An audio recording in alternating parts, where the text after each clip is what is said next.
Alright, welcome back to another Assassin's Creed 2 stream. We are back after definitely a longer break for me. It's been 10 days now, and yeah, I'm really glad to getting back into this and continue with our stealth and all mission challenge. Hey there Afro, welcome in. Thank you for joining, and for a welcome back. Definitely doing well. Had a lovely vacation. Was really nice to be back, doing some snow sports again, because it's been a couple of years for me. But yeah, I had a lovely time. Kinda wish I could do this more often in the year, but yeah, it's good fun for sure. Hope you had a good week too, Afro. How are you doing? Hey Vahabenja. Perfect timing, you're going back to work in 5 minutes, but you'll be back in a few hours. That's definitely fair, Harbinger. I saw you mentioning that too in Rod stream earlier. But that's completely fair, you know. I hope you have a good start into your workday. Hope you had a good week too. And yeah, I definitely catch you later. It's gonna be a decently long stream today. I reckon at least 5 hours, I would say. So, yeah. Ever doing well, just some college work. I gotcha. Oh, nice. I actually watched a trailer. Well, I hope college work is going well for you, Afro.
I love the trailer.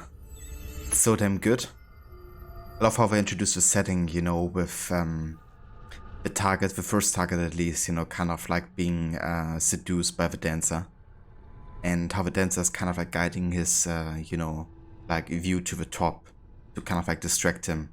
And being like in the middle of this massive crowd, you know, of like people being with masks. Would be very difficult to distinguish, you know, somebody who has ill intentions upon you. Which is what eventually happens. What's kind of interesting about this trailer version is that for the game they actually didn't introduce or didn't include the dialogue that the end target is actually having towards Ezio, because he's basically talking about, you know, Ezio's family dying, and that the Templar kind of like wants to take care of Ezio's mother and sister too. But they actually cut that out for the game version because obviously they didn't want to spoil people who had no idea about what the story was about, because that's like one of the first kind of like major plot points, of course. What sets Ezio on this path of revenge is losing parts of his family due to the Templar conspiracy. So I think it's good they cut that out for the game. However, I'm gonna do a session where we're watching all the trailers and some of the making of maybe this stream, maybe the next one. Depends how we are advancing. And yeah, then we're gonna watch the trailer version with the dialogue too. Which makes this kill even more badass, you know, because the reason Ezio is also going back to do the pistol kill is of course he senses there's guards around with his, you know, sixth sense. But it's also that, you know, obviously the target being very confident and cocky, you know, and kind of like roasting Ezio's family. You know, makes Ezio believe that, of course, he must have some sort of advantage. So yeah, it's just really well done, I think.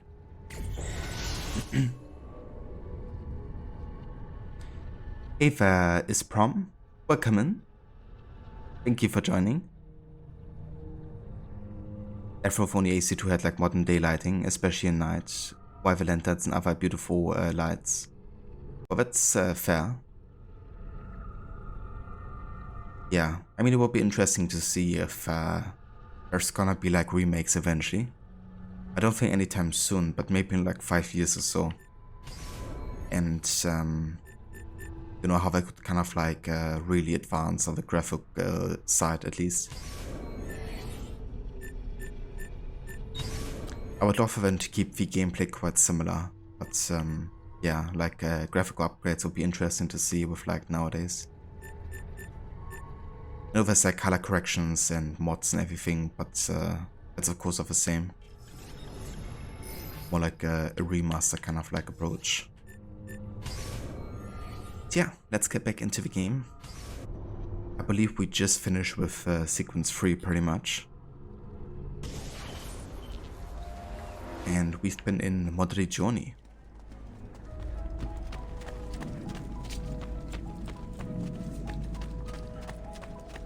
I did collect like 2 flags and a couple treasures off stream yesterday while I was doing like a test stream. I've also gotten this nice bonus skin, which I think you can only unlock if you have like AC1 of a PlayStation Portable and your account's linked or something like that. There's like a couple items you only get through like having other consoles.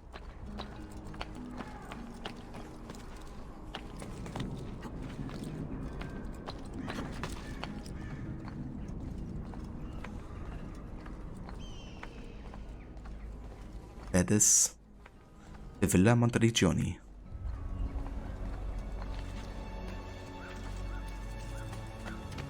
Of the Auditore family. So there's a glyph up here, which I believe we have already done. Right, this is the 21st of December 2012. A warning for the end of the world, which is something we will see in AC3. At least what happens on that date. And what's interesting is the barcode actually doesn't translate to that number we see below. It actually translates to the number 666. which of course is often associated with a devil, but is actually the number of a beast. And that of course kind of like means, you know, the end of a word, kind of like bringer, in a way.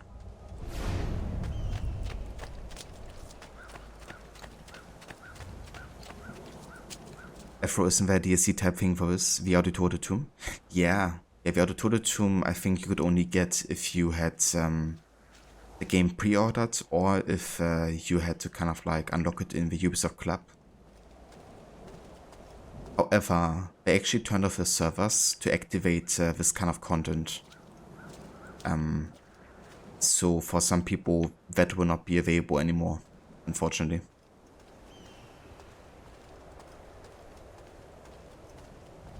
Unless you had it unlocked and you still have the game installed in that way when it was unlocked. Fortunately, the same thing happened with Brotherhood and Revelations with some of the content on PC at least. And if you didn't have a remaster version. So we did unlock all of these statues across Monteriggioni too. Which is a nice kind of like starting money boost. Let's have a look if there's some money for us to pick up.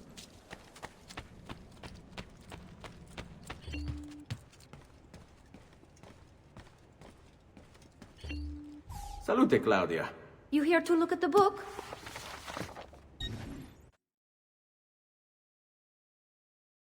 Okay, so currently we make 1,386 florins per 20 minutes. We don't currently have money in it, but it should happen soon, I believe. For some reason I'm missing one part of leather armor, but maybe that unlocks later.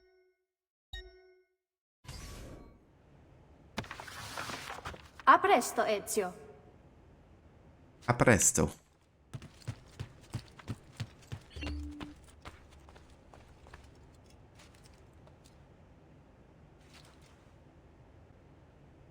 Yeah, you can already see codex pages here. Got this kind of like depiction of the Crusades. You have the Templars versus the Assassins symbol on the top. Associated with religions, you know, you have the mosque to the right, associated with the assassins, and you have a church and Christianity on the left with a Knights Templar. Interesting is on the left side you have like light, almost, you know, like a sun, controlling all of these Templars almost, and you have the assassins kind of like hiding in the shadows. Also kind of like showing their positioning, right? Like the Templars being more defensive with their shields and heavy armor. And the Assassins being very lightweight, you know, using like true offenses instead of like trying to shield themselves. Which kind of also fits with the history of the Assassins. Because often, you know, they would kind of like kill their target and then would be killed in return, or let themselves be captured. So they didn't really have any intention of like getting out of it alive necessarily, at least historically speaking.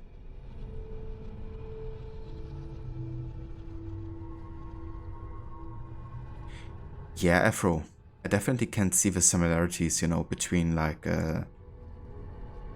potentials, I guess, on either side of a franchise to make it connect. You could even have something like the ability to control certain type of animals, you know, since there was a possibility with the ESO artifacts. Exactly, yeah. Definitely make that happen.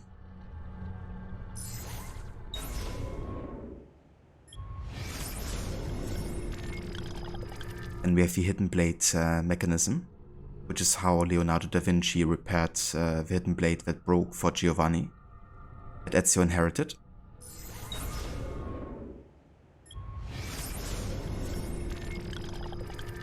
We have the apple. On the left side, how we as humans perceive it. And on the right side, we have the ESO technology. And in the middle, it's combined to form the Apple of Eden. A device in the shape of a sphere, or an apple, I guess, that can control people.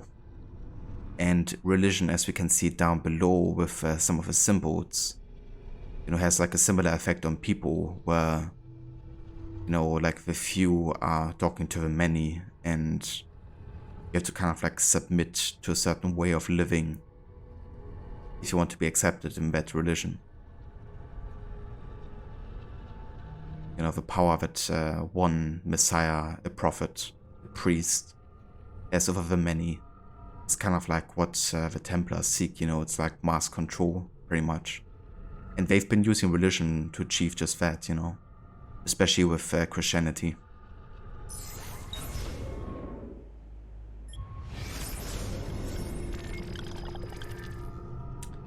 Here you have the star system. That everything revolves around the sun instead of the earth. Of course, the humans being very egocentric and kind of like earth-centric in their thinking. They were thinking, of course, everything has to turn around the earth, because we have a most important one in the universe. But turns out that's not the case. The sun is much more important.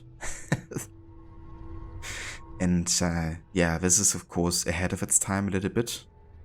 But Copernicus, who was one of the people discovering this, I believe, he can actually be found in Brotherhood, and there's a DLC with him. So it's not too far off, that this was made a discovery. However, you have to consider this wasn't created in Ezio's time, it was created in Altair's time.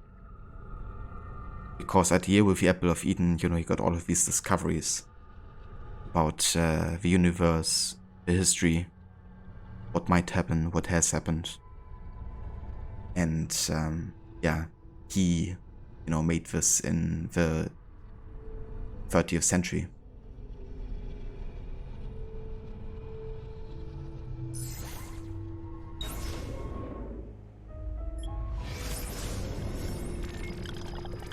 We have another graphic. This, I believe, is Cyprus.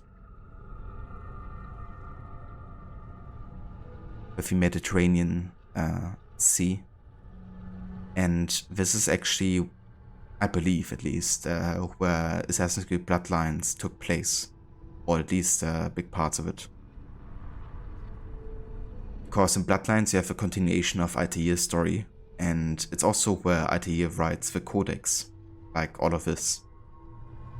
And yeah, it's where he goes to stop another Templar conspiracy to retrieve another Apple of Eden.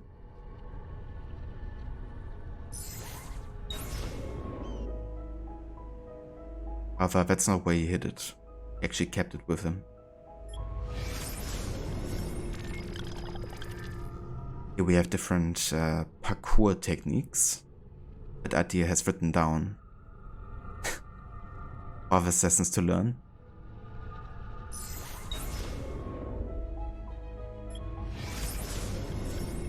And we have another picture of Maria Thorpe. She's actually also in Bloodlines, so one of the major characters, and she's the assassin that Altair spared in AC1. Because when Altair attended the funeral for Mashtadid, I think it was, Robert de Sable actually had a plot to make her disguise herself as Robert de Sable. And to kind of like give him time. But when Altair realized that it wasn't Robert de Sable, but, Maria in disguise, he actually let her live, because he didn't want to kill someone who wasn't his target. And yeah, he actually had her captured in AC Bloodlines when they met each other again. However, during that capture, they had lots of discussions about, the ideas of either organization and the morals behind it. And through Altair's behavior in treating her, but also being very tolerant and open-minded, Maria actually got convinced that maybe Altair was onto something, you know, of like making a better world, or at least trying to. And yeah, they eventually fall in love with each other, and Maria becomes an assassin herself. She also got betrayed multiple times by the Templars, so that also helped her, you know, kind of like switch sides, I guess. So she's a Templar turning assassin.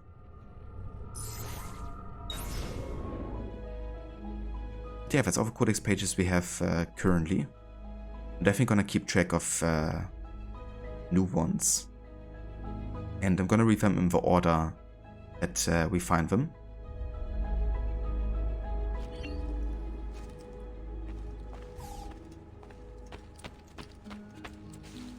I've actually never looked at all of them. Yeah, they're so good, like if you want to have that extra lore. Just amazing. Actually get a renovation. Buongiorno. Salute, Ser Ezio. Shall we take a look at the list? Okay.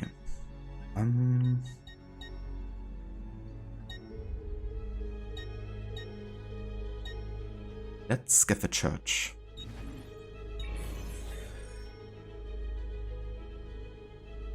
Buon viaggio!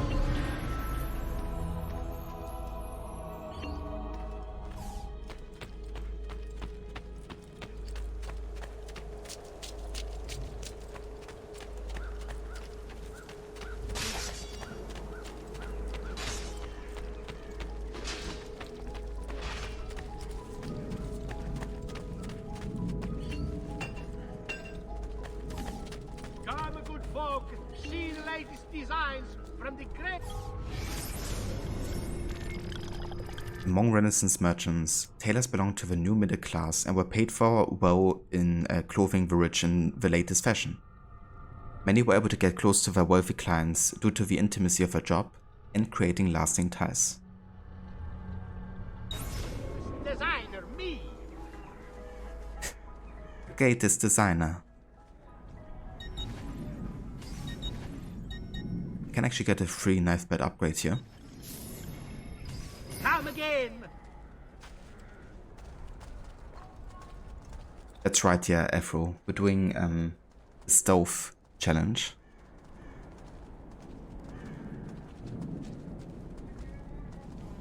But we're also doing all of the missions as well. And once we get to Brotherhood and the following games, we will also do all the optional objectives and all missions, in addition to doing a stealth challenge.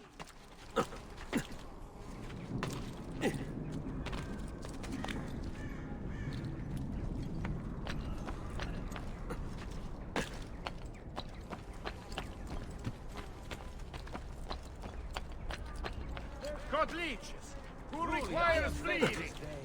Two new artists of rare talent and fine pedigree have joined my workshop.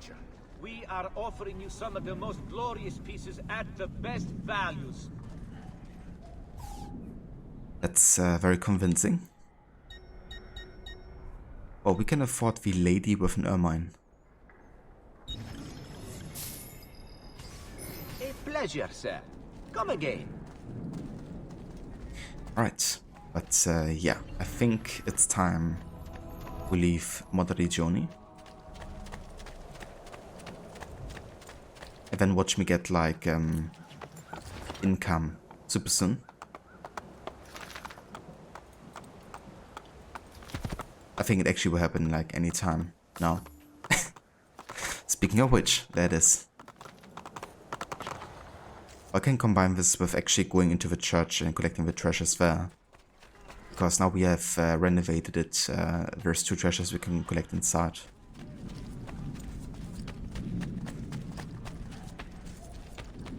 And any money at the start of the game is really good.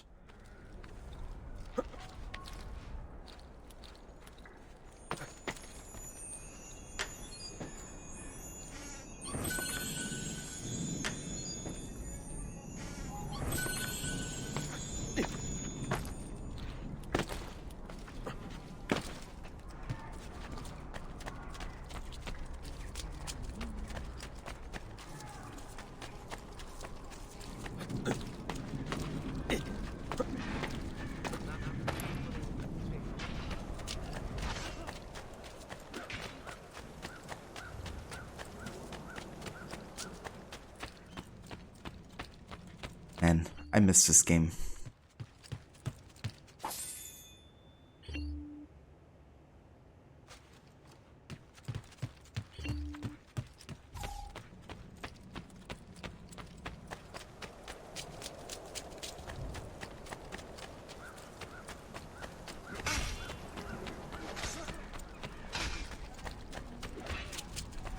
I'm sure I have just what you need. Somewhere in the back, perhaps.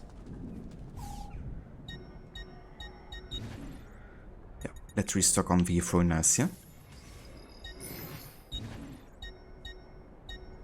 Could also get another short weapon here, a knife. I do want to purchase all of the weapons in the game. And I do also want to showcase other weapons too. Which will be difficult because we're actually not doing that much combat. Here you go, sir. But yeah, I want to use each weapon at least once. So I'm gonna also buy them in the order of how much they cost. Ciao for now, then. I am here most days. Would you need aid?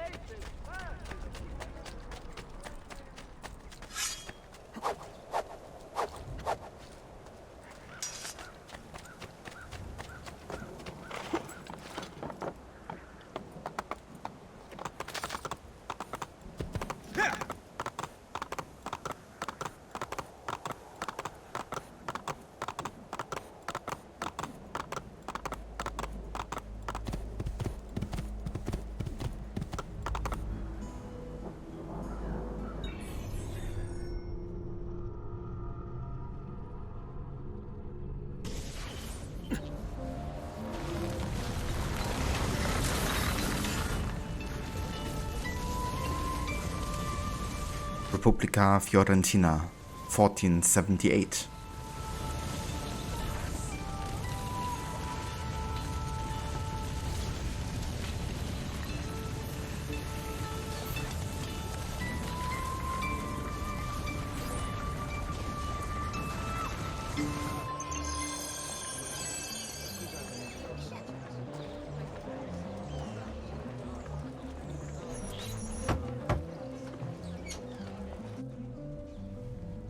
Ezio, you are still alive. Look at this place. The past 2 years have been kind to you. But you are not the same at all, are you? I was hoping you might be able to help me with something. Anything for you, my friend. Haha! You found another one! How exciting! This one is tricky to break. Clever in its use of ancient languages. Maybe if I just... Oh, it seems to be a manual of sorts for different assassination techniques. May I see it? Wait, what's that? It's not so much a design this time, just a series of sketches. What to make of all this? Of course, and why not? What an inspired idea. Can you make it for me while I try what's in that manual fragment? Take it. I'll have my assistant set up some dummies for you to practice with. Hey, Vincenzo!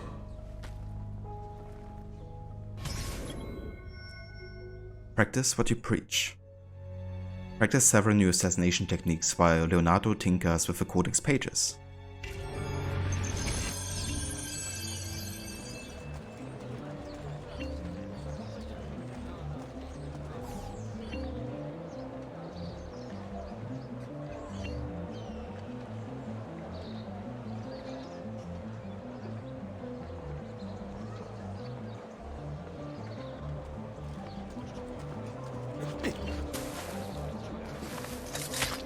Classic hiding spot haystack assassination.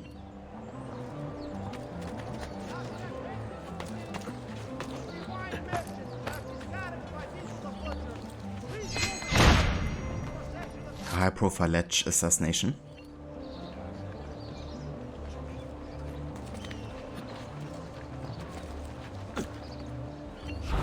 And VR assassination.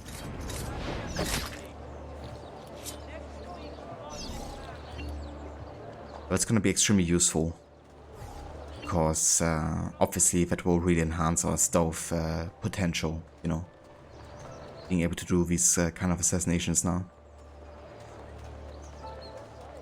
That would have been one way to kill via the Pazzi stealthily.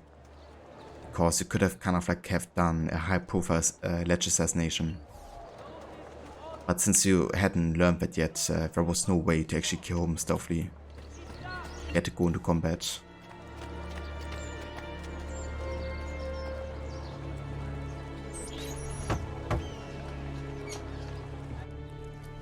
I've done it. Come quickly. Look. Take it. Try it. Thank you, Leonardo. Non c'è di che. There's someone I need to see while I'm here. I cannot approach him publicly. Would you know a way? La volpe. The fox. Shh. Capisco. But do you know where a fox might roam? Perhaps near the mercato, where the thieves dwell. Sta attento, amico.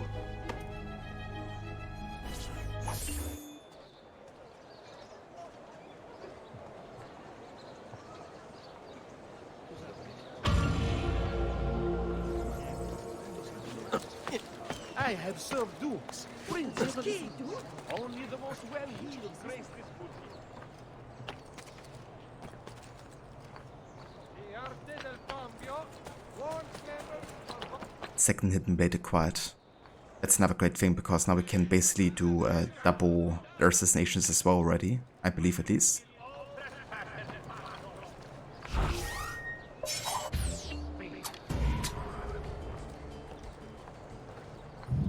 We also have the armor plate for hidden blade, which means we can now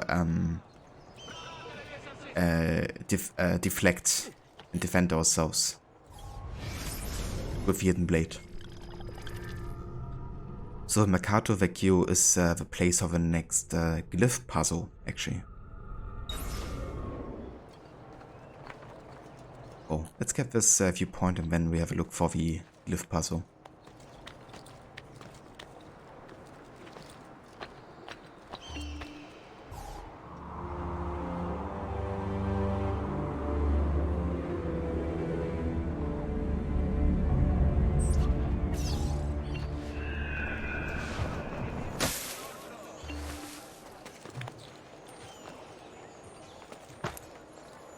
Another capering crusader. Che idiota.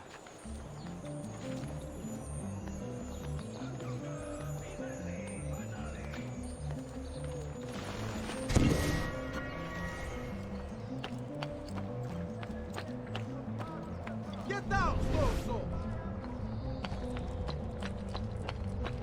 There it is. You can see the enemies kind of like glitching. First time we get this feather over there.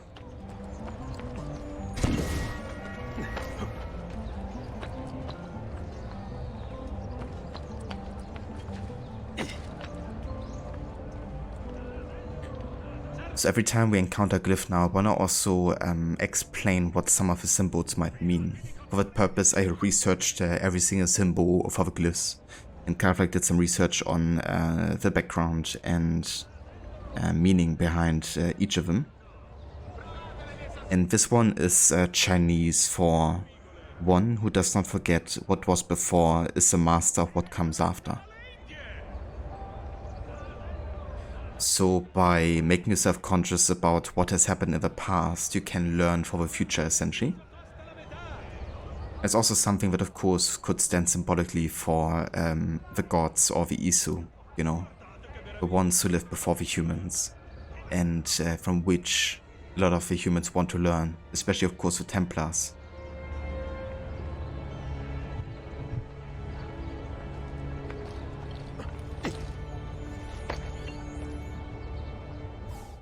Power doesn't die. It's passed on.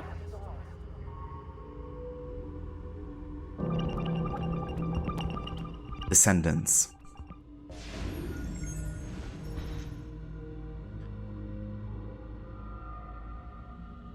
He carried it with him, find his inheritance. So we have Franklin Delano Roosevelt, strategic meeting 1944. Now Roosevelt was one of the presidents of the United States, right, during World War II. And he was basically planning his way of, beating back the German offensive, essentially. And he was also one of the leaders of big countries, or countries that were like main powers in the Second World War, that got manipulated into joining the war by the Templars, essentially. He was one of them. Another one was, of course, Churchill on the England side, and Stalin on the Russian side. And in the later glyph, we will also see another picture where these three leaders will meet up to kind of like plan the offensive upon Germany. But all of them were just manipulated by the Templars, really.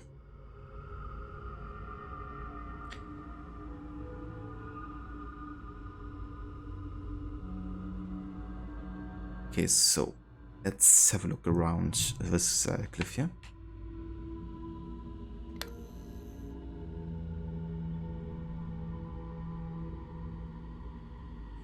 So we can see a cipher here. This one, I believe, is actually a Pigpen cipher, which are also like Freemason or Masonic ciphers. And this one reads, let's see. The Masons brought it across the sea. George Washington passed it on. So the Masonic people or the Freemasons were, of course, really interconnected with a lot of like notable people in power, including George Washington. And yeah, this basically confirms that the Freemasons have kind of like brought the apple over from Europe. And now it's all the way here. We can assume it's there not because Roosevelt is necessarily using it. I mean, he might be. But it might also be one way to control Roosevelt from the Templar side, you know. Because they, of course, needed him to join into the war.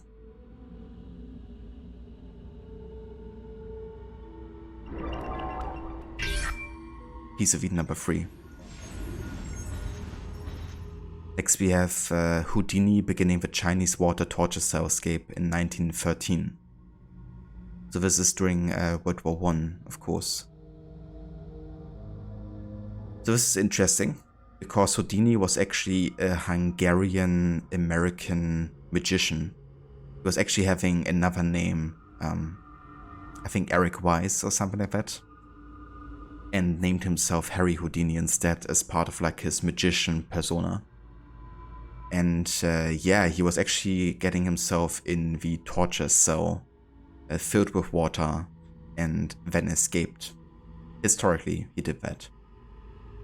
In AC lore, he used an apple of Eden to create illusions for his magic tricks, essentially. And the Templars, or Abstergo, I guess, realized that he was having one to make his magic tricks possible. So they killed him, essentially, to take the apple from him.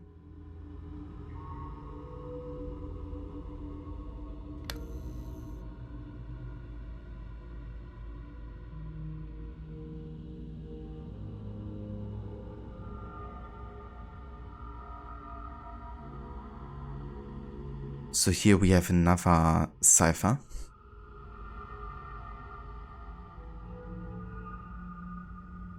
I think this is Morse code, isn't it? You have dots and you have like strings, however you call them. And this one reads, they hit him in the stomach.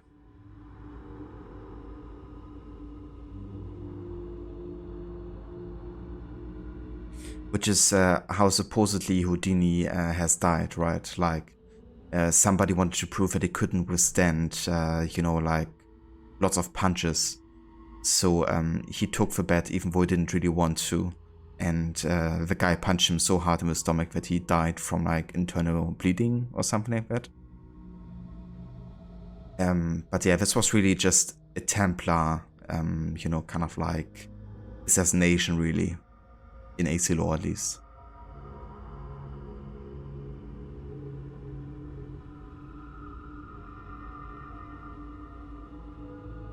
Okay, let's find the apple.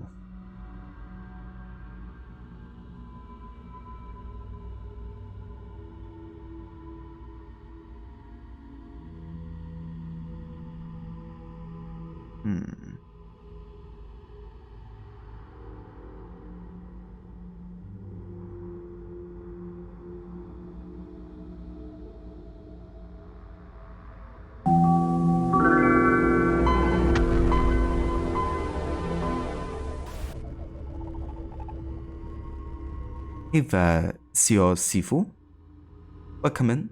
Thank you for joining, and thanks also for the follow. Okay, so if I can, I will also listen to Sean's advice to get like a bit more insight, you know? Even though we know what we're looking for. It can be interesting to see what Sean has to say.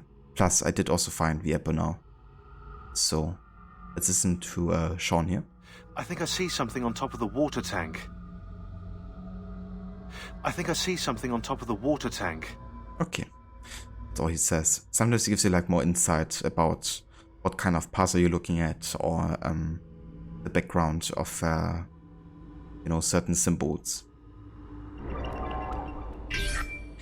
Piece of Eden number 1. Next we have Gandhi during the Sword March in 1930.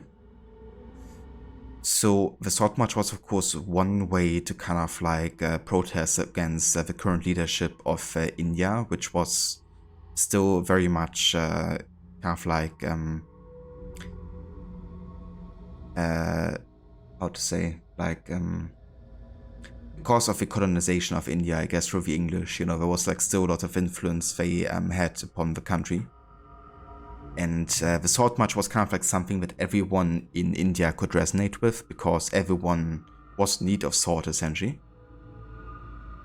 And that's how Gandhi kind of like got the people on his side to march with him, you know, against kind of like the oppression of also like the taxes that the English, yeah, you know, kind of like put on top of it. And he was also in possession of an Apple of Eden. And I guess you can assume that he either used it to get more knowledge. Might have also used it to get some more people on his side, you know. That's not really confirmed nor denied, I don't think. But, yeah.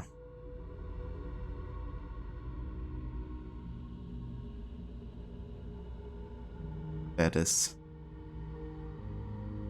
However, I think there's also another cipher. Another Morse code, it seems. And this Morse code reads that the bullet hit him in the chest. So Gandhi, because of his involvement, right, he got actually assassinated. And that's how he died. And yeah, he got hit in the chest. However, historically, of course, the Templars had nothing to do with it. In this game, however, they planned all of this so they could find the second piece of Eden, another apple.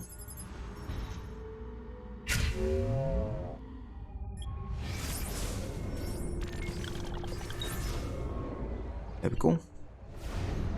That's another glyph done.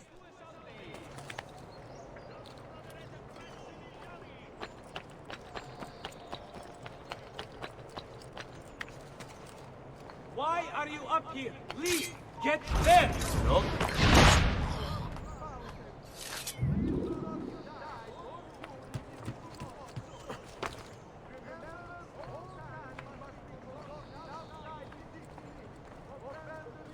Definitely noticeable having more rooftop guards now.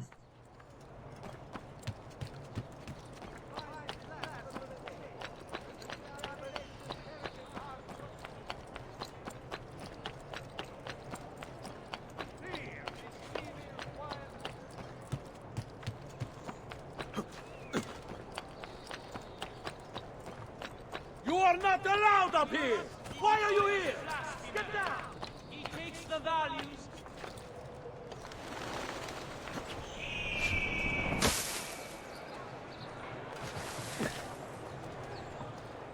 Until this renegade is flung from the window of the Signoria, no one shall move peace in this ciudad.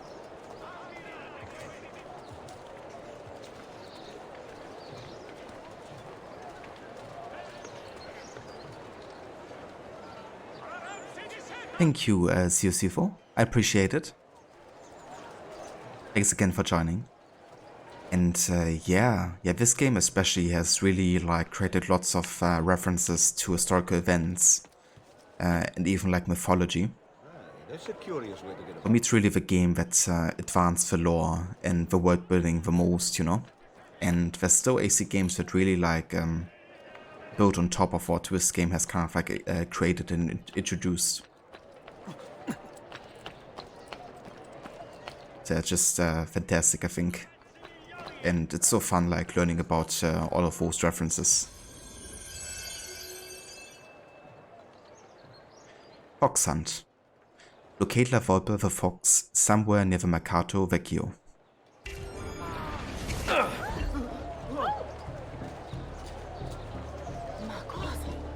What's got into him? Filati di cotone e di lino! Qui c'è solo il meglio!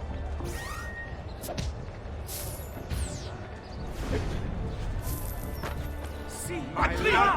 Cowl! Quattrini! Alla mano! Tutto buono!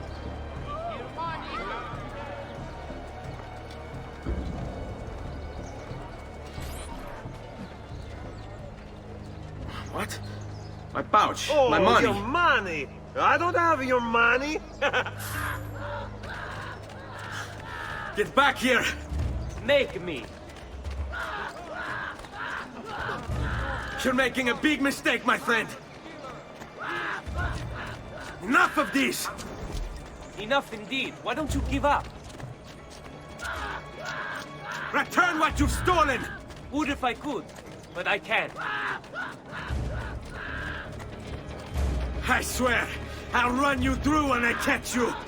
Now where is the fun in that?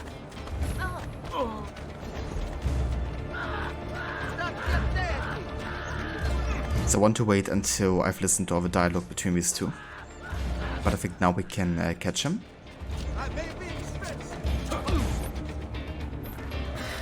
I really have no interest in hurting you. So give me back my money and we'll call it even.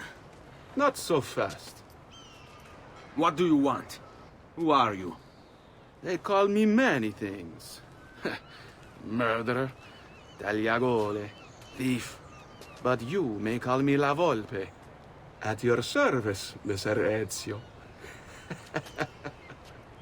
How do you know my name? It is my business to know everything in this city.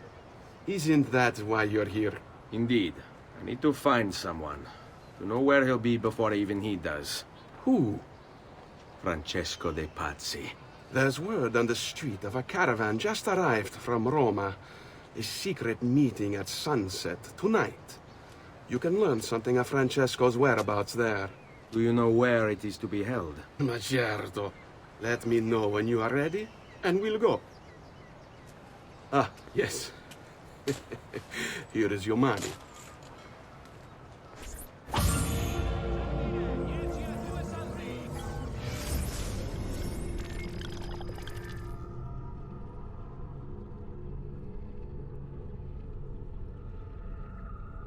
And there he is, La Volpe, the one who knows everything, everywhere, all at once. Hey there, Mr. Goody. Welcome in. Thank you for joining. So San Lorenzo is another building which has one of the glyphs. So we could do that now. But I think I'm gonna carry on with this mission for now. After we've gotten this viewpoint here.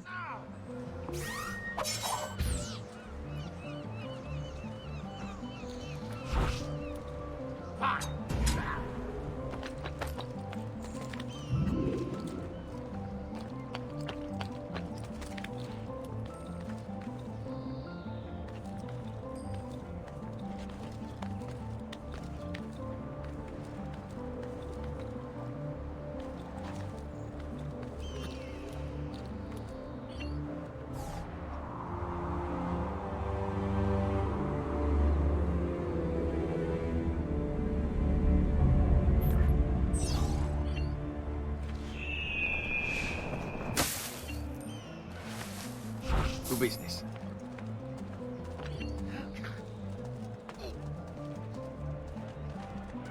All right, go. Get it! Let you get it! It's gonna be something that comes really handy with a stealth challenge, is like being able to use different groups of thieves, courtesans, and mercenaries to, you know, take care of guards. It's really good in general for the Ezio saga, you know, because you have like tons of opportunities to use like other groups for stealth. Starting a brotherhood with, you know, having your own assassins as well.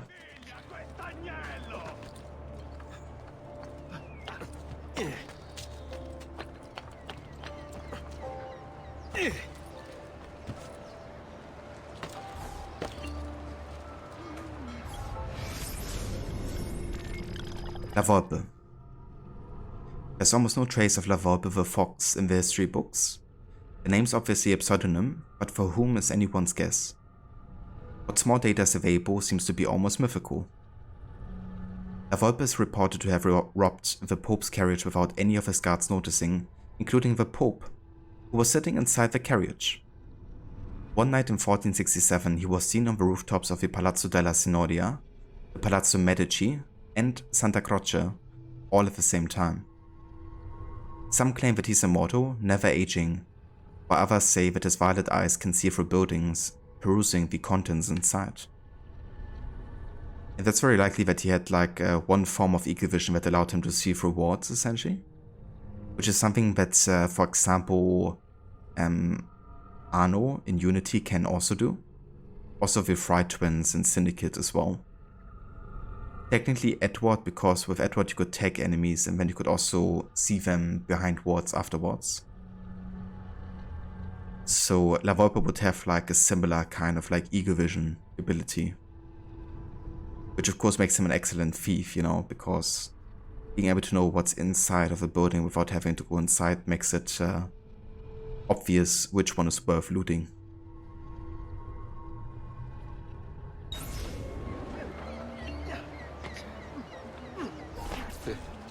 Follow me, but we must move fast. Think you can keep up? Nessun problema. See you there. Meet La Volpe at Santa Maria Novella.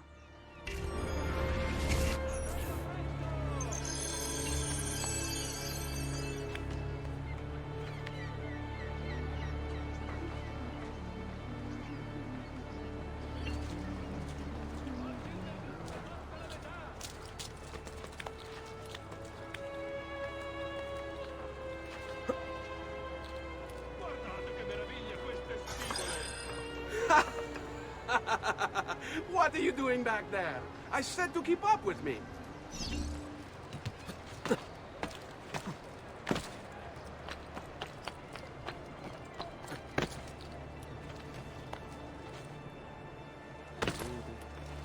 Oh.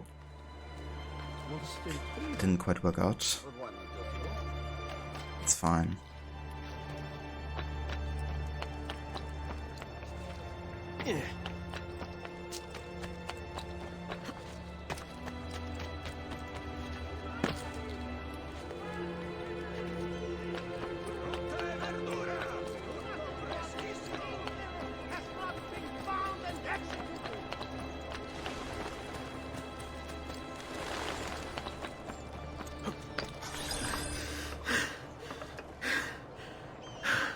Here we are. Francesco di Pazzi is meeting his people inside that church. How do I join them? There are catacombs that run under the city. They will lead you to a place where you can eavesdrop on the meeting. Grip that stone handle. Turn it, then slide it down. Thank you for all your help, Volpe. Buona fortuna.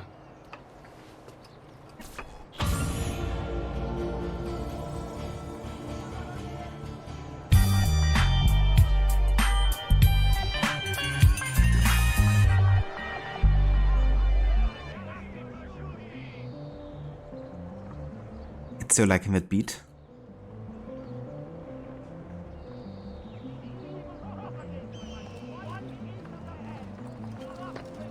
Alright, Let's do it, shall we? Our very first Assassin Tomb. Some of my favorite missions in this game.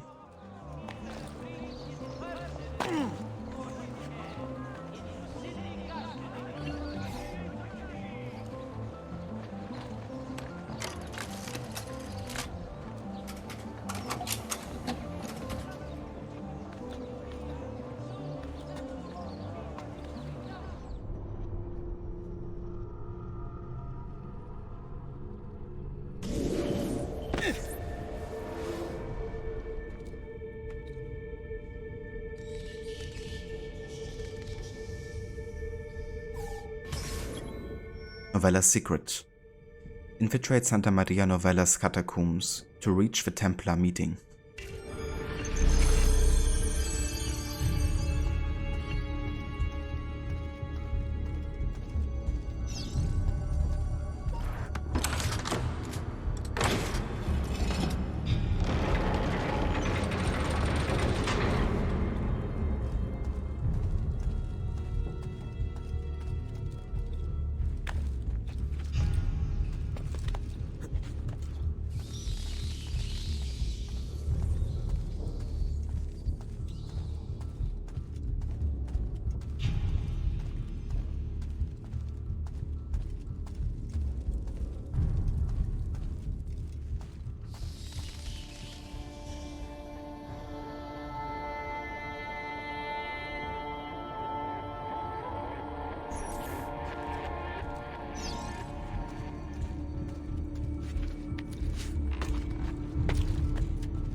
Take my sugar! Take anything you like! Take my sugar.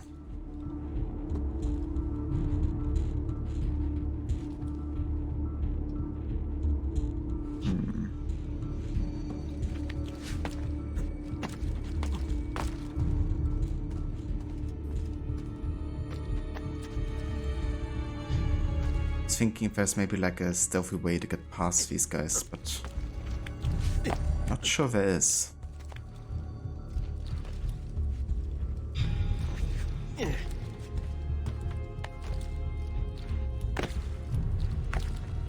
How long do we have to stand here, Saverio? It's so cold. What do you want, Ilario? Mr. Pazzi is paying us good money to watch the entrance, and the dead won't try to murder us. I can't wait to go home to Elena and tell her how much gold we made tonight.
Merda! The door! Keep watch while I go look. This was supposed to be an easy job. I told you we shouldn't have come here. If I hear anything, I'm running to the other guard post, so help me God!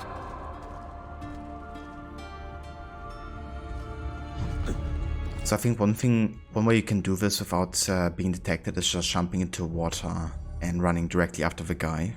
Which means you can kind of like avoid having to kill all the other guys, yeah? I guess it's tricky doing that without getting detected, considering they're like all running around this place, yeah?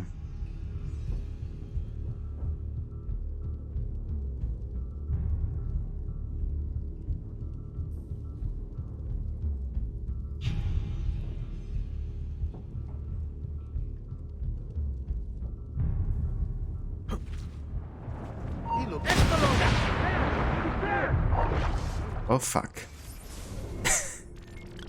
There was an insta detection. Well then, in that case we have to restart this mission. Because that's a detection. And I can't do this stealthily.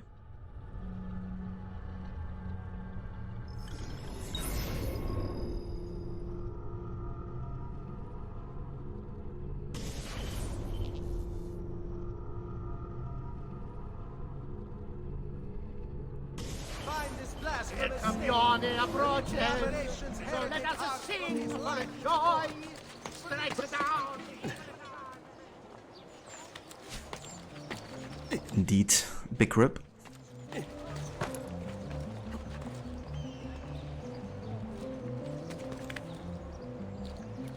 let's actually get this viewpoint here.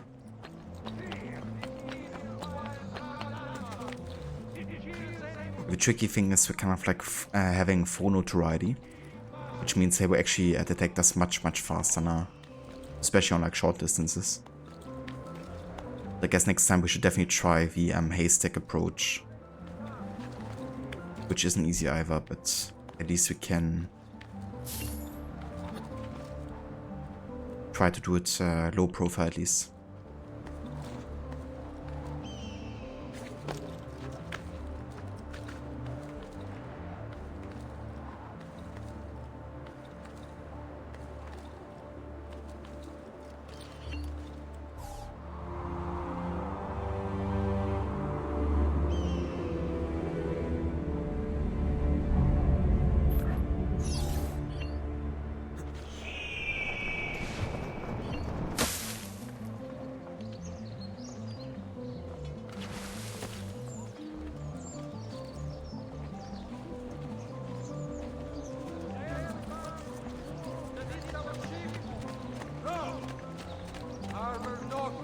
Thoughts for this hardened killer. He is no different.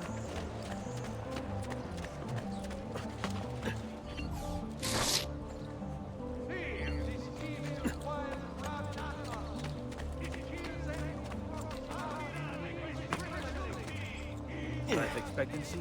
About 5 more minutes, I'd wager.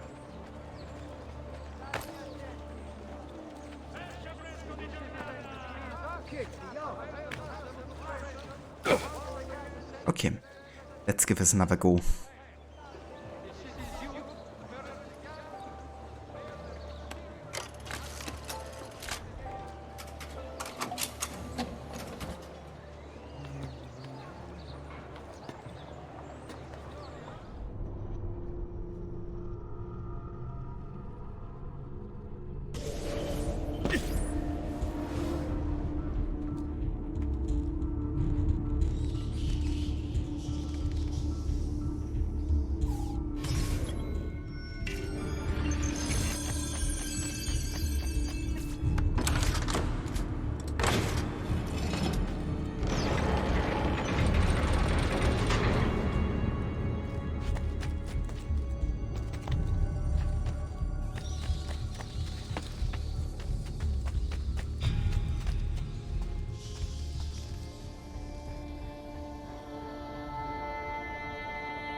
How long do we have to stand here, Saverio?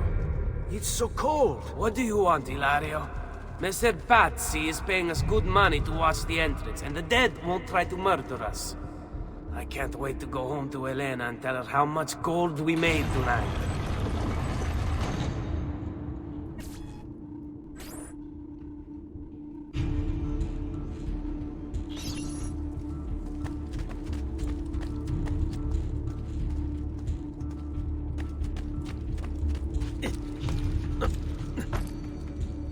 Alright, here we go again.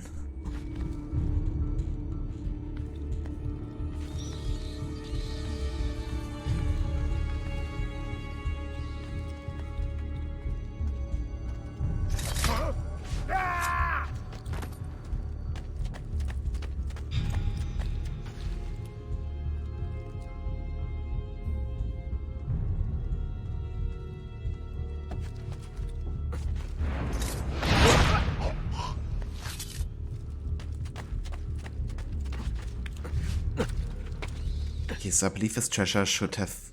Ah, never mind, it's not collected. So that doesn't save, apparently.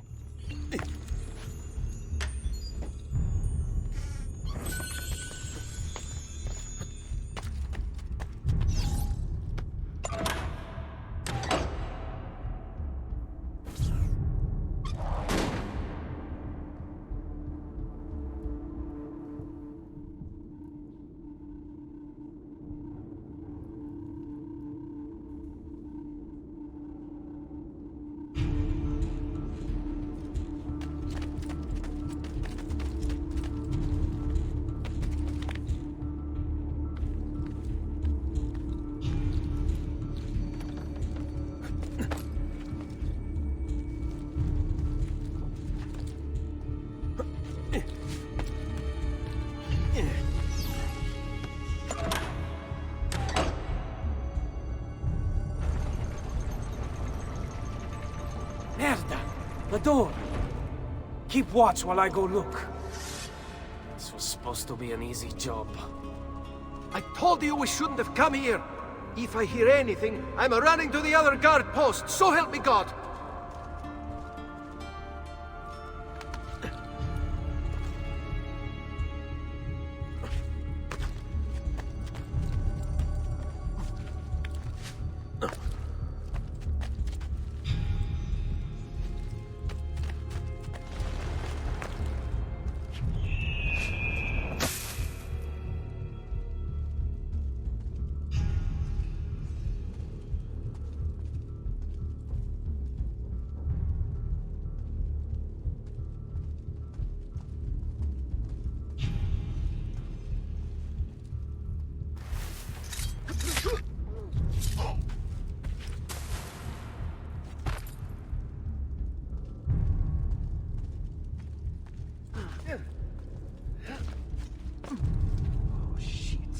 Another death on our watch. If you have any information, come forward at once. All right. Fuck. Why did he have to turn around at that moment? I thought I had like a second there. Okay, I have to be more patient in this moment.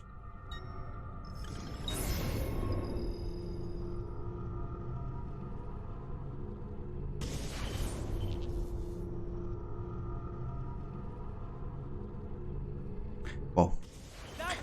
All good things are free, I guess.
How long do we have to stand here, Saverio? It's so cold. What do you want, Ilario? Messer Pazzi is paying us good money to watch the entrance, and the dead won't try to murder us. I can't wait to go home to Elena and tell her how much gold we made tonight.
Hey Verrot, welcome in.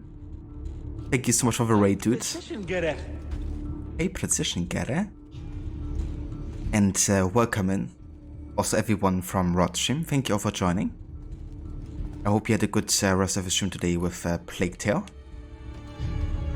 And yeah, welcome into some AC2.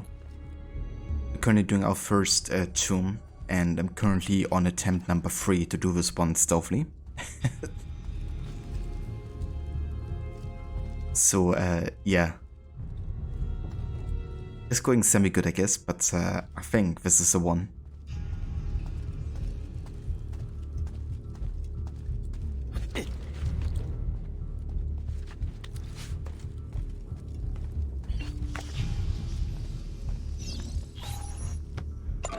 When did I get VIP everywhere? How do you mean, Mr. Goody? Merda! The door! Keep watch while I go look. This was supposed to be an easy job. I told you we shouldn't have come here. If I hear anything, I'm running to the other guard post, so help me God!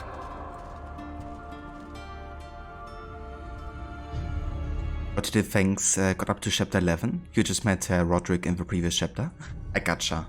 Very nice. Yeah, that's such a good game. I had a really good time with the first Plague Tale. I still gotta play the second one. But yeah, the first one I really enjoyed, also with the time period and everything.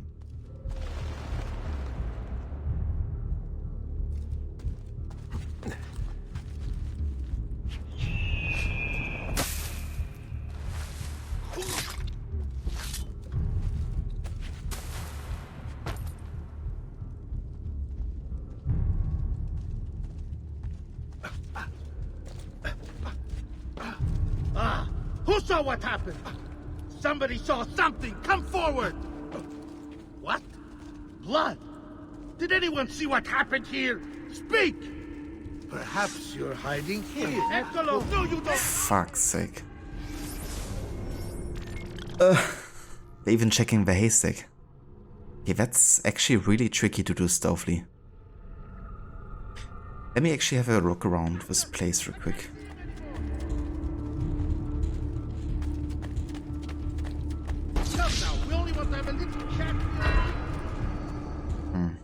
Saverio! Okay, I'm gonna have to restart this one again.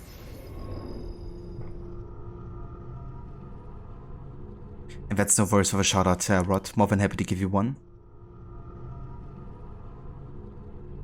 Also, hey there, Sugao. Welcome in. Thank you for the follow. All who dare to cross his path, he weeps in a full retreat. The tombs in this are so good. They really are. Yeah, I've been really missing the assassin tombs, to be honest. Especially in this game, I love how they all have like a bit more of a lone feeling, you know? It's often just you couple of guards and the tomb, and you can do it like mostly without being noticed, or without like running into too much like combat or conflict. And of course, the soundtrack is also amazing. The whole atmosphere they're creating. You slipped?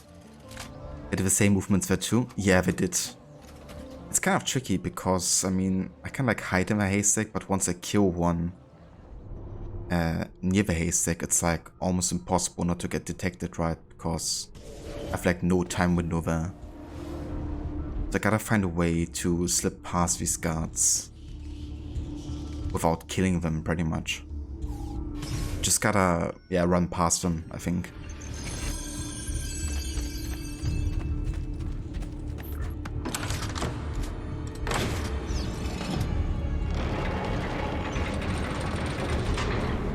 Yeah, attempt number 4. Here we go.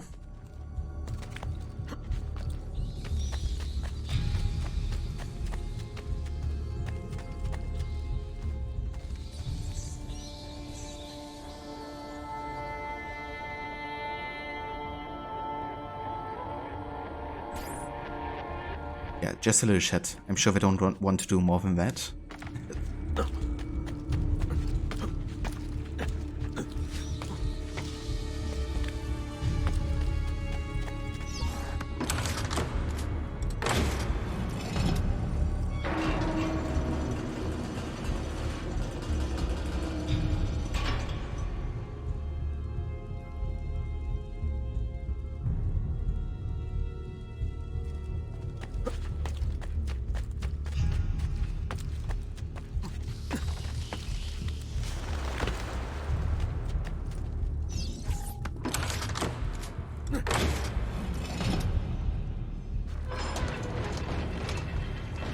Absolutely, Rod, yeah.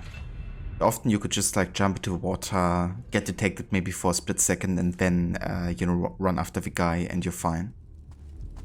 One way to kind of like speedrun the section, I guess, but that's a small detection, even if it's just for a split second, you know, is enough for me to, of course, have to restart the mission.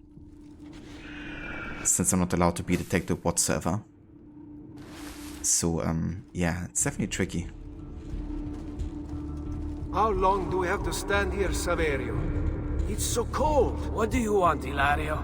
Messer Pazzi is paying us good money to watch the entrance, and the dead won't try to murder us. I can't wait to go home to Elena and tell her how much gold we made tonight.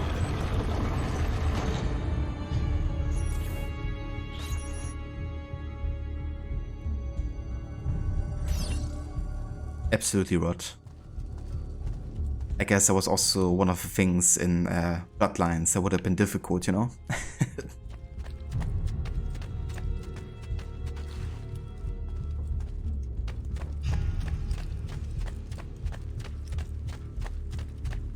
Yeah, I mean, what I could try, I guess, is like going up on this side, then just falling down from there, really. I mean, as long as I get to the door, it should trigger the cutscene. So I don't even have to go to the ground, right? I can just go over there to this beam, then drop down. And hopefully we are fine. It's tricky. because I get detected fast, but I hope it works.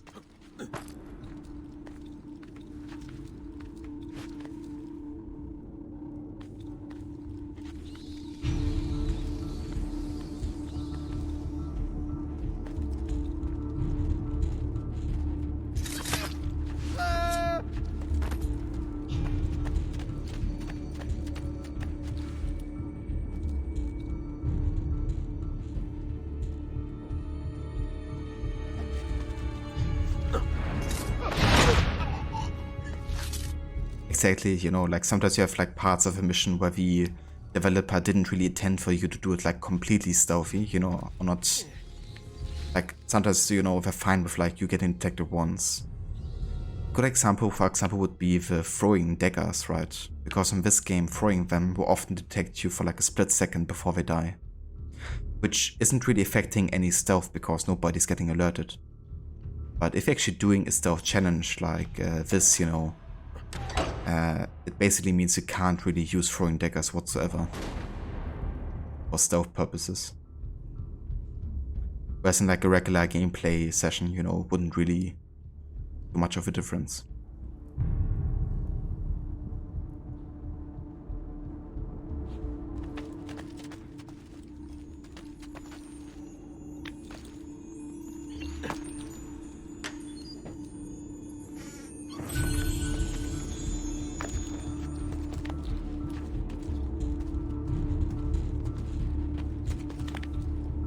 So what are you missing for your new PC, Mr. Goody?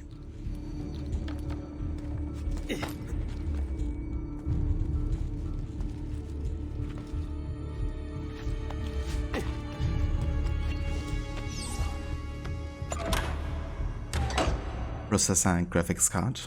Fair enough. Yeah, pretty much the most two most important things. Keep watch while I go look. Fortunately, the prices dropped quite a bit. I told you we shouldn't have come here. If I hear anything, I'm running to the other guard post, so help me God. Okay, so what I will be trying now this time is going over to this side. And jumping to this post here.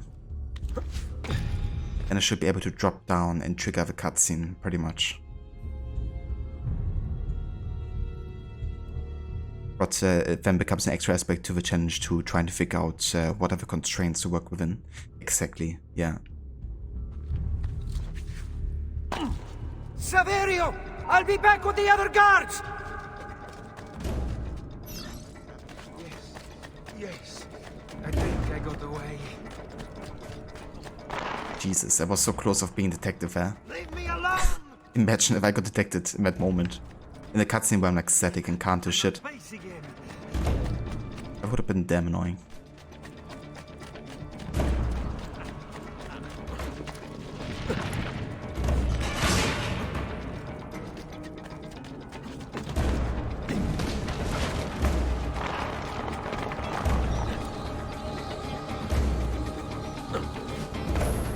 Have to find a way out before it leaves me.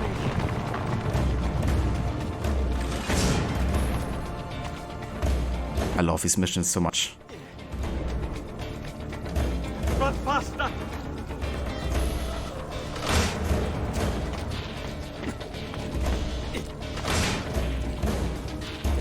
Leave me alone!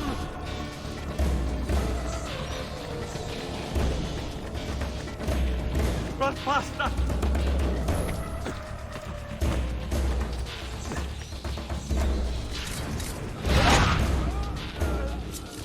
So I actually had to catch him here, otherwise I couldn't do this last part stealthily. Because they would actually wait for you inside, and then I would have to restart the entire mission yet again.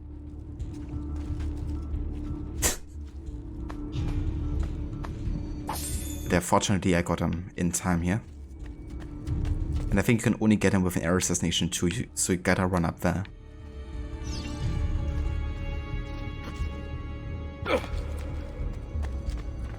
But yeah. So if he doesn't get here in time, then these guys would just keep on playing Tarot or something. I think you're bluffing, but I'm folding anyway. Which means they won't actually see you.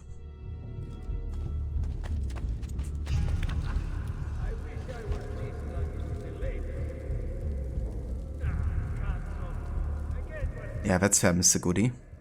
So which graphics card are you looking into getting? Oh, that was great timing. Love it when things work out like that. Definitely don't want to have to deal with that. Yeah. There's gonna be a couple more times also in Brotherhood where we have to stop the guy who's trying to warn the others. Otherwise it will be very difficult to do it stealthily. But yeah, that was really close, but great timing for sure. Good feeling when you finally get, you know, past like a difficult stealth part. Et benedictio Dei omnipotentes, Patris et Filii et Spiritus Sancti, descendat super vos et maneat semper. Grazie, padre. Bernardo? It's all here. Swords, staves, axes, armor, bows. Our men will want for nothing. I take this gift to mean the Pope consents. He gave his blessing to the operation. As long as nobody's killed. We're all set for the Duomo in the morning, Signore. The bait's been laid, but it wasn't easy. His fool brother keeps changing his plans. See, we'll need to be on hand to make sure Giuliano even gets out of bed for church tomorrow. What is it, Jacopo? Do you think they suspect something? Impossible! The Medici are too arrogant or too stupid to even notice. Likely a bit of both. Do not underestimate our enemies, Francesco. Or have you already forgotten how your son was murdered? We'll suffer no such surprises this time, Maestro. You have my word. Molto bene. I should be off. I've some other business to attend to before I return to Rome. Gentlemen, tomorrow, a new sun rises over Firenze. May the Father of Understanding guide us. May the Father of Understanding guide us.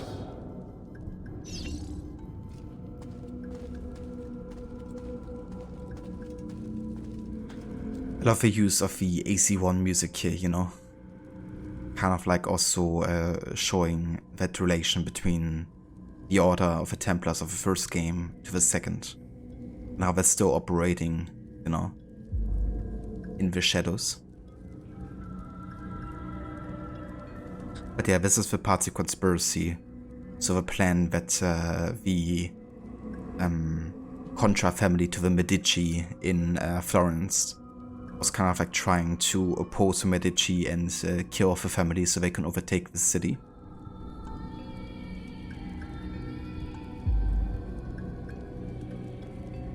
Ooh, damn, Mr. Goody. Yeah, that's quite a hefty price there, especially for the graphics card. I would definitely expect some insane performance for that price tag.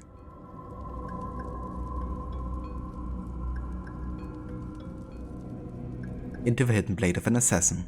May the Father guide them.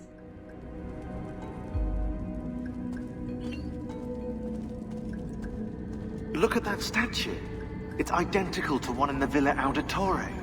I think you've stumbled onto one of the assassin's tombs Ezio's uncle mentioned.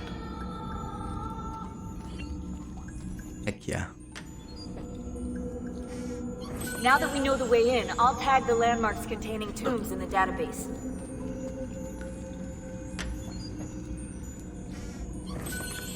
So this of course is Darius, the inventor of the Hidden Blade, or at least the first user of it. And you can also see him in the Legacy of the First Blade DLC for Assassin's Creed Odyssey.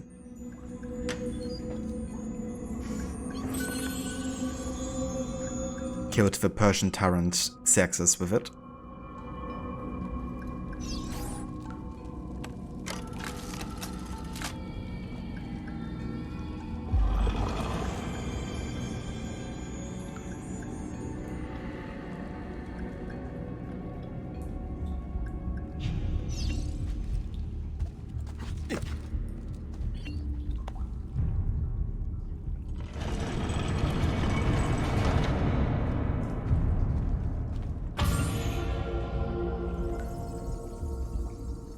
Nice. Finally done it. Lucind 1 hi good morning Crookie and chat Crook 1 happy Ezio. Hey Velucinda, welcome in. Thank you so much for joining, and thank you so much for the 70 months of resubbing. How are you doing this morning? I hope you had a great week.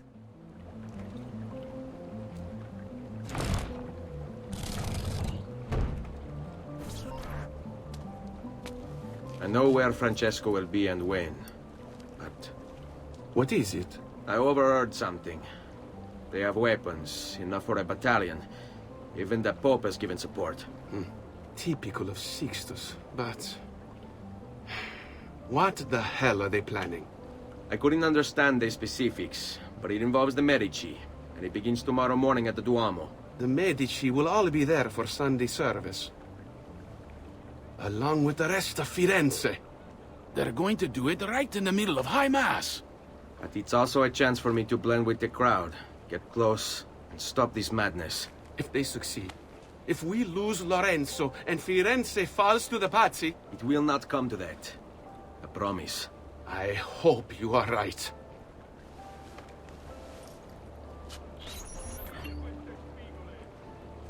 Explore certain tombs to find the seals for the Villa Auditore Sanctuary.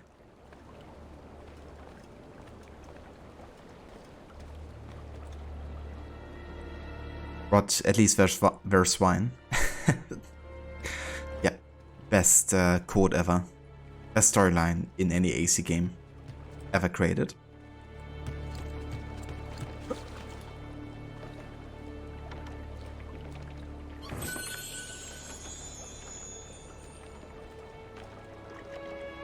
Basically, the only cheap thing you're getting is the games for 200 to 300 bucks. Yeah, that's also crazy, isn't it? Like how expensive some games are. Lucinda, you're doing alright. Woke up at 4:45 this morning for some reason, but just now getting up and around. I gotcha. I definitely know how that's like sometimes, getting, you know, up super early in the morning for some reason, even though you haven't even slept that long. I just had to think of your challenge, Rod, you know, of like not having to fall into water, because this was like such a weird drop into water here between the boat and docks.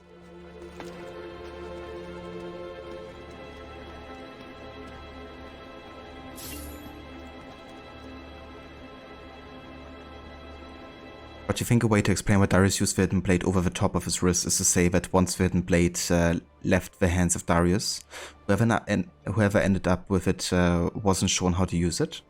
And so they put it under the wrist, and then accidentally found out the hard way it cuts your finger off that way. And from that point forward, whoever came into contact with it didn't realize it was worn over the wrist. And that could be a good way to kind of like have like a headcanon that works with what they have shown in Odyssey. Because it does contradict, of course, his appearance in this one. But then again, whoever has designed the statue for Darius hasn't seen him in person. So they could only like go off like records or what has actually been transmitted over time about Darius, and most likely that didn't involve exactly how he looked like, right? And when that statue was created, most likely it was already, of course, practice to wear it under the wrist to conceal it. So it could be also a homage to Darius without being like super accurate to how it actually looked like.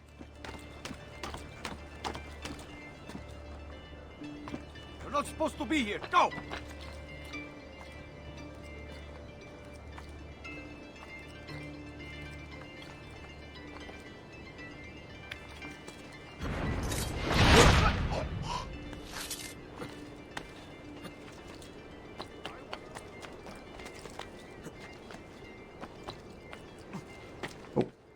Pfeffer. Very nice.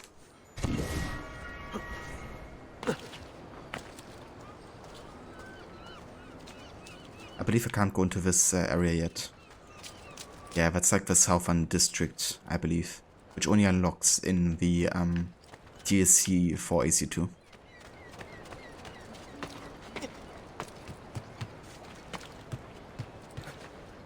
Whoops.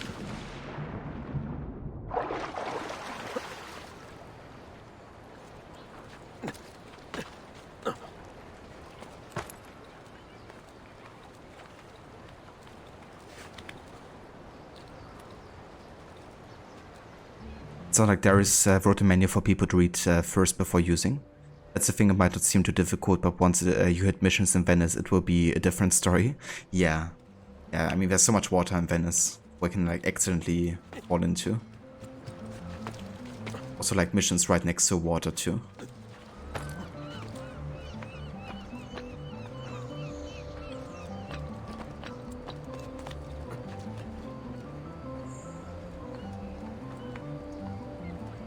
And as you know, when Aya shows Spike how to use it, she doesn't tell him to put it over the wrist. Yeah, that too, you know. And also showing him that, you know, he shouldn't put his hand into like a fist before using, because that will make you lose your finger, essentially. It's kind of funny how she essentially warns him. And when Bike actually uses the hidden blade in that way, you know, he's like fully aware of the commitment of like losing his finger. It's not like it happens on accident, you know, it's like a very conscious decision of his to kill the target, and to survive, essentially, he had to cut his own finger.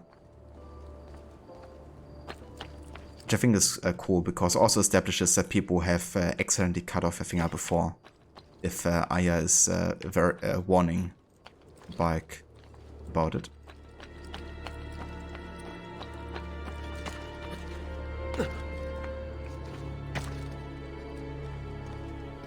Common sense is not very common. Ironically enough, yeah. Oops.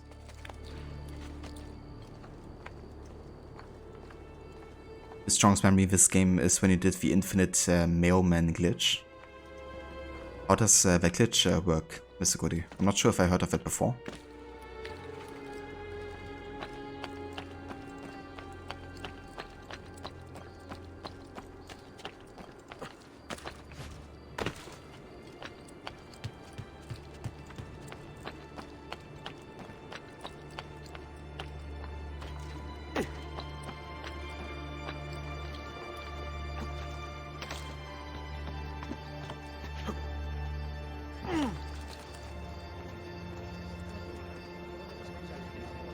But do you think the problem is something people forget, just how much time passes and how things that once were known can become forgotten through the generations? Absolutely. I mean, even, you know, nowadays, like, with how well recorded everything is, you know, there's so much that gets forgotten. So many lessons people don't remember. That's, you know, humanity had to endure. Seems like humanity learns very slowly from past mistakes.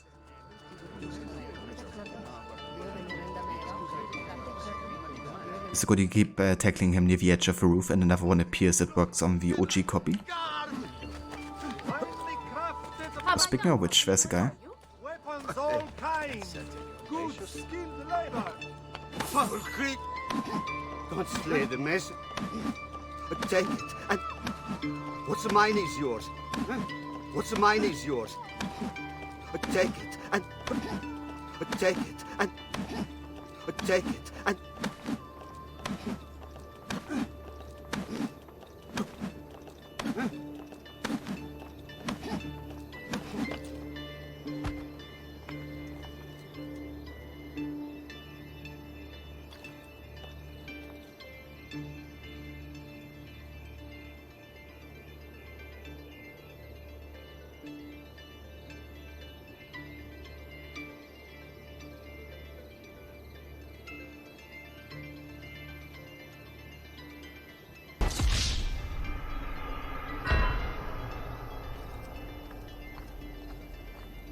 rest in peace.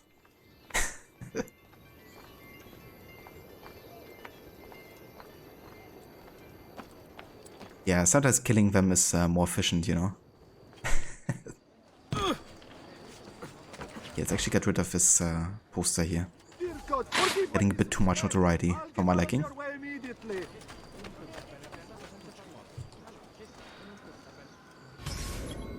Wolves in sheep's clothing. Prevent the conspirators from attacking the Medici family.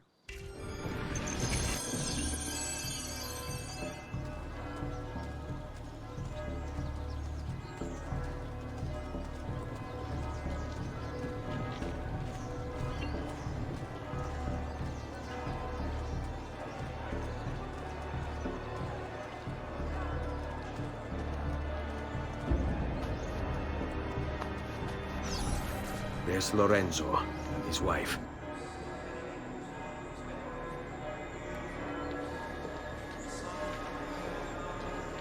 There's Giuliano, Lorenzo's brother. Where is Francesco? There he is. Time to strike. Crepa! Traditore!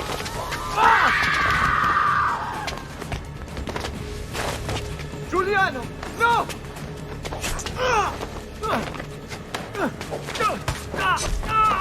No! In nome di Dio! Vi scongiuro, pietà! Nessuna pietà! Cane maledetto! Muori! Muori! Muori!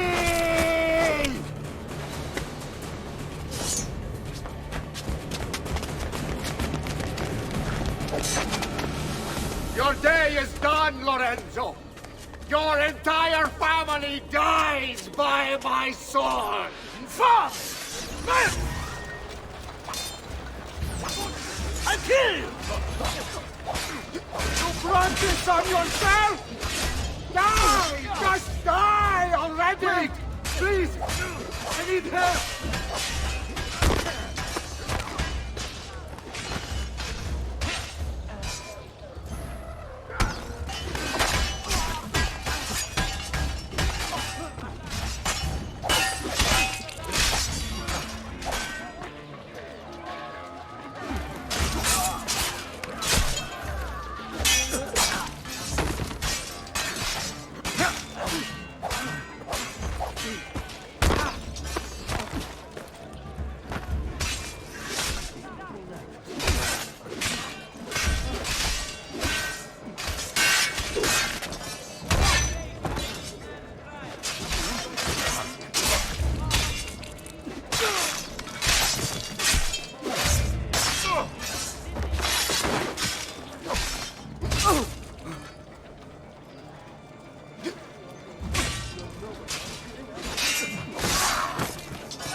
Come now, you bore me!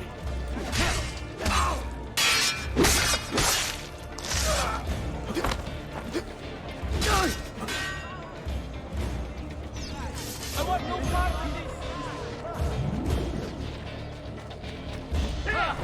I'm more than capable of...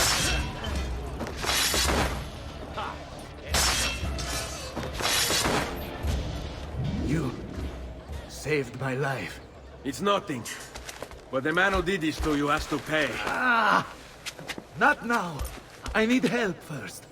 To my home. People I trust there. Can you...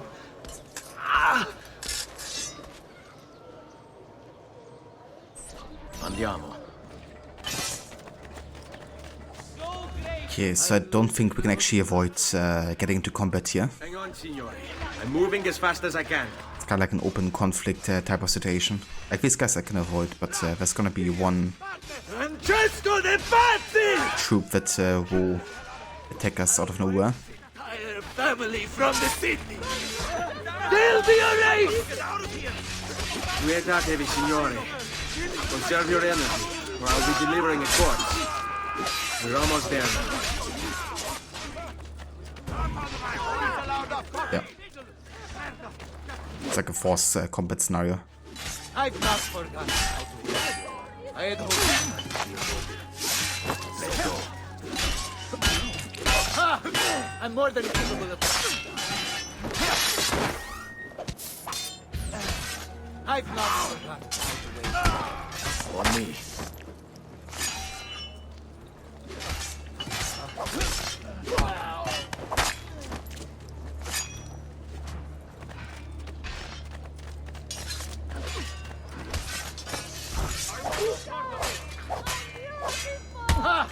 I'm more than capable of... All right. Could be avoided. I'm more than capable of cutting.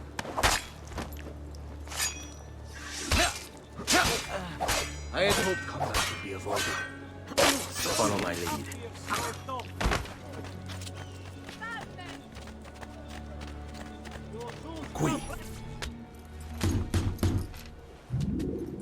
Alonso's been wounded! Aprite la porta! What's the password? Poliziano, open the maledetta porta. By the thrice greatest, come in, quickly! The city is at war! Hurry! Wait. I am in your debt. Tell me, why did you help me? You are not the only one who lost a brother to the Pazzi. My name is Ezio Auditore. Ah. You're Giovanni's son. Your father was a good man. He understood honor, loyalty. The Pazzi thugs are storming the Palazzo della Signoria! We cannot hold them off much longer! No. If they get inside, they'll murder our supporters and put their own devils in power. Then my survival would mean nothing. I have to... Francesco de Pazzi. Help save our city, Auditore. Kill him.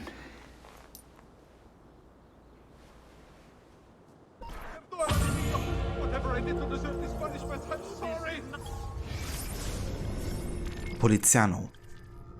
Somewhat of a prodigy, Poliziano learned Latin and Greek at the age of 10, and by 18 he had already become a published author. Lorenzo de' Medici hired him to act as a tutor for his children and made sure he received a post at the Studio Fiorentino. Unfortunately, Poliziano must not have been everyone's favorite instructor. He died of arsenic poisoning in 1494, probably murdered by Piero de' Medici, his former student. Damn. That's kinda sucky. Like, imagine being ordered to tutor someone and you're doing your best and then he's, decides to poison you. But then again, there must be some kind of reason, so who knows what Poliziano might have done. Francesco de Pazzi. Brought up as a noble in a city captivated by the newly rich Medici family, Francesco was taught to hate the middle class and its social climbers.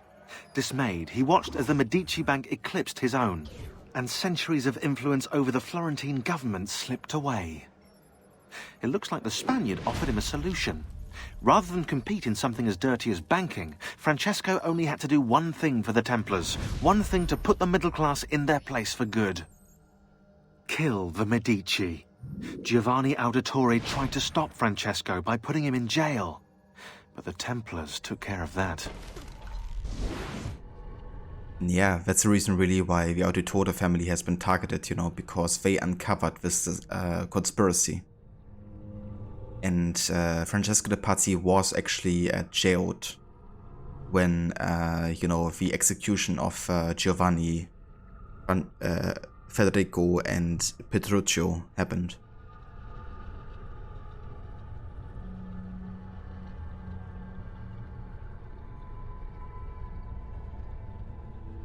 I gotcha, Mr. Goody. Yeah, I mean, that would be a good way to get money quickly.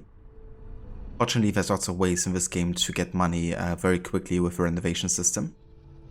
So I usually never have money issues with this one. But that would be really handy in a game like Brotherhood or Revelations, where you have endless amounts of ways to spend all your money. Sure thing, Bartolomeo. Marquis. Here the Medici, a film by Quentin Templatino. I would watch that. We need more money and faith, but mainly money. Yeah, faith just isn't quite as important as money, I would say. Signori, I saw Francesco lead a battalion around the back of the Palazzo della Signoria. I fear he may be seeking another way in. Go, before it's too late. Do what you can! Farewell, Francesco. Find and kill Francesco de Pazzi.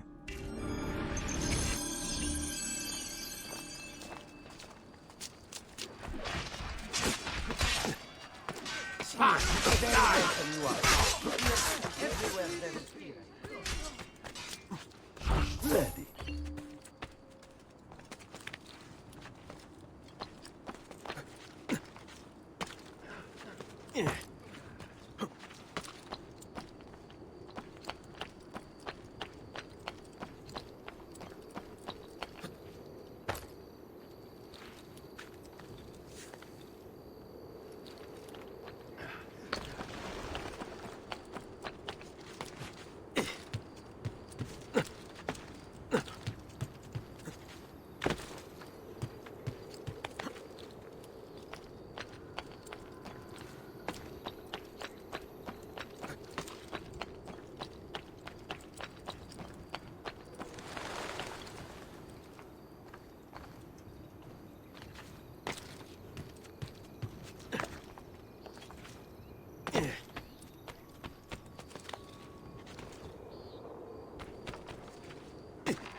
You again! Why aren't you dead? Men! Slaughter him!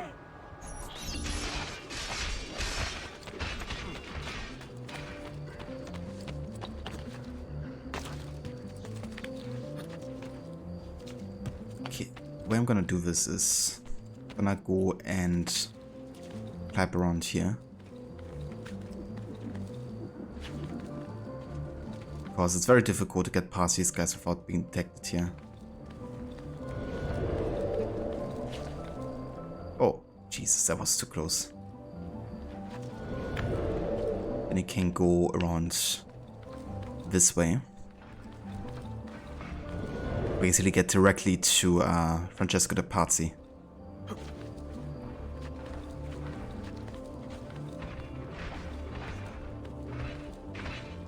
And thus you can avoid any kind of like open conflict. Oh, gods! Gods! No one's coming. It's just us now. Maledetto che il diavolo ti porti! Stammi lontano! That leap of faith, oh.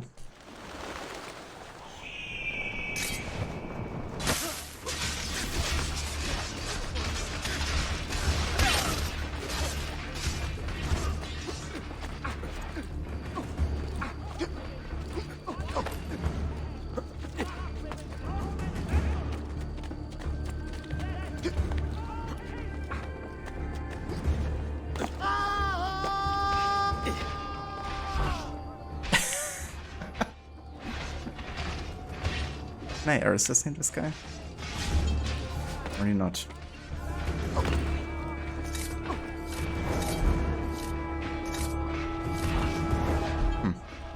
This work apparently.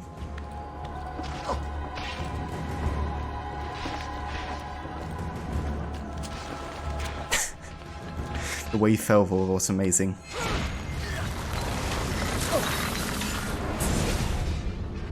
Now Firenze will judge you for what you've done. It's over. It's all over.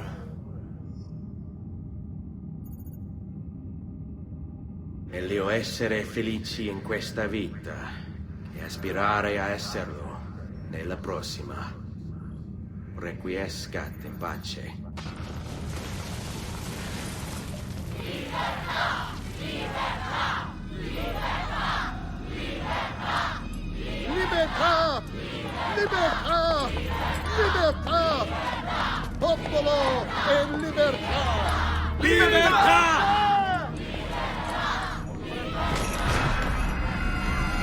Francesco?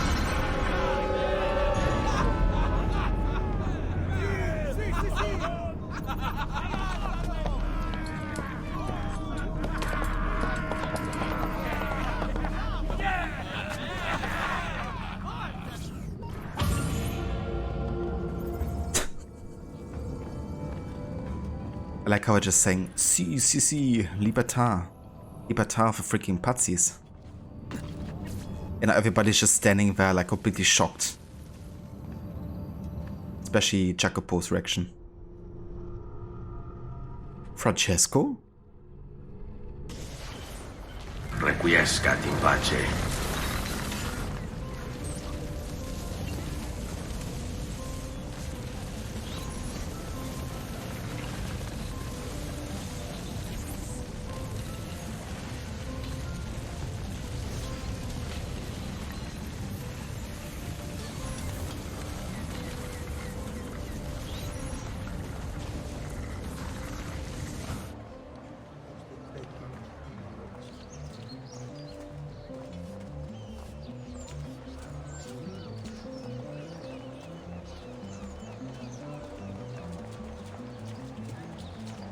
But how's it hanging, Francesco?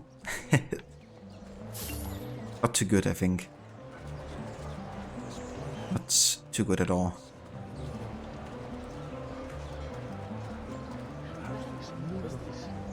So hey there, Mordnon. Welcome in. I'm doing very good, thank you. Started another annual run of the AC series. And yeah, this time we're doing a stealth and all mission plus all bonus objectives playthrough.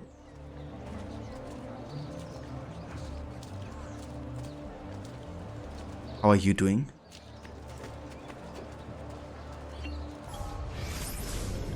Lorenzo de' Medici.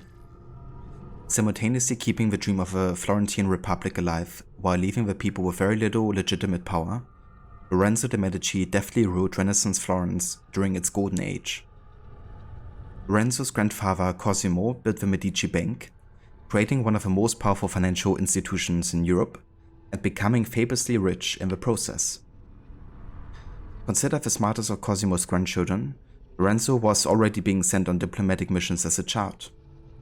Although his father was inept and sickly, his mother was a poet. She introduced Lorenzo to many of the prominent artists of the day, instilling in him a love of art and culture. In 1469, when he was only 20, Lorenzo became the head of the Medici family, at which point he quickly gained control of the Florentine government through friends in the city council, payoffs, strategic marriages, and threats. But Florence prospered with Lorenzo as its puppeteer. Peace was made between the warring states of Italy, and several masterpieces of Renaissance art by the likes of Botticelli and Michelangelo were made under his care. Ultimately, Lorenzo was happier writing poetry and shadow governing than directing his family's bank. During his lifetime, several branches of the bank collapsed and the Medici assets were wasted on frivolities such as jousting tournaments. Lorenzo died in 1492, nearly broke. He was unable to prevent the popular backlash against his rich lifestyle and the mad monk Savonarola's rise to power.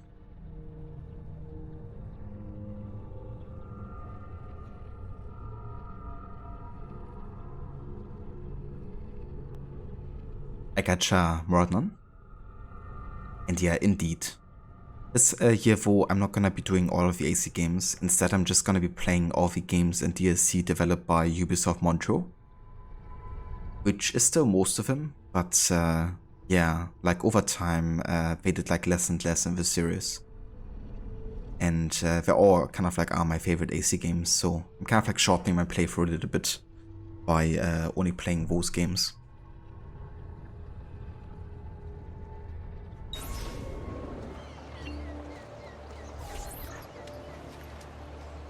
When I was 6 years old, I fell into the Arno.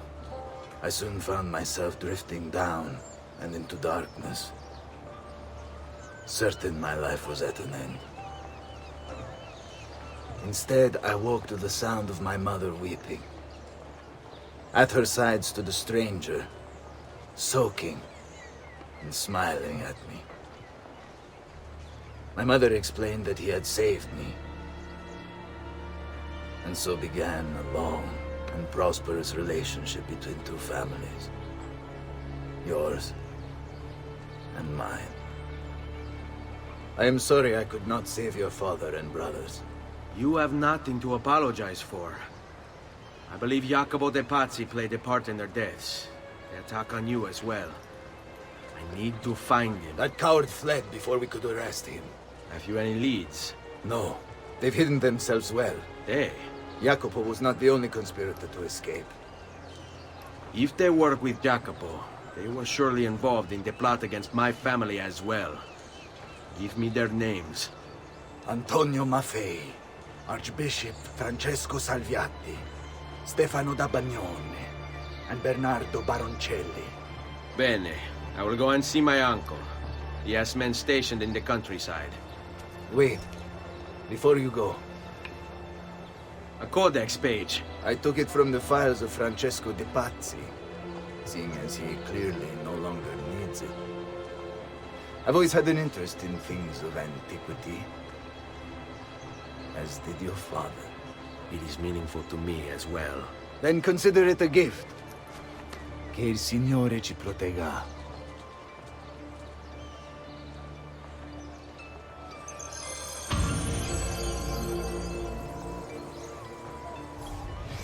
Jacopo de' Pazzi, the money. This guy was the head of the Pazzi family, and he ran their banking business. An associate of Lorenzo de' Medici, he had nothing against him personally. So he hired 4 Templar hitmen to take care of the situation for him. Bernardo di Bandino Baroncelli. Brought up to hate the Medici family for the exile of his cousins, Baroncelli ran the numbers in the Pazzi bank by day and murdered for the Templars at night. It was Baroncelli who delivered the first blow. Stefano de Bagnone. Known for his cruelty, Bagnone was trained in Rome as a Templar butcher. It was Bagnone who stabbed Lorenzo de' Medici in the back. Antonio Maffei. Witness to the sacking of Volterra by Florentine mercenaries, Maffei blamed Lorenzo. He joined the Templars to seek revenge. It was Maffei who slashed Lorenzo's neck. Archbishop Francesco Salviati. Convinced he would be the next Archbishop of Florence, Salviati was enraged when Lorenzo stood in his way. But the Templars were there to heal his wounds. It was Salviati who marched their troops into the city.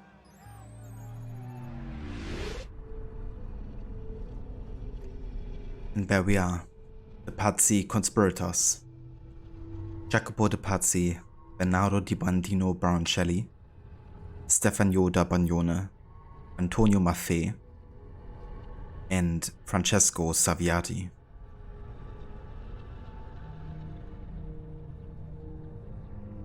So all of the guys involved into, trying to kill the Medici family.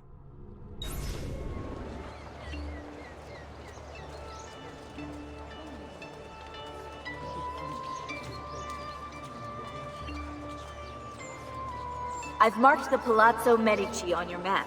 In order to achieve 100% sync with Ezio's life, you should go explore it. Oh yeah, Templar-less. The kind of like additional Assassin Tomb-like levels. And of course, you're gonna do all of them as well.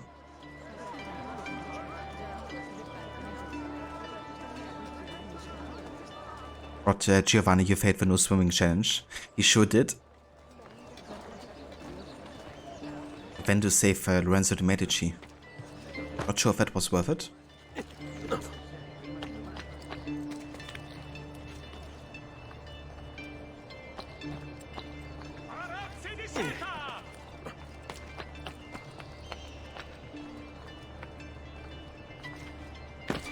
But yeah, this will actually be a good time to do some side stuff. One thing I want to do for sure is go back to Monteriggioni and pick up some money, because our treasure is full at this point, I believe.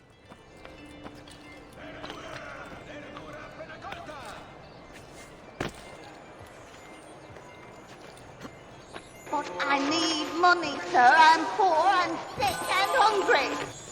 Indeed. I need money so I can buy the Helmschmied set. What on earth possessed you to hit me like that? Okay, I got a fast travel point right next to a main story actually. Who gave you the right to go barging into folk for the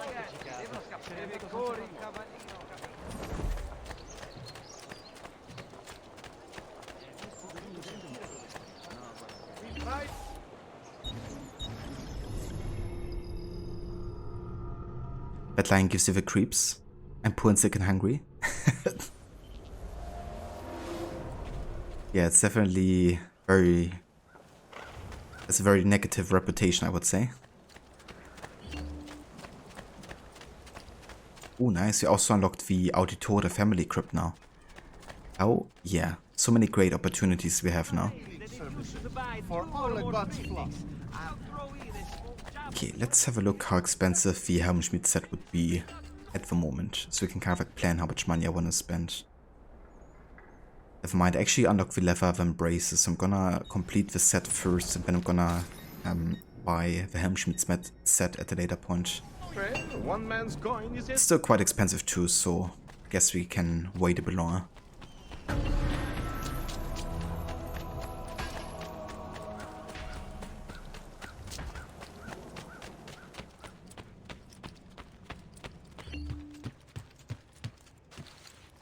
Salute, Claudia. You here to look at the book? There we go. 17,000. Brought many sleepless nights hearing that in dreams. Absolutely. But I need money, sir. I'm poor and sick and hungry. Yeah, sometimes I just wake up in the night, gasping for air, hearing that in my head. And it never stops. Hey there, Spectrum. Welcome in. And thank you for joining. PTSD, even if you've only heard a little of it. Absolutely.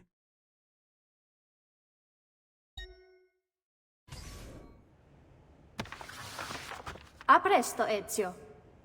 A presto. So we could also deliver some codex pages that Leonardo deciphered for us.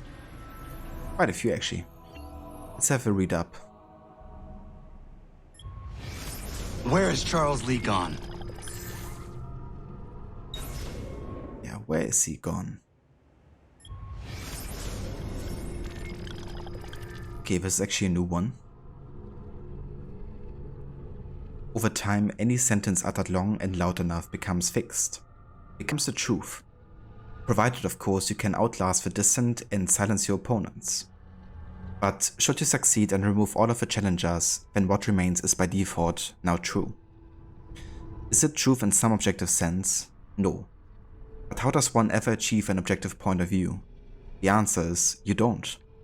It is literally physically impossible. There are too many variables, too many fields and formula to consider. We can try, of course, we can inch closer and closer to a revelation, but we'll never reach it, not ever. And so I've realized that as long as the Templars exist, they will attempt to bend reality to their will. They recognize there is no such thing as an absolute truth, or if there is, we are hopelessly under-equipped to recognize it. And so in its place they seek to create their own explanation. It is the guiding principle of the so-named New World Order, to reshape existence in their own image. It isn't about artifacts, not about men. These are merely tools. It's about concepts. Clever of them, for how does one wage war against a concept? It is a perfect weapon. It lacks a physical form, yet you can alter the world around us in numerous, often violent ways. You cannot kill a creed. Even if you kill all of its adherents, destroy all of its writings, these are a reprieve at best. Someone someday will rediscover it, reinvent it. I believe that even we, the assassins, have simply rediscovered an order that predates the old man himself. And yeah, as we know from Origins, that's very true. You know, the assassins have existed before, and the idea for what the assassins stand for, but also what the Templars stand for, has always been there, you know. Even if, of course, the two organizations haven't been in existence yet.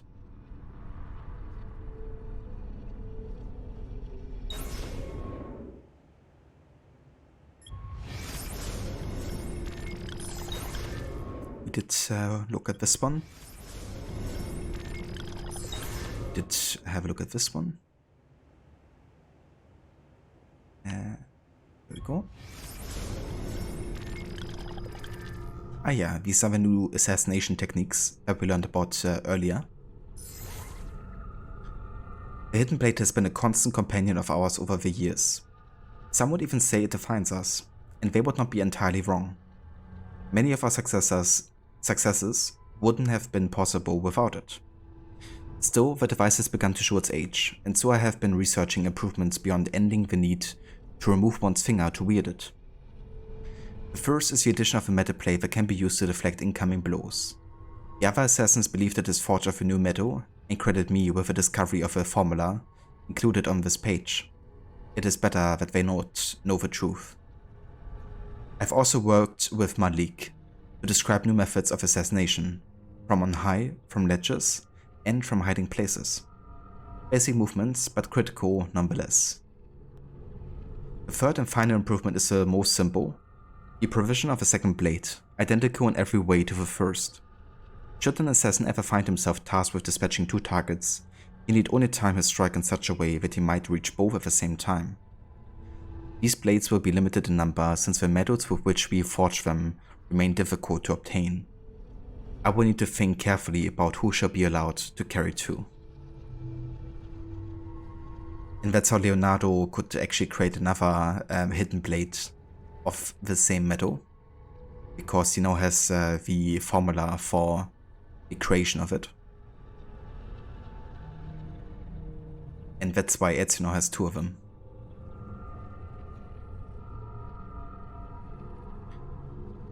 Rod, that's why the criticism that Origins is not an Assassin's Creed game falls apart for you. They simply had a different name, that's all, hidden once. Then later they changed it to Assassins, simple. Yeah, I mean, that couldn't be further off from the truth, you know. If you look at it from a narrative perspective, you know, it's like such an Assassin's Creed story. One of the most Assassin's Creed stories, I think. And it's literally about the origin of a brotherhood, you know, and of a creed, so... yeah, those arguments definitely don't apply. Yeah, Malik. I really wish we could see more of him. It's been such a great character of AC1. And it definitely feels like one of the most important relationships for Altair, you know, because the way their relationship improved is kind of like symbolic for how much Altair has changed in his way of thinking. It was really like a symbol of his character development.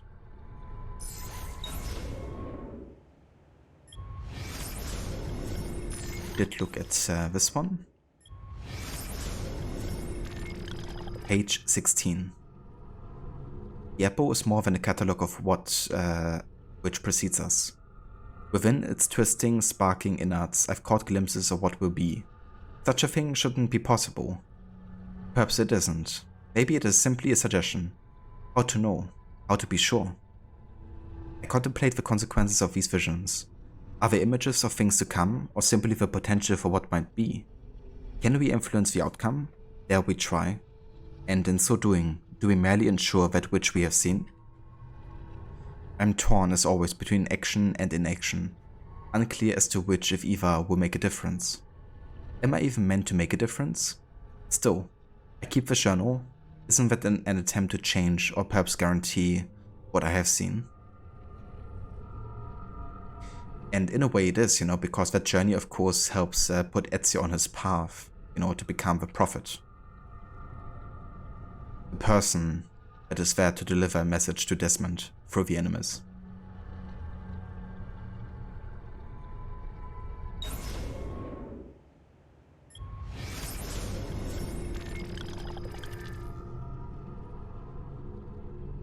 Harbinger, you have finished AC2 4 to 5 times but never read those. That's fair. Yeah, I mean, there's quite a lot to read about them as well, and you really have to go out of your way to access what is written within them. But yeah, there's so much great stuff in it, and it really kind of like ties together AC1 and 2 so much. But also, of course, Bloodlines being like the connecting game between the two. Because in Bloodlines you can actually see Altair writing the codex as well. But because you didn't want to, you just didn't pay attention. That's fair too, you know. I mean, sometimes you just want to focus on other aspects of the game, rather than reading like literally everything.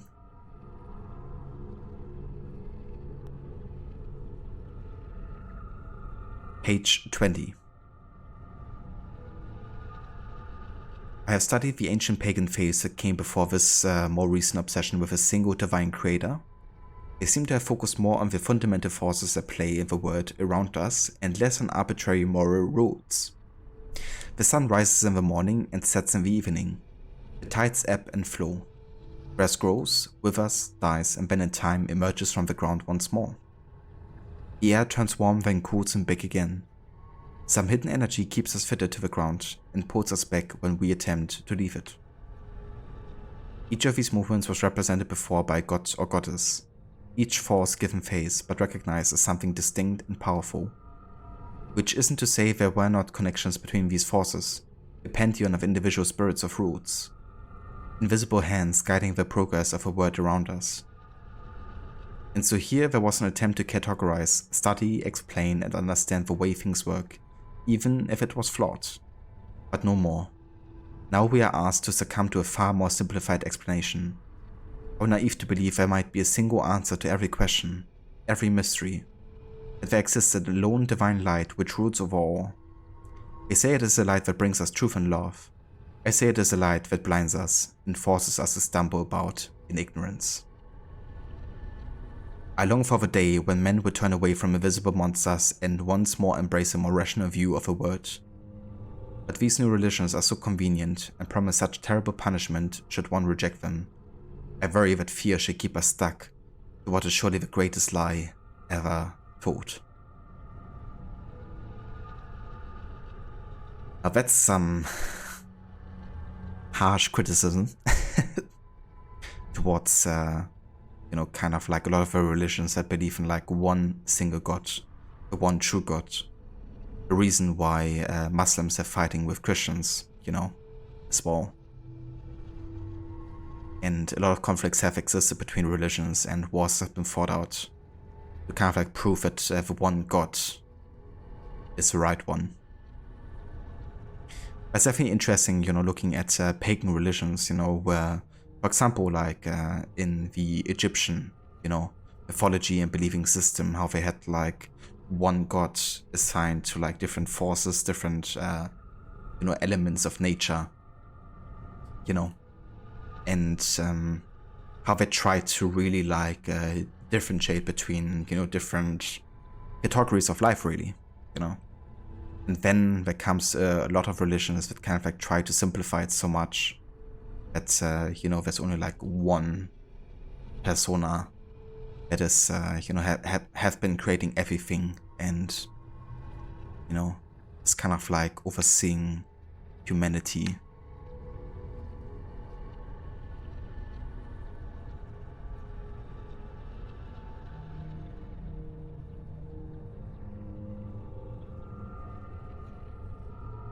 Rod, when you have the pagan aspects of things like Christmas, which Christianity altered it to what they wanted. Yeah. And ironically now, Christians are kind of like complaining about, you know, Christmas becoming kind of like a commercial holiday. And that people kind of forget what Christmas should really be about, which is, of course, you know, the birth of the Messiah, Jesus Christ. But yeah, you know, people can't have other reasons to celebrate Christmas, like, you know, being with family. Or if I want to gift something to each other, that's of course to be, you know, highly criticized. But being like a, you know, a commercial person any other time of the year is alright, you know. Makes sense.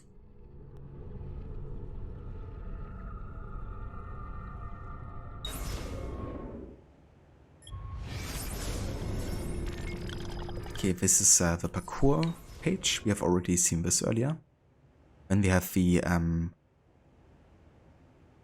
portrait of Maria, and we have the last page already. However, the last page I'm not going to read until we have collected all of the codex pages.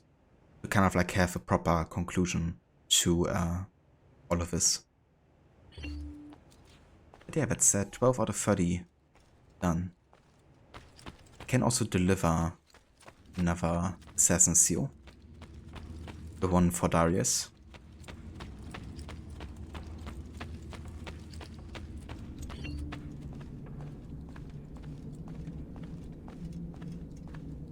Just goes to show that someone is always trying to dictate to others what they should be celebrating. Yeah.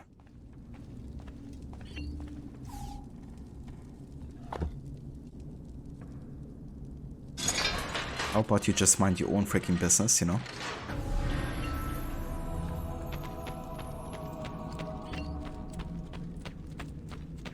Acceptance and tolerance would be nice. The people believe what they want to believe.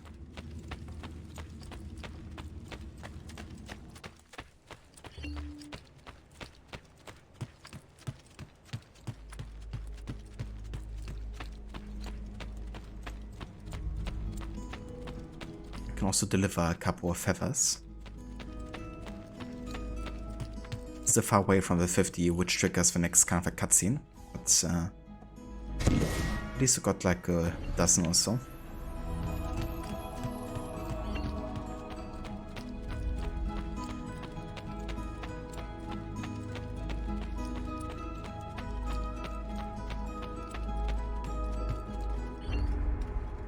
buongiorno. Salute, Ser Ezio. Shall we take a look at the list?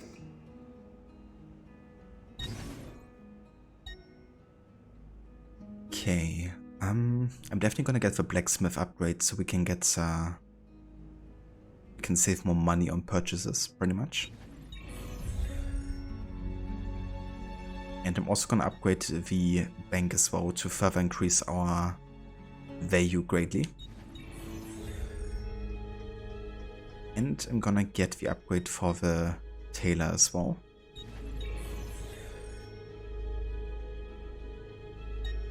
And oh, that's it. Yes. Buon viaggio!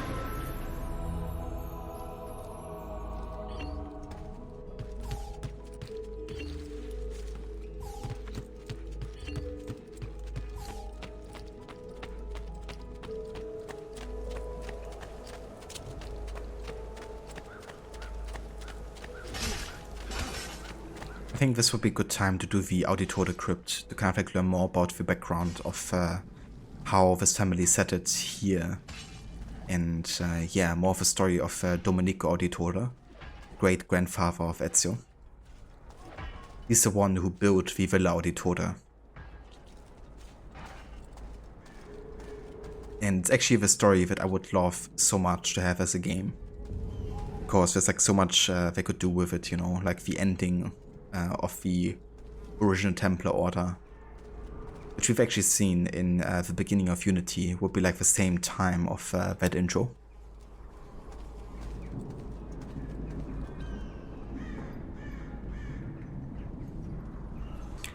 Hey there, hippie, welcome in. Thank you for joining. And yeah, we're just playing some more AC2. Back with our stealth and our mission challenge. I've got to take it like 3 times earlier during one of the assassin tombs. But apart from that, it's been going pretty good.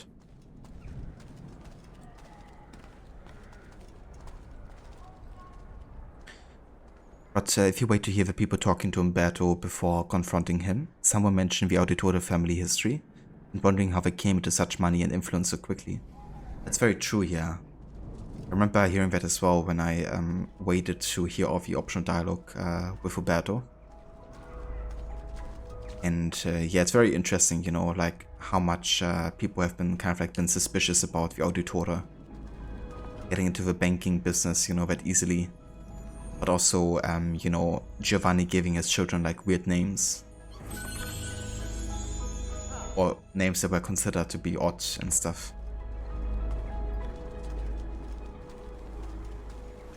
But yeah, of course, with the credit that Domenico got from the Polos.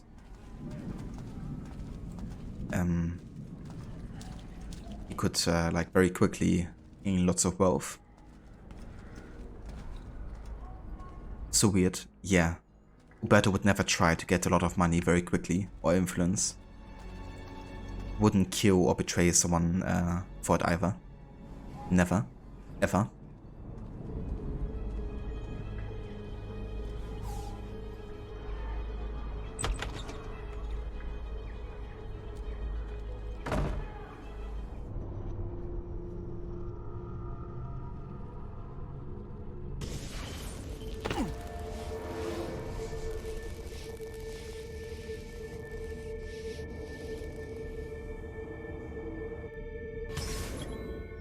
Paying respects. Explore the Auditore family crypt.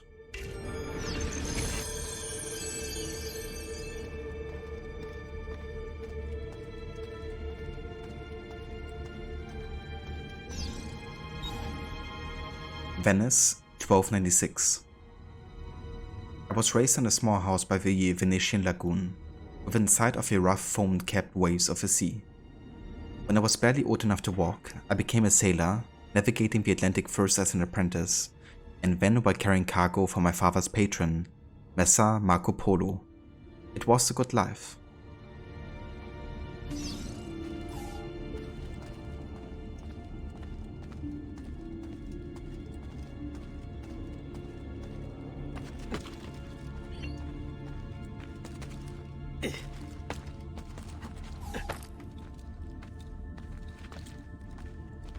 So here we already have a connection between AC1 and AC2 because the Polos have actually visited Altair.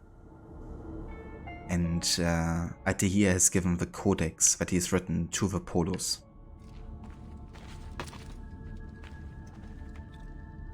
I am, yeah, playing mostly on PC. I do also have a couple consoles. I have a PlayStation 4 Pro, Xbox One, 360, and Levi also has Series X as well. But I'm streaming and playing mostly on PC. Unless it's like exclusive or my PC can't run it properly. Sure. One day while ashore on the harbor looking for work, I fell in love. She was barely 20, but when I looked into her eyes, the whole world was reflected back, clearer and brighter than the sun.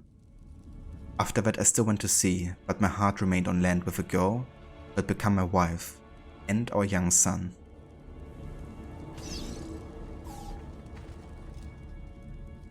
But it's interesting how many felt Revelations was the first to create connections between the two, but the connection started with AC Bloodlines in 2. Absolutely, you know. I feel like Bloodlines really deserves more credit for how it connected, you know, those games together.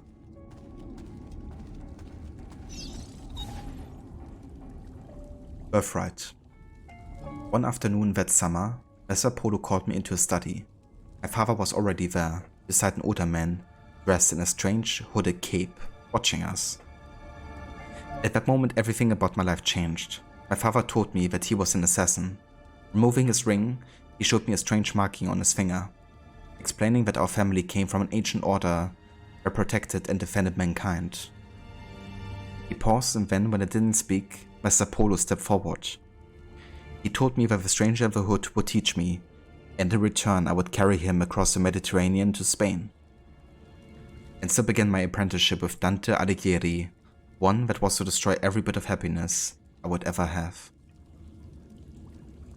So yeah, the Auditores, as you can see, even though they were actually called different back then, because Auditore was a name that Domenico took on to kind of like disguise himself, I guess, and his origin. But yeah, his genetics, you know, actually have like deep roots within the assassin history. And that's of course also because with them having like a certain percentage of like ESO DNA, because actually hybrids always stem from a line of hybrids, which also gives them the ability for eagle vision and the sixth sense, essentially. But yeah, that explains also why they have like a long tradition of being like assassins. And yeah, Dante Alighieri would be the one to, you know, be like a mentor to Domenico Auditore. So that could be something we can see in the game about this time, you know. Dante acting like as a mentor.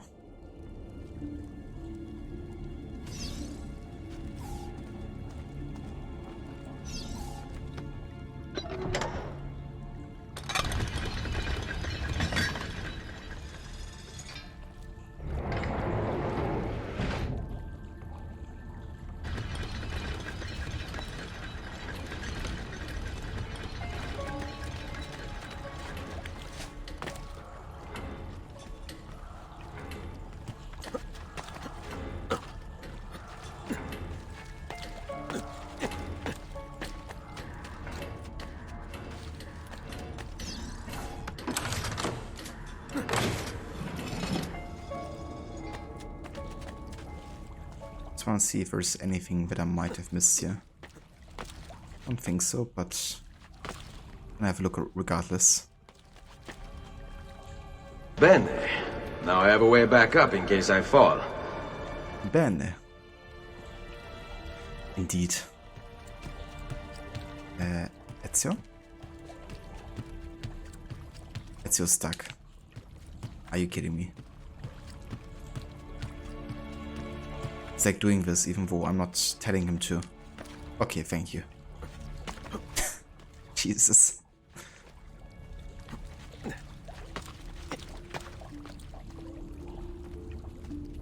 Assassin's Creed Chronicles Italy. yeah, that could be like a good opportunity, you know, to make like another one of these games and have like a meaningful story. He doesn't have a way back up, but he does have a way back to where he came from. Mentor. In preparation for our voyage, Messer Alighieri met with me repeatedly. At first our meetings were about purchasing supplies, but soon they became about higher things, about life, love, honor, and justice. He taught me that society was set up in such a way as to control its members, to stop us from thinking, from seeing. Soon I could look past all the laws and illusions. I understood that mankind was being used by its rulers, that we, the people, deserve freedom. It was then that Dante began showing me pages from a book that Messer Polo had brought back from the palace of the great Genghis Khan. The manuscript, the codex, was about our order, the assassins. So this is interesting, because this isn't how it is shown in Revelations. At all. The codex is actually given to the Polos in Masyaf by Altair. At least that's how Revelation shows us how it happened. So I guess you could say this might be a conflicting information.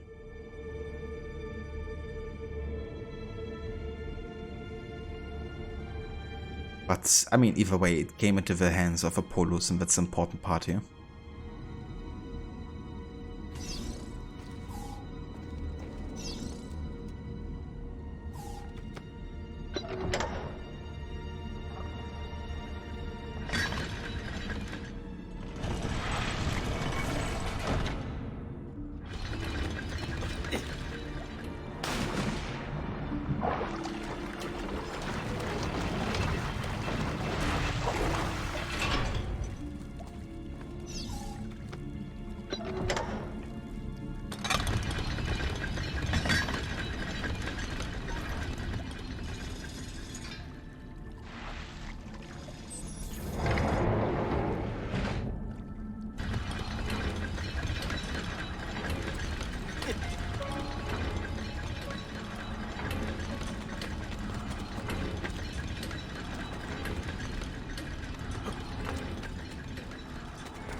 An unexpected farewell.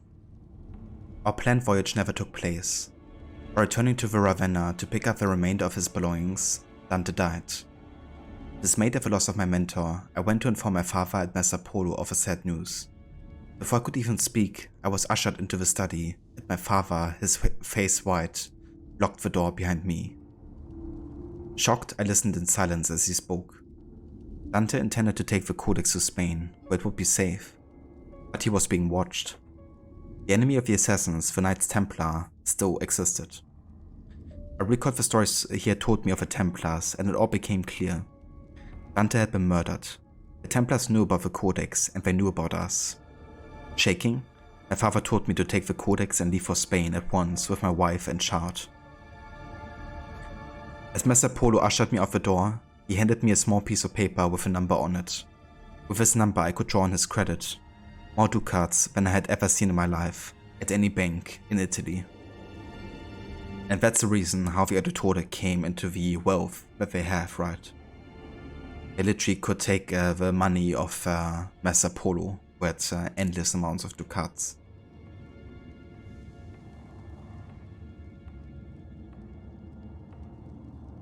Maybe you wonder if the DS games have any extra lore, like Assassin's Creed Chronicles and Assassin's Creed Discovery.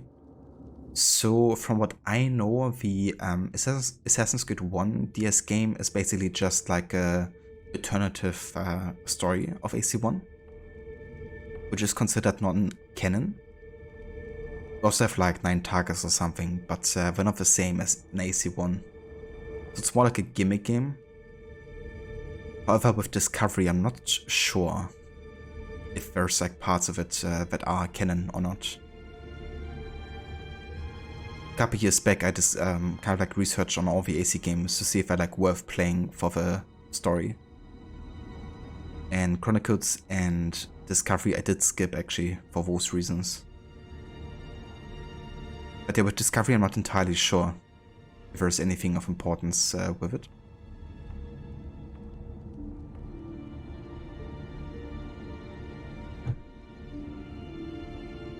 Harbinger, Asus customer support response time 1 day. Ubisoft customer support response time 2 months. Yeah, that seems accurate. I've been there.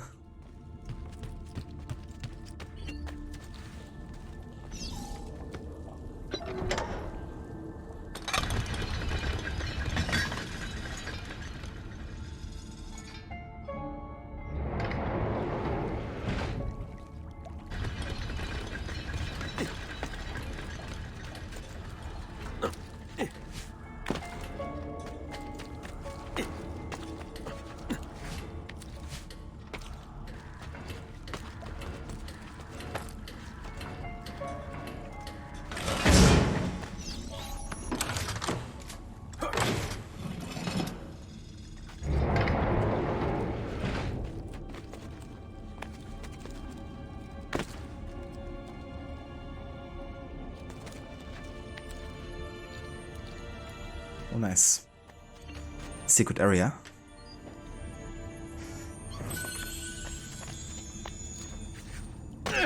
So they don't actually count towards your 100% completion. Because if it did, it would be insane. You know, like having to expect the player to find every single secret area, like everywhere.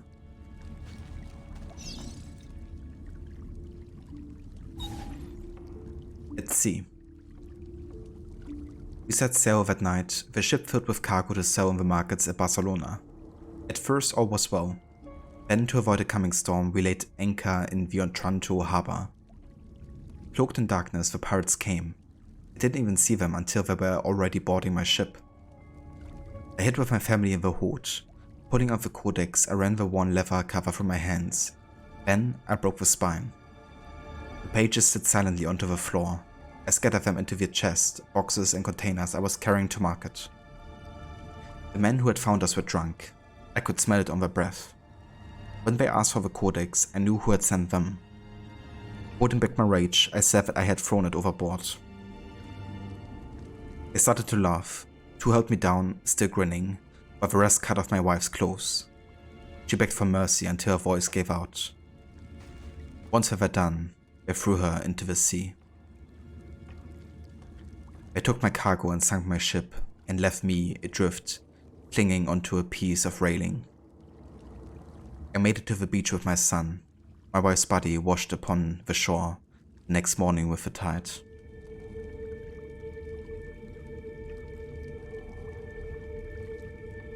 And that's just another atrocity that the Templars are directly responsible for. You know, killing an innocent, but not only that, but also, you know, violating her in the worst ways possible. But now I can also see why revenge kind of like goes in the family of the Auditore, because after this, you know, Domenico had every reason to wanting to do anything with the Templars.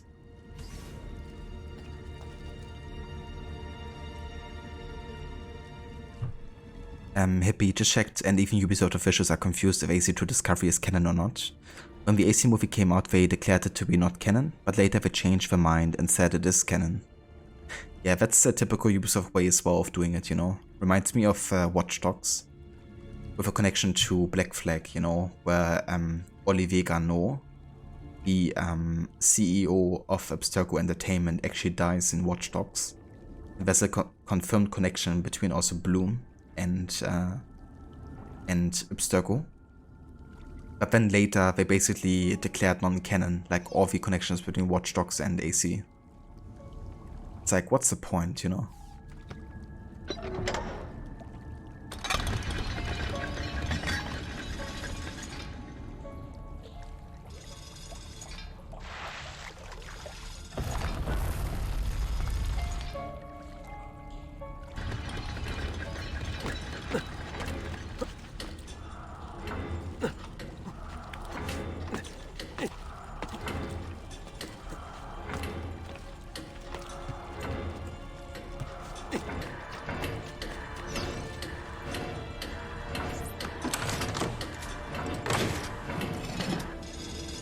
Detroit. What a bunch of bastardis.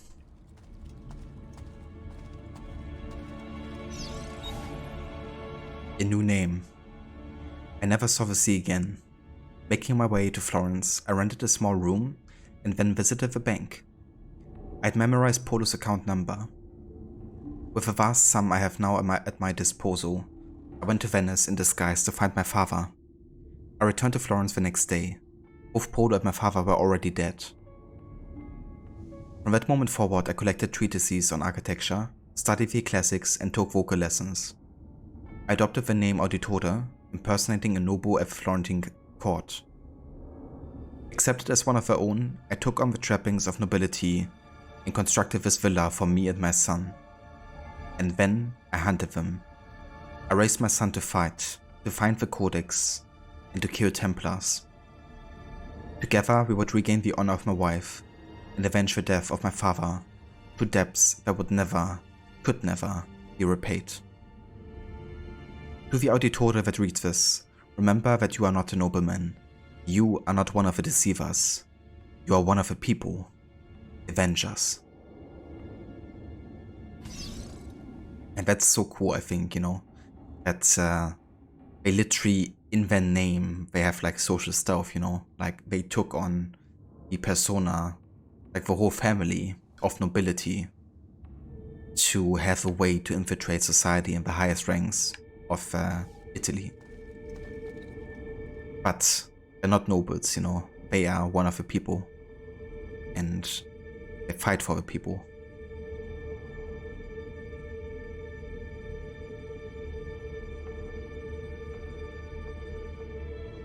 But making things non-canon retroactively is a very slippery slope.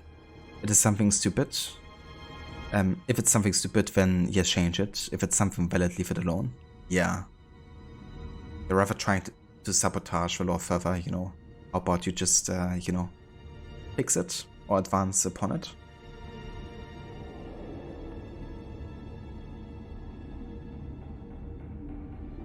Habaja used to love his puzzles. They were your favorite parts in AC2 along with the Glyphs, but now you hate anything that's time related.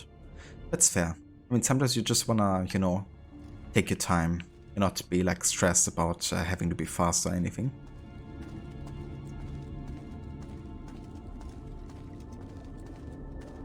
It's like Bruce Wayne is Batman. Yeah, in a way, you know. The Avenger of the people. Speaking of Batman, you saw the new Flash movie trailer, did you? I haven't seen it yet. How was it?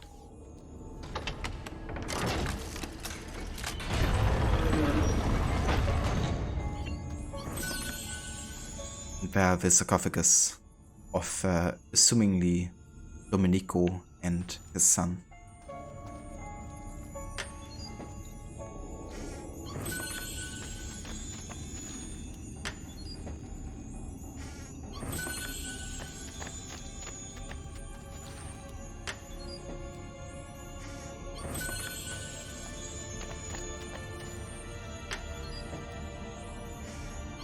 Money.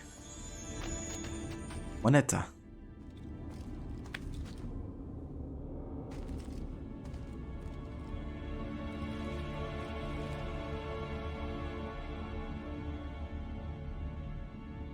And I wonder if there's something written on this. I can't make anything out here.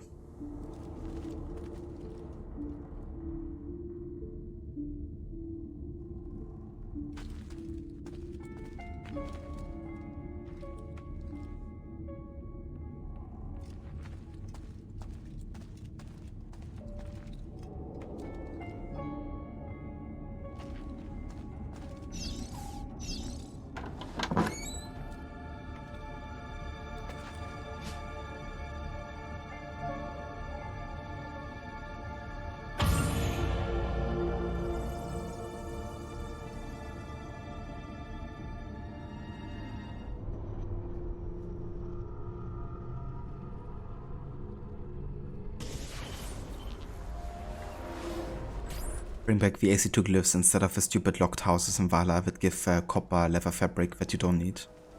Yeah, I'd rather have these type of levels for sure, you know. in an endless amount of like same kind of locations.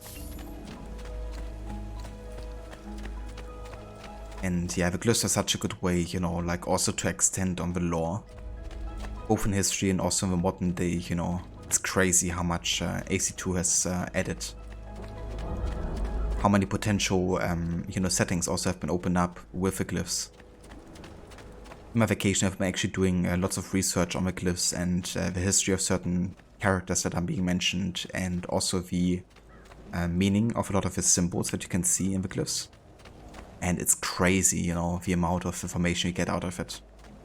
The amount of ideas and potential for future settings. Really a missed opportunity they hadn't done Japan before, because there's so much that Clay also has left behind in regards to it.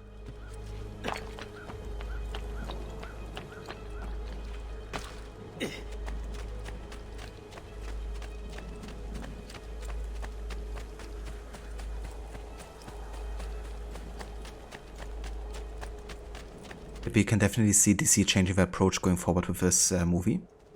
Direction seems different. It's like people at Marvel made a DC movie, which is somewhat true as James Gunn exited partnership with Marvel to take control of the DC universe. I gotcha. Yeah, I mean, that would make sense, you know, if like one of the major people behind Marvel is like taking over parts of DC. Who knows, you know, might be for the better.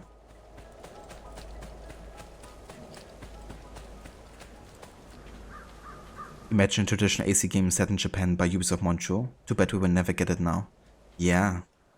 Imagine even having like Clay as a protagonist for modern day. Kind of like going back in time. Obviously they very likely wouldn't do that, but I would love to see that.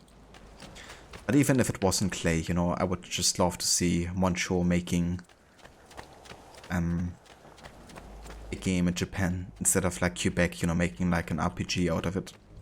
With like monsters and fairy tales. Come and see what my little gallery has got. I'm sure I have a surprise or two for any art lover or sinner in need of forgiveness, eh? I have devotionals here who beg God pardon and adulterer thieving murderer. He really likes to talk. Okay, let's get another painting here. Saint Francis in Ecstasy.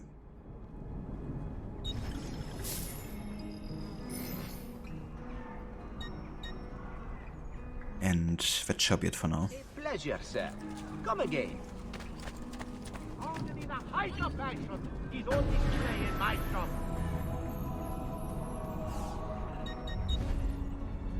Here we could get the medium medicine pouch. But that's not really necessary currently. I'm gonna wait with it. Could change the color of my clothes because I've been going for the bonus skin for today. But I think I'm gonna go back to Assassin White for now. I think next stream I will also add a reward where people can change the dye on Ezio's robes. I've more coming in soon. Don't be a straniero. I may be expensive, but my goods are worth the extra quattrini. I've never The extra quattrini. Maybe imagining that feels good to be honest. Not massive RPG style, just towns, horses, swords, kingdoms, forests and linear progression, set in Japan. Yeah. I don't need much more to be happy to, no.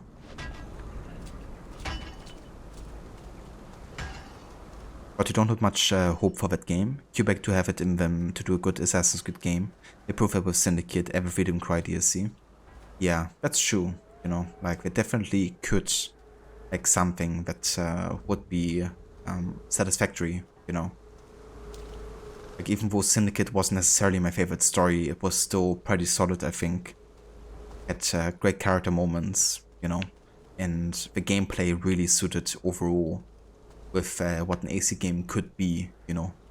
Even if it took some creative liberties with certain aspects, I think overall it's still a very satisfying experience, you know. Also quite unique. And Freedom Cry was also like really good as a contrast to Edward's story, you know, having like something that's more like motivated through the assassin morals of liberating the slaves, ending oppression.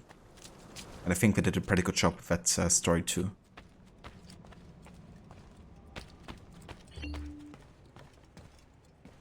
But yeah, the last two games and the writing that they have created with Odyssey and Immortals really didn't pick me up. I watched quite a bit of Immortals Phoenix Rising, and I don't know. It's just really not the type of story that I would be interested in. But, you know, if people are, that's good for them, of course. Just nothing I really would like to see myself in AC anymore. But I think they should have stuck with like games that aren't AC related, you know, like Immortals. That way people who enjoy that kind of like story writing can enjoy it without it ruining lore of Assassin's Creed. Salute, Claudia. You here to look at the book?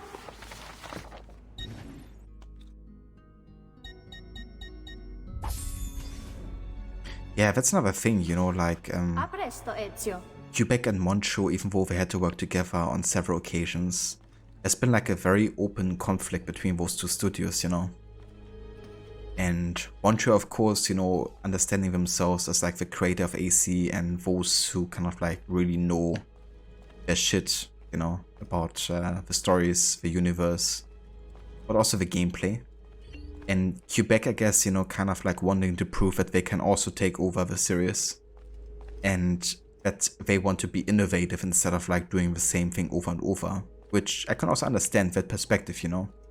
That's why they have made decisions like purposefully, you know, removing like things that people associate with Assassin's Creed, like Hidden Blade having to be there, you know, the typical aesthetics of assassins having to wear like a hood and a cape.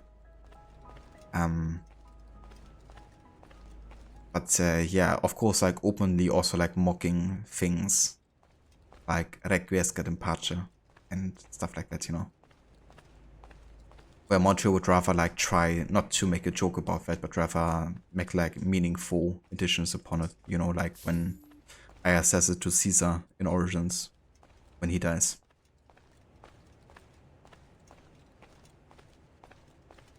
Also give me just 1 sec. I'll be right back.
Okay, I'm back. Hippie, something about Odyssey makes you never want to play it. So you never played it before then? That's definitely fair. I mean, I would say if you're generally open about other games, and if you don't care too much, if you're not too offended by law-breaking things, and if you get like a good deal on Odyssey, then I would say it's worth visiting and worth checking out, because who knows, you know, you might really enjoy the gameplay. I know, for example, that even though there's like lots of things I criticize about Odyssey, I still have like a decent time with it gameplay wise, you know, because there's lots of things I can enjoy about it.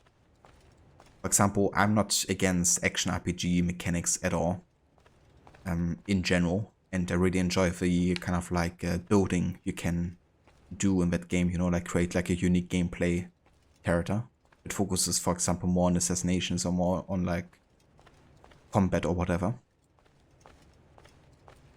But yeah, whenever I see it in like context to AC, you know, that's like too many issues for me. But as a game, it's pretty solid, so it can be fun for sure. If that's kind of like a game that you would enjoy. But if you don't even have like the motivation, you know, to play it, then maybe it's also good to listen to that stomach feeling, I guess. Did actually get more money, didn't I?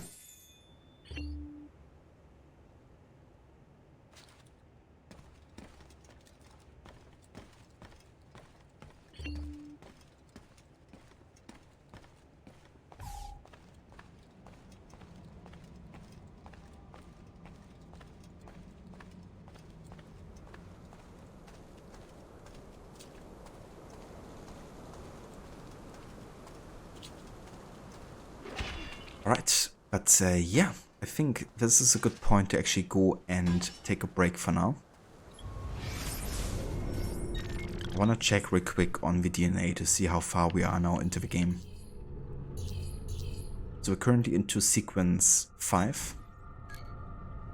And we have done the first memory. But yeah, there's still 7 more.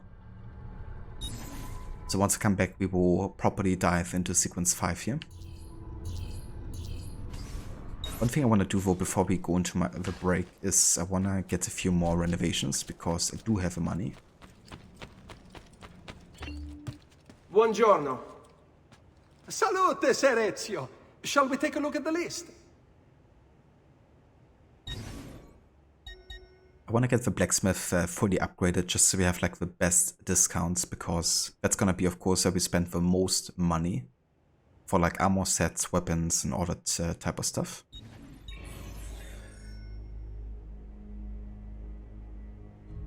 Buon viaggio!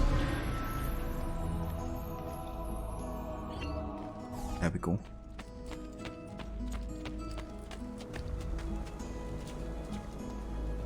Thanks, Rod. And Hippie too. Definitely will.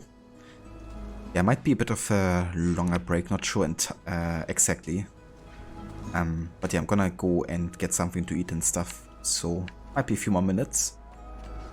But when I come back, we will continue with sequence 5. We could also have a look later at some behind the scenes stuff and trailers because I still want to do that too. So I might be doing that when I come back from my break as well. But yeah, we're gonna decide that later. But now I'm gonna go into the break and then we will be back in a few. Catch you later is prom.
Alright. Welcome back, guys. And thank you all for staying tuned for more of AC2. We're gonna continue with our stealth and all mission playthrough. However, I'm gonna actually take this time now after the break to showcase some of the promotion material, as well as the making of behind the scenes stuff for AC2. And yeah, first I'm gonna showcase 3 of the official trailers. The E3 trailer, which we watched earlier as a different version. Then the gameplay trailer and also a TV spot, I believe it is. Yeah, like a 60-second TV spot that's quite unique. And then we're gonna have a look at the making of Assassin's Creed 2, which also includes the developer's diary, which was kind of like a series of short videos where Patrice Désilets and other major people in the development team talked about different aspects of the game and what they wanted to achieve with the setting, the characters, and the universe. And yeah, I'm gonna take this time also to mute myself and indulge in the food that I've gotten. So I will be in chat and talking about it there. But yeah, afterwards and once I'm finished, I guess I'm gonna also pause in between and talk a little bit about what we're seeing and yeah. But yeah, I hope you will enjoy the trailers and also the making of, and I will see you in chat. Also, thank you, Rod. Welcome back as well. Welcome back to you too, is Prom. Indeed, Rod. Yeah, I wish I had some pizza, but having some leftover from yesterday, we actually made goulash, which is absolutely delicious. So got some leftovers from there.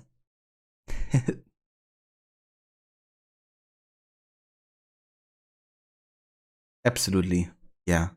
Love cooking a bit more and then having some leftovers. Cheers, is Prom. I appreciate it. And yeah, hope you enjoy this. Let's have a watch.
the entrance. Don't let him see you. Wait for my...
Assassin's Creed 2. In stores now. Rated M for mature. PS3, now $2.99. PlayStation.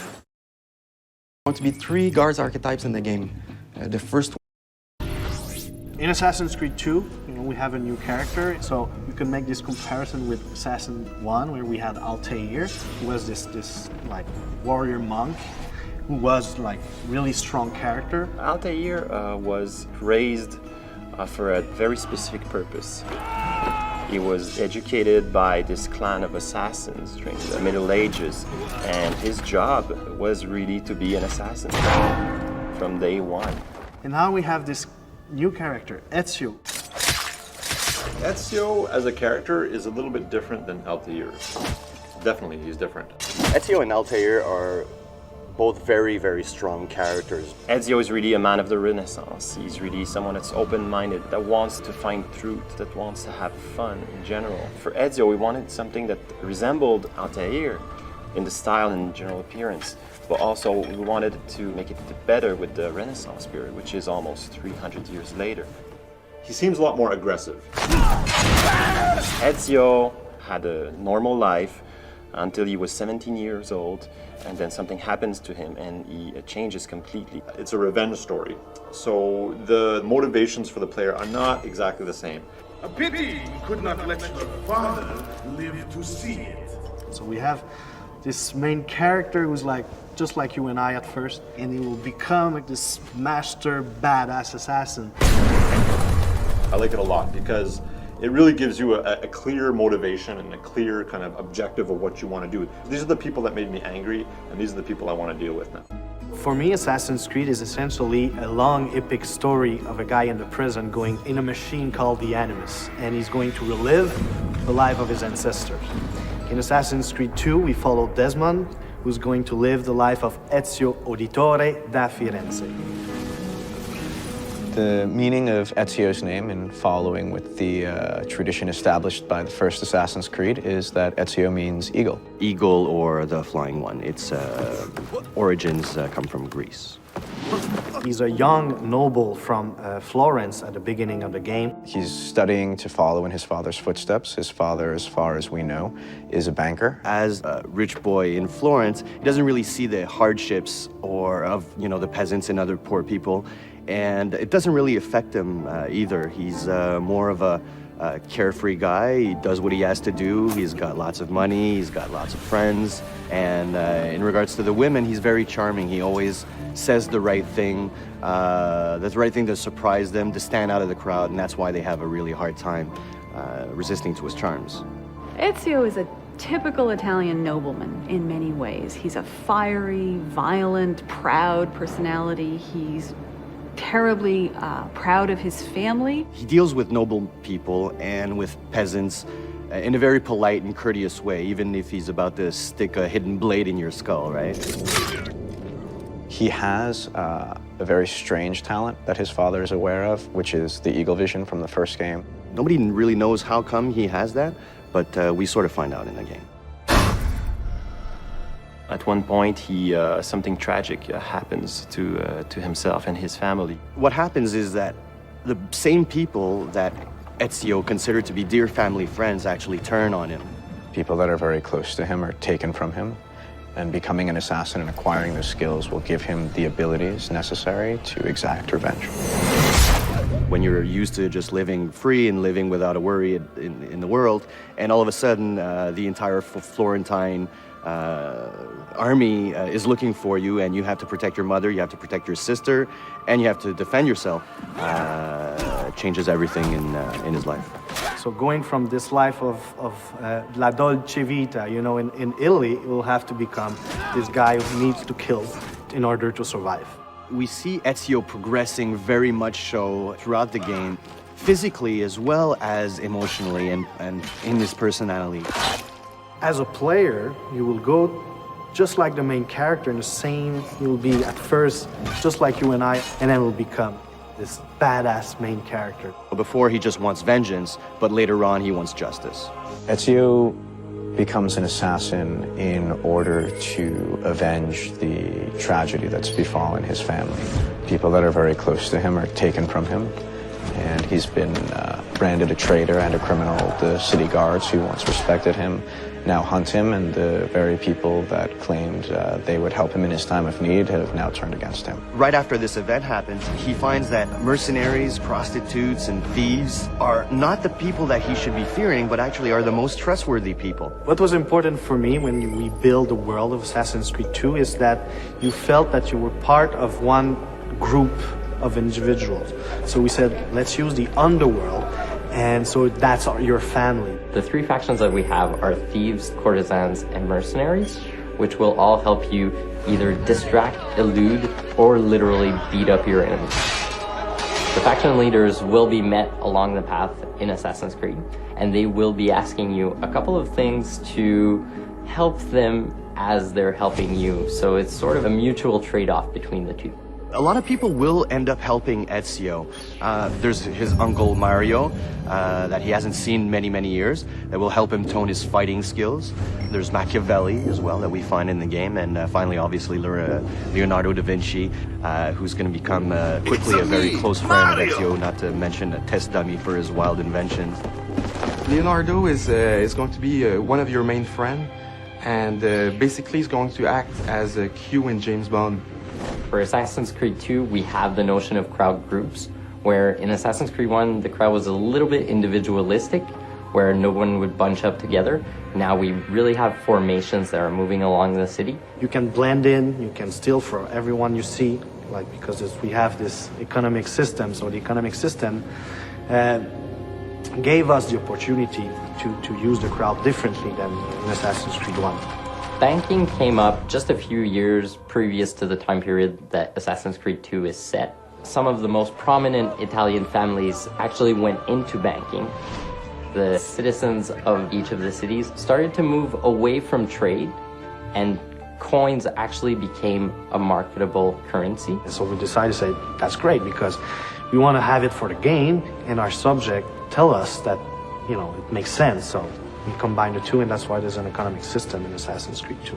The most exciting thing about the economic system is giving the players the choice to do what they want with their money. So instead of feeding the player rewards at a given time that is set by the level designers, we give you a whole bunch of options that the player can actually choose when and where to purchase. At the beginning of Assassin's Creed 2, what I wanted is really to change the structure of the missions to, instead of having a main structure, it's to have different structure each time you start a new sequence of missions. There's a story that will be there. They'll drive the missions, surprise you, maybe missions that you start and you think they're going to do something, maybe you'll have a U-turn and do something else instead. Hey, I remember you. You never know really what's going to happen next in Assassin's Creed 2. There's a little bit for everybody. We're really trying to make sure that the game appeals to as many people as possible. We have retry points still in AC2 with climbing puzzles. Then you'll have, collectible quests. There are crowd missions. There's the narrative mission. You have these missions that you can do to change your notoriety in the city. There's also the city life, which are just randomly occurring acts throughout the world. For example, we have the messenger. The messenger who sees Ezio, sees the player, will run away. So it's up to the player to say, am I chasing him to get the letter he's carrying or not? We have one guy that we call the pickpocketeer. So basically that guy will be able to steal the money from the assassin and start running. So what do? You continue your mission, or you go back to that guy to be able to get the money? Throughout the world, you're going to find exciting, memorable historical landmarks that also have interiors that you get to play through with lots of acrobatics and running and jumping. And these interiors lead to tombs that have been hidden for hundreds of years that only the assassins can find.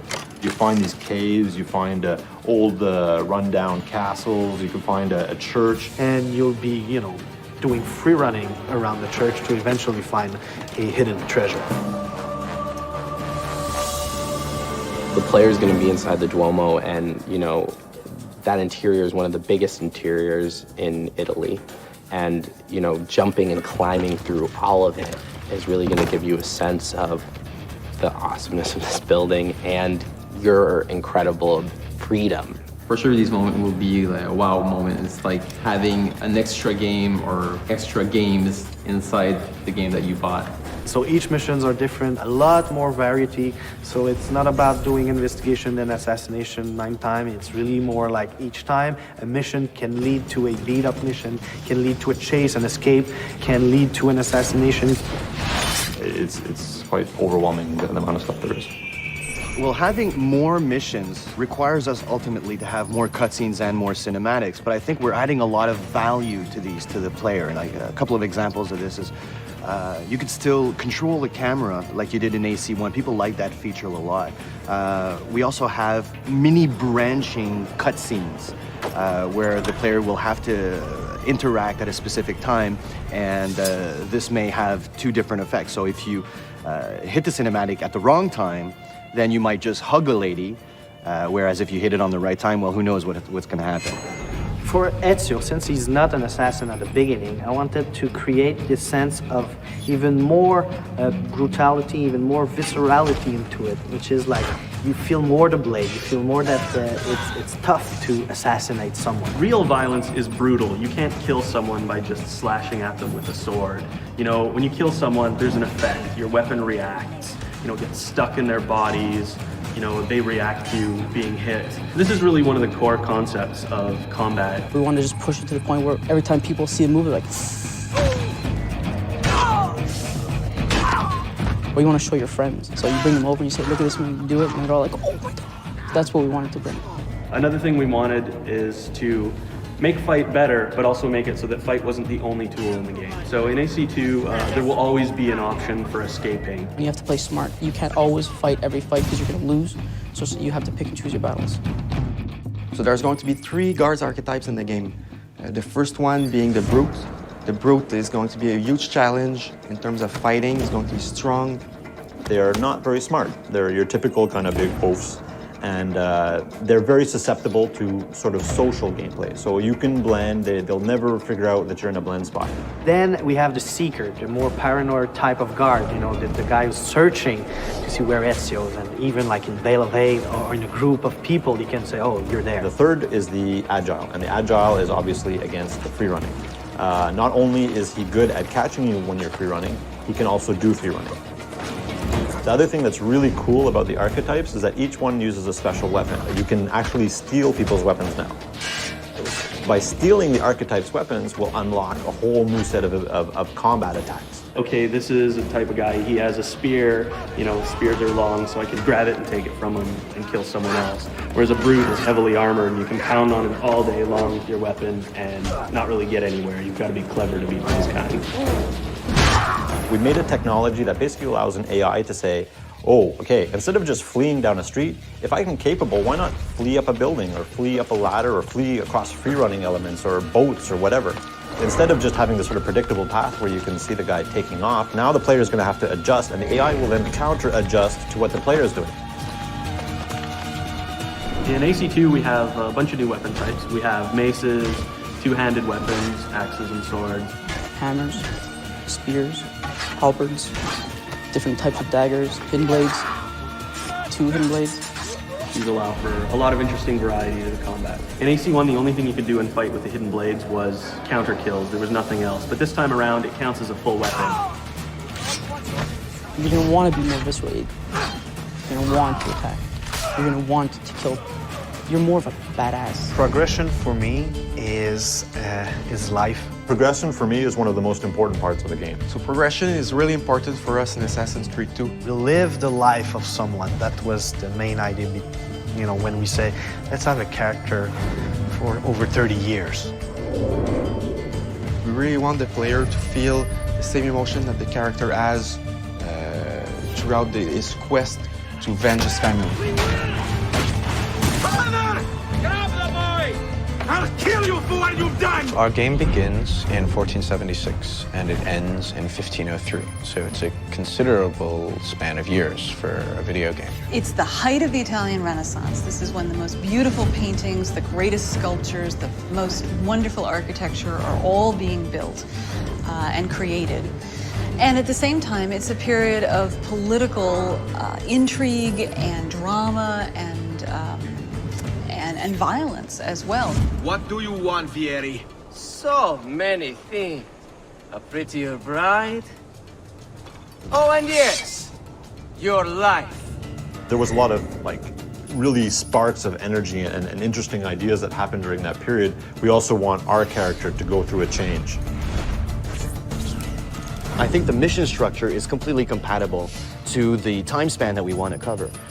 In the sense that it allows us to have some flexibility and really focus on the most poignant events that happen in history and in Ezio's life throughout his progression. throughout the game, he's going to encounter people. I was hoping you could help me with something. He will have friends that will teach him abilities. He will be taught fighting by his uncle. He will learn a few skills from the different groups of different factions in the crowd. I'm going to teach you how to survive. He'll also learn by himself a few tricks. And this will make sure that the player progresses in the game in a way that always varies the experience. If your character isn't evolving and it's not like you're not looking, oh, what's my next new toy, or what's the next thing that I'm going to get to play with, the game will feel stale. So it's very, very important that the game feels refreshing.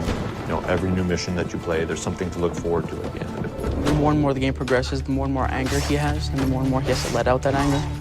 So the moves just keep coming and coming and coming on what he can do with the different weapons that he has. You start with just basic sword attacks and the ability to defend yourself. And then we introduce disarming and counter kills, and then from there it all opens up. Player will be requested to actually buy some of this gear.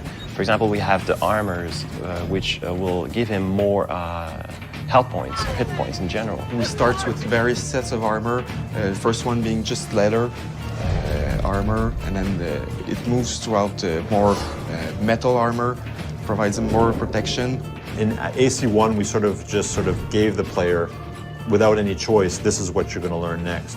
Whereas in AC2, the player has much more choice. Since such a large part of Ezio's story is him, you know, answering the question, who am I and what am I doing here and what's my purpose?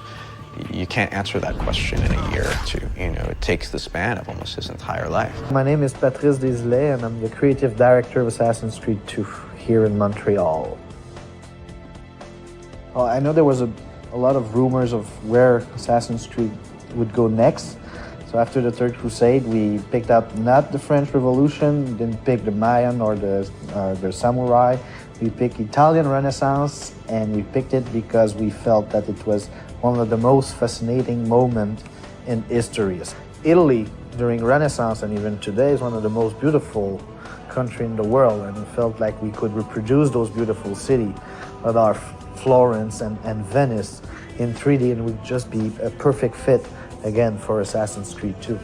When we went to Italy, first we had an Italian guide with us telling us, okay, this building is Renaissance, this one is medieval, and this one was built only like 100 years ago. So we could really, in our research, do the difference between the architecture. And then doing our research, we could also say, okay, this building was not exactly like it is now. If I take an example, the facade of the Duomo in Florence wasn't built at the time.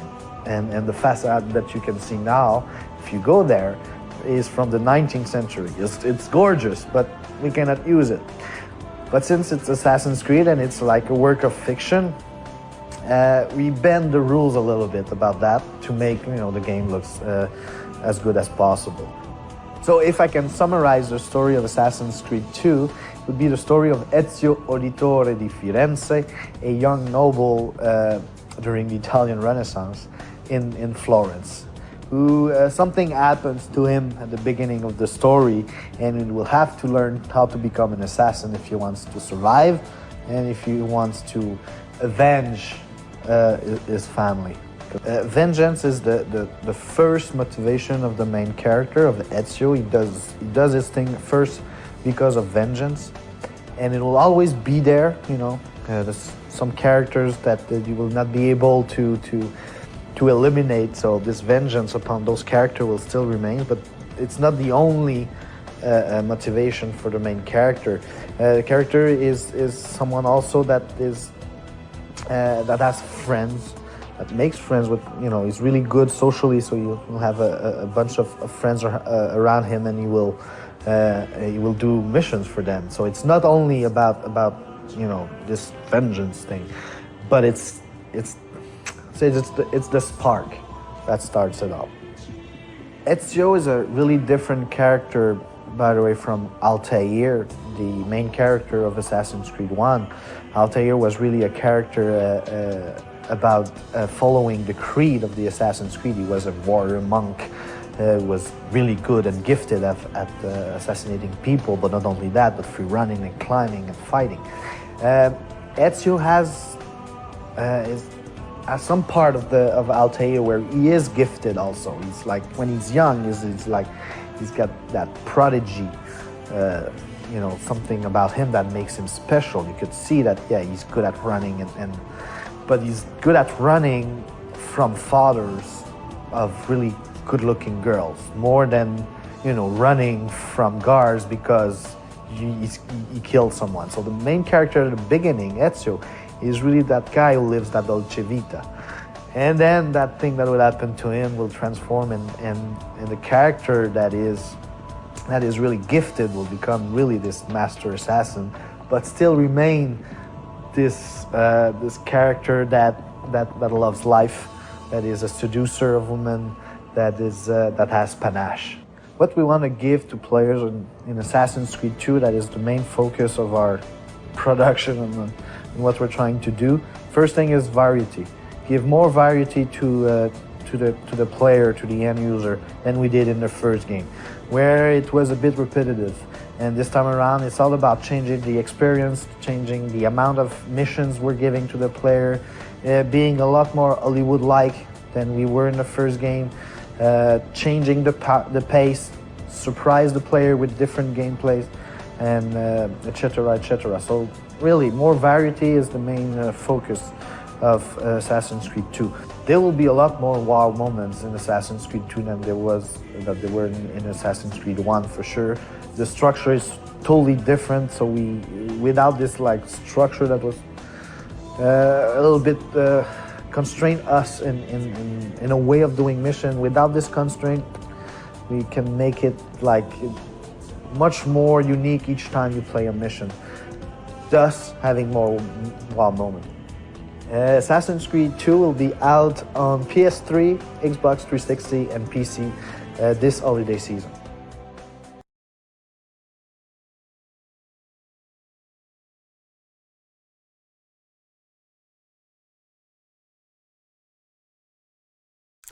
Well, you heard him. This holiday season you can expect AC2 to launch, so I would definitely pre-order it.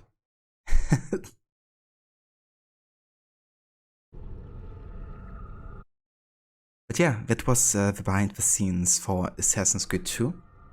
Definitely cool, to kind of hear all of that insight, and you can really tell how much I want to improve from AC1, and kind of advance on what they have created there, I weren't just trying to replicate the exact same gameplay from AC1, which, Brotherhood and Revelations definitely did a lot more, kind of build on top of AC2 instead of trying to invent so much more stuff on top of it. So the leap from AC1 to AC2 was actually insane, with how much liberty you've also gotten as a player, and how much they open up the world for you to explore.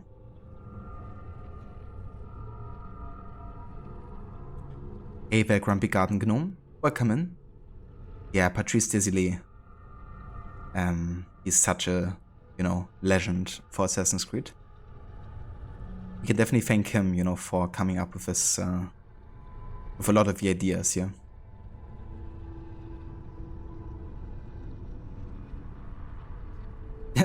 Right, Mauler? Yeah, I can't wait to get that physical in-game map. So I can study the map on the way home after getting it, and already know the entire world before I even open up the game.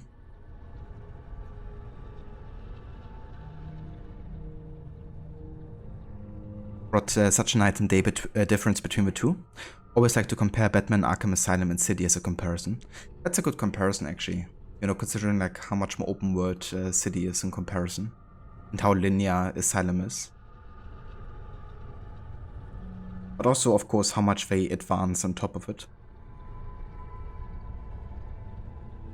I guess there's always the chance you have a sequel, if the first game has been a success, and you still find that potential to improve, and you can really knock it out of the park.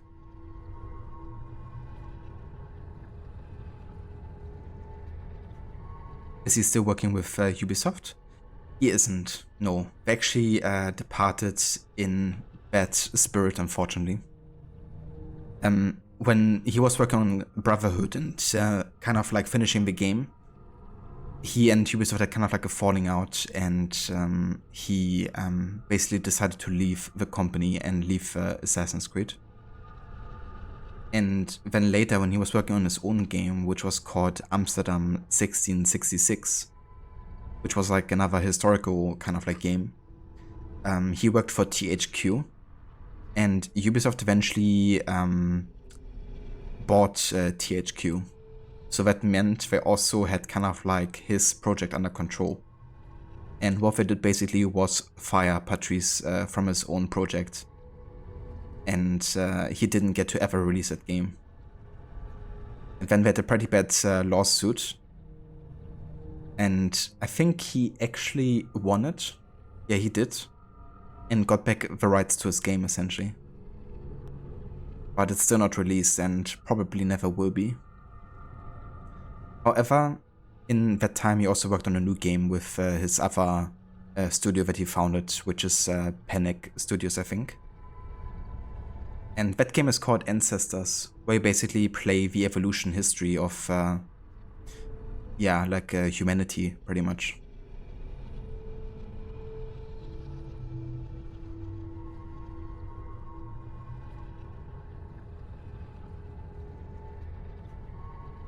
GTA 2 and 3 is another example of a huge difference. I can only imagine, yeah. I haven't played these two games yet, but that would still be quite a big difference from what I've seen.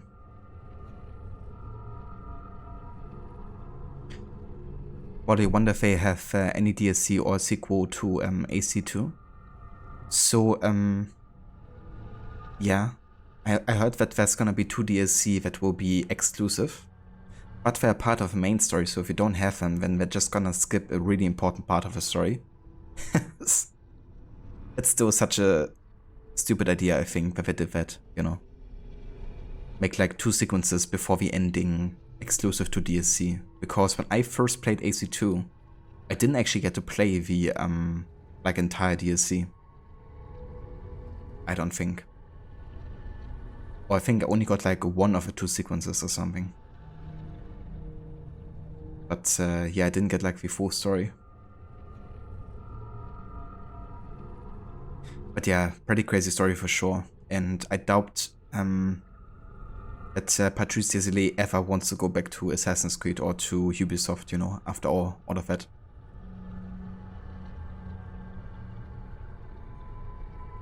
Yeah, Ancestors was really cool. I actually really ended up liking it a lot. Because even though it can be repetitive, you know, I thought it was a really like fresh and unique idea for a game. And yeah, it's like so basic on a level that everything feels super rewarding in a way, you know, like learning like really like basic stuff, you know, like walking through water or something, you know. It's kind of like great seeing that progress in the evolution line. You can see the decline in quality in Ubisoft over the years when people left. Yeah, I mean, you can also tell where they had kind of like their focus, you know. And while at kind of like the time of these games, like AC2 and AC1, Ubisoft was very ambitious, you know, trying to push the gaming industry. And now at a point where they seem to kind of like not innovate as much and rather take from popular gaming trends, but also business models. Where they really lose like their identity more and more, you know. It's not that the games are bad necessarily, but it's just really not unique anymore. For the most part. And I mean, the reason people got interested in Assassin's Creed was it was super fresh, you know. Like both gameplay wise, having an open world where you have like a complete free flow of like parkour and traversal. But also having like all of these unique like time periods, you know.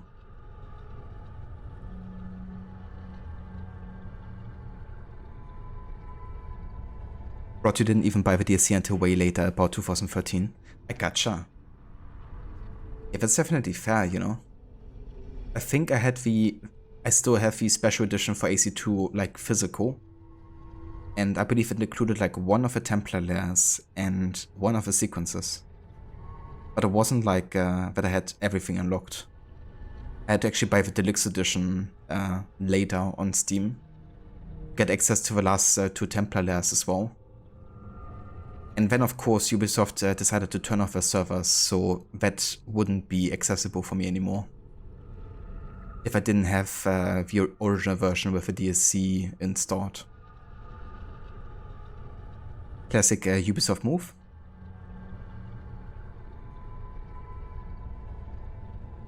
Yeah, Splinter Cell is I guess another series they have really like let down a lot, haven't they? Yeah, is Prom. Definitely doing lots of copy and pasting. I think Quebec does that even more than Montreal, to be honest. Quebec kind of like just takes certain games and takes like lots of inspiration from them.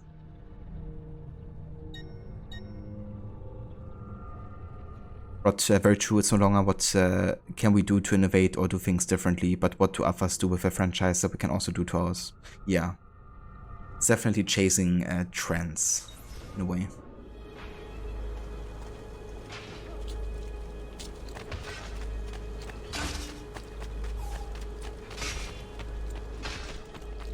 Okay, can I buy a new weapon? I wonder. I can get the Mercenario Warhammer. No offense, but I didn't think you had them on. It's like, I own this place. Of course I have money.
Buonanotte.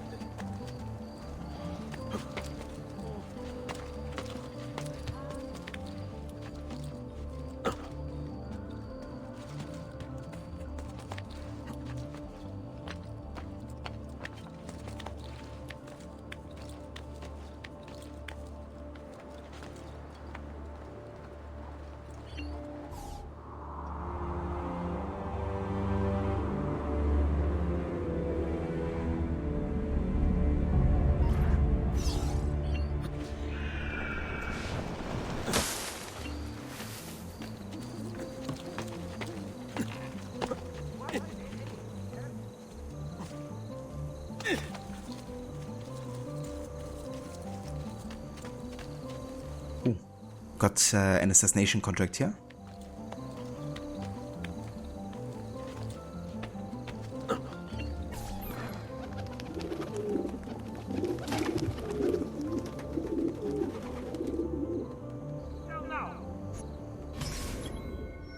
Day at the market.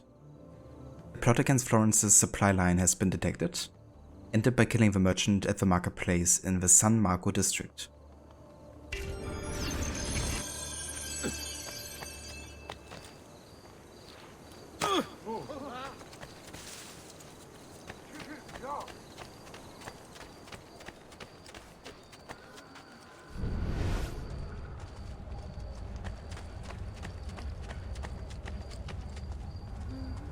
The Giga Rob. No, I've definitely played this game a lot more than 10 times. But I haven't counted or anything. If I would have to guess, then I probably have played this game 30 times.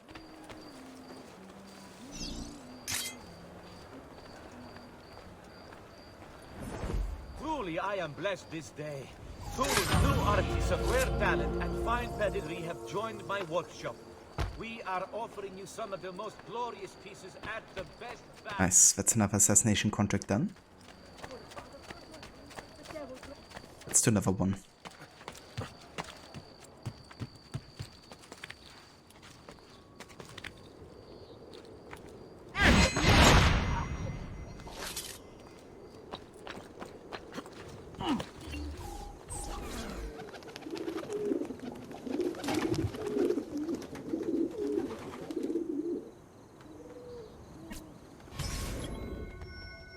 Fallen archers. Several Pazzi archers attacked the Palazzo della Senodia last night. I've tracked them to the edge of a river in the San Marco district. Kill them.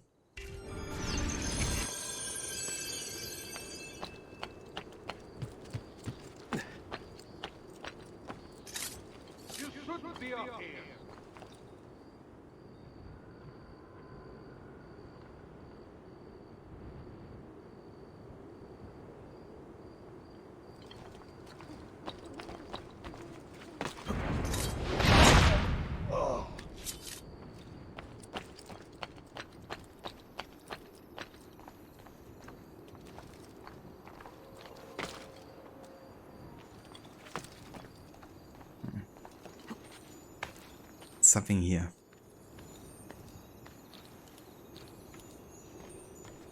Ah.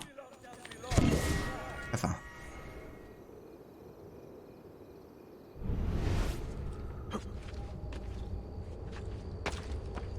There's actually another one. And we also have a glyph over here.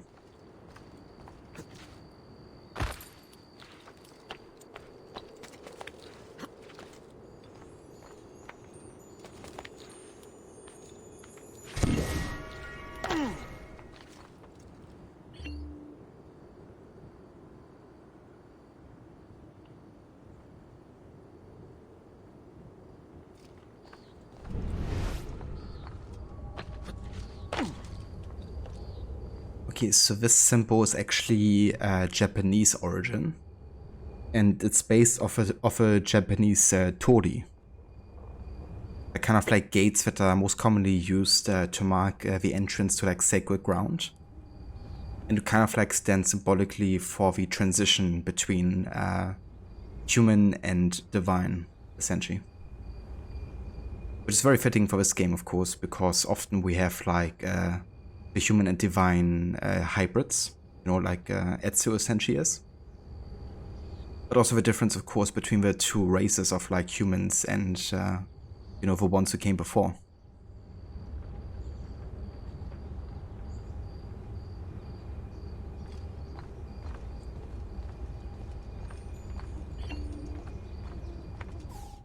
It's getting easier and easier to hack into Abstergo's mainframe. It's like I know what data I'm looking for. I've already lived it. Infinite knowledge. Its open mouth delivers the kiss of death. Burning Viet Cong base camp, Mai Pho, Vietnam, 1968.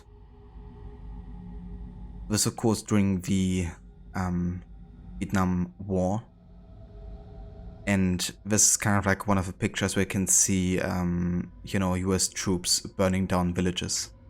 In this case, it's a Viet Cong base camp, but there have also been like very bad atrocities, especially because of one troop against civilians and kids that later also they got prosecuted for.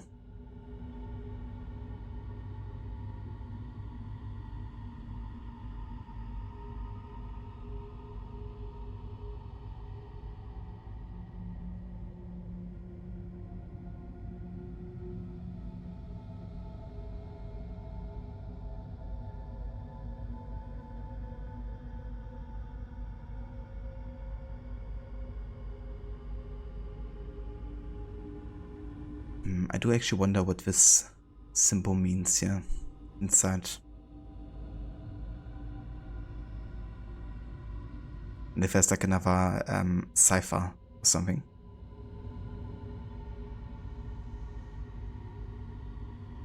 But yeah, I don't think so.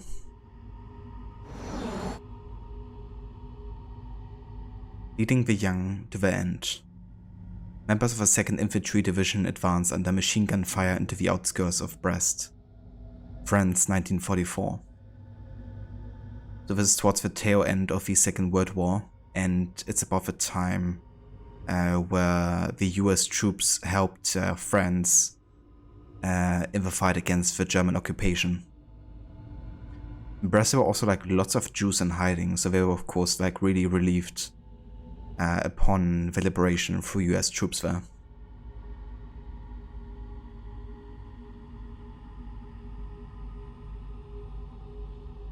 And yeah, I believe West Germany also had to pay considerable reparations for the pain and suffering they, you know, inflicted upon this region.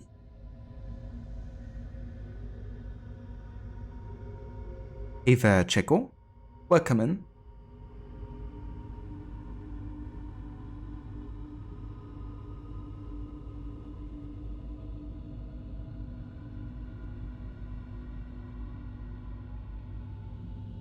And here we have another code. So I did make a research for all of hidden messages in these glyphs. And it apparently reads, let's see, Antikythera mechanism, much older than 150 BCE, which is basically a device that was used by the Isu to predict the future, right? It's also what Minerva has used in Valhalla, for instance, to communicate with Desmond and see into the possible future. And it's gonna be made reference to multiple times throughout the series.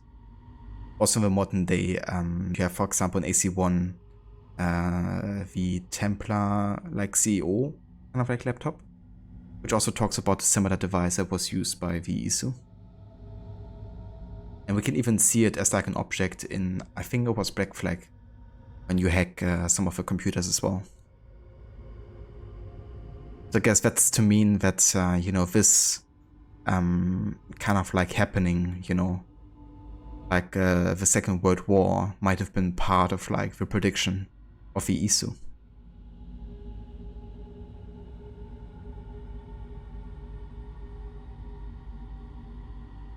But of course it was also a plan of the Templars, because they have like actively manipulated several leaders of the world into entering the war, including Churchill, Roosevelt, and Stalin. So we have found it already because it's actually on the helmet of this guy. But I'm gonna listen to what Sean has to say regardless. It's gotta be the young soldier. It must have something to do with him. Exactly right, yeah. You can find that on one of the laptops or PCs, I guess, that you hack in Black Flag.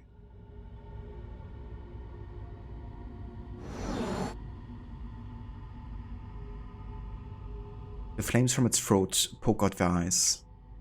Union troops in formation, who fought South Carolina 1862. So this, of course, during the time of the American Civil War, where you had the Confederate states versus the Union.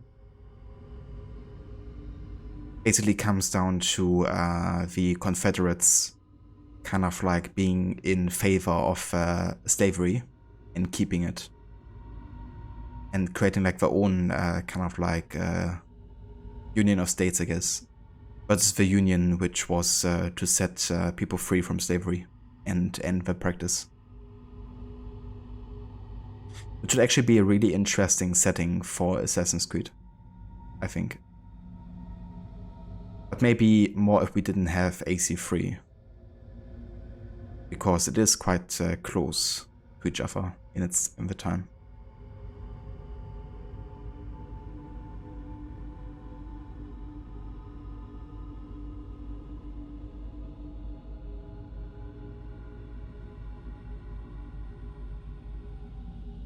I wanna see if there's another cipher. Yeah, there it is. So this cipher actually reads, let's see. Ancient city, Rajasthan, India, irradiated by the peace of Eden.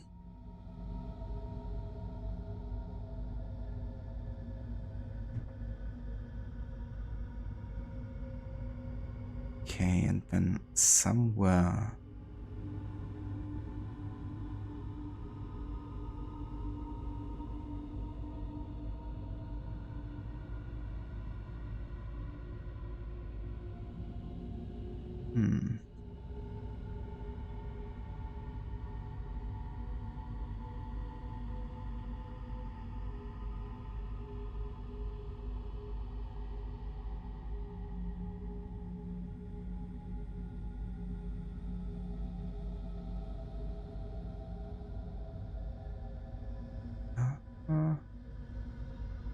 Can't seem to find it right now. Oh, must be somewhere.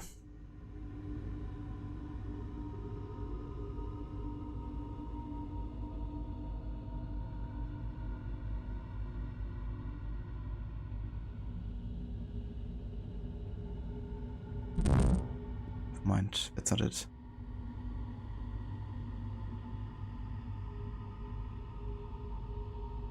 Ah, there it is.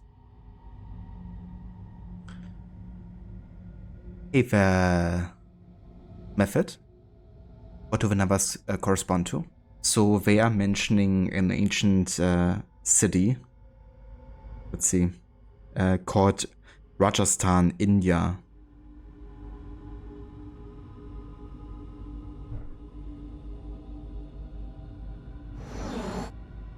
Which is basically, I guess, in connection to this, probably.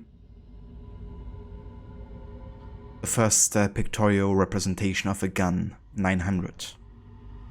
This monster didn't come from man. I believe there should also be, yeah, there's another cipher in binary code. And this binary code actually translates to Sumerian, Me-23. And Me's are basically like different structures within society, I guess, that made up a whole. And, you know, like certain forces, certain tools, all had like a different Me. And the Me-23 is actually the code for weapon.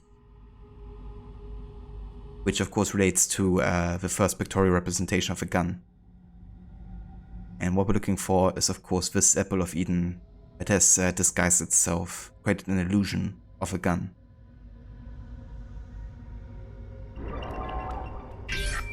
Piece of Eden number 4, apple. So that confirms that there have been already 4 different apples of Eden already at this point.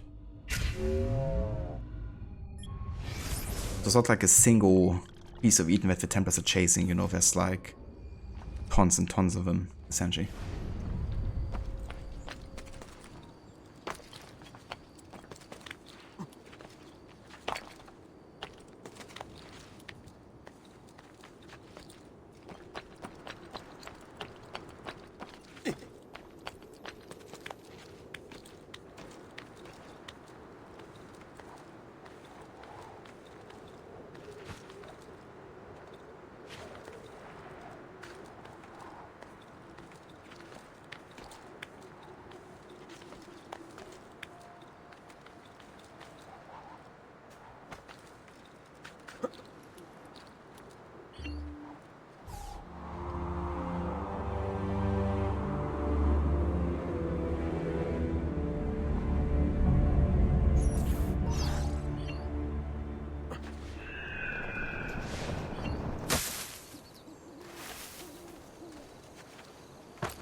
We gotta avoid this archer here.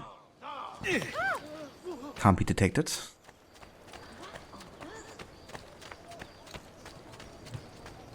I could get like mercenaries or something, that would be really helpful.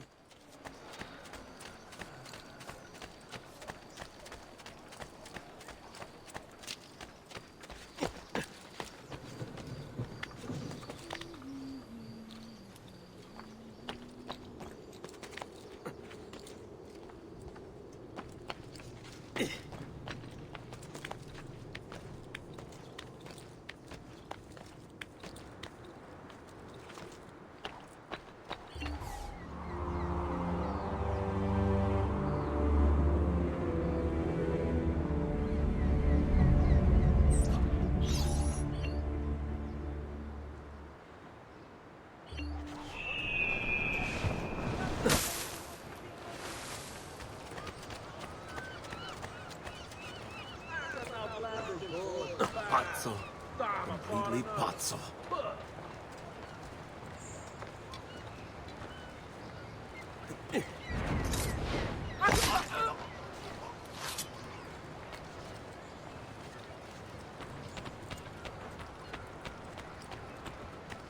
All who need aid are welcome here. Milano has nothing on me. I have the sharpest claws of all.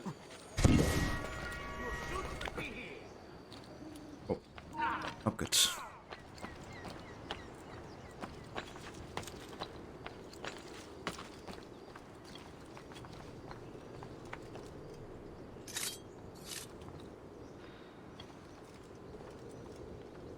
There! Don't let Oh him. no. He's getting away! What the fuck? Why did he insta-detect me, bro? Pretty much. I so thought I was out of his vision range. Never mind.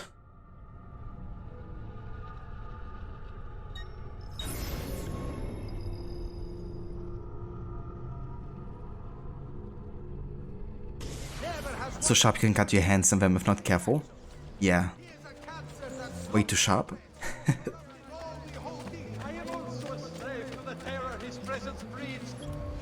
Okay, so I hope it actually saved the progress for Glyph bow.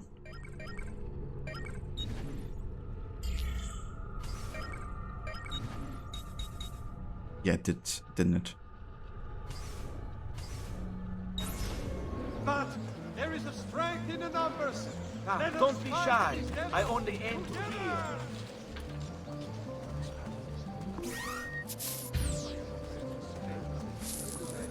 Che buona fortuna! Dove? Quattrini! Dove? Mi piace! Che buona fortuna! I heard that! Money! Grazie! Grazie. So that's one way to do this one stealthily, without having like a smoke bomb or anything. Looks rather risky.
I love that ability where you can just like jump anywhere with the ledge grab button and you can like save yourself from like any kind of like height whatsoever.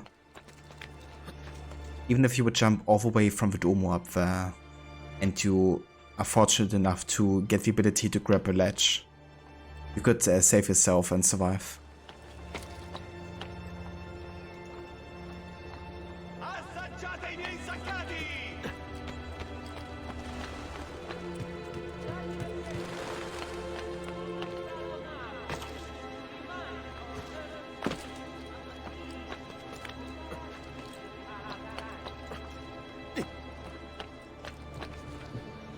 The price of perfection is not measured in coin.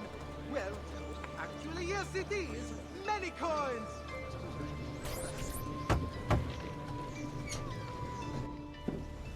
Ezio, thank God you're all right. This madness with the Medici and the Pazzi, is this why you pursued Francesco? Not exactly. Well, whatever your reasons, the city's safe again thanks to you. Now tell me, how may I be of service? Ah, another page. Aha, it's a similar cipher to the last one. This won't take long. Interesting. Oh, indeed. I see. It's another blade design. For delivering poison. Can you build it? See, it won't take very long. I just need to find a way to hollow out the blade without sacrificing the... It's all right, Leonardo. Just do what you need to do.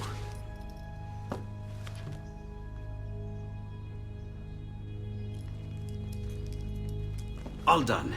I filled your blade with a bit of poison to start with. Should you run out, just visit a doctor. Poison?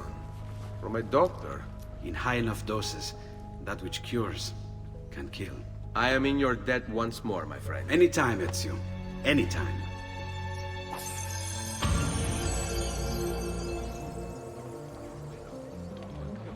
Oh yeah. Blade with bites. That's actually a really good way of like doing stealth kills, because you don't actually get the immediate attention upon yourself until the target has actually like died.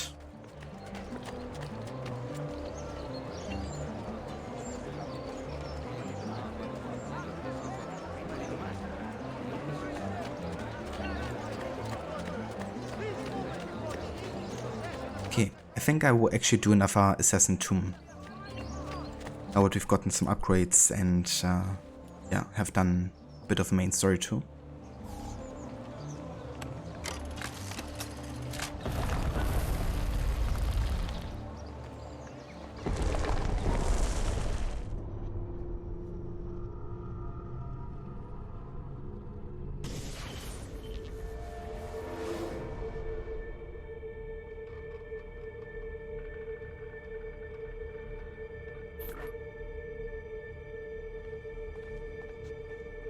Di Grazia, stay away from the artwork on the walls. And when your men paint the dome, take care not to disturb any of the sacred relics in the lanterna on top.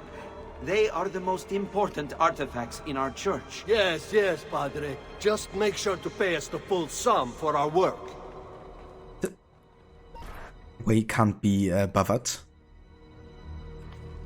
It's like, yeah, I know not to, you know, destroy all these sacred paintings and stuff.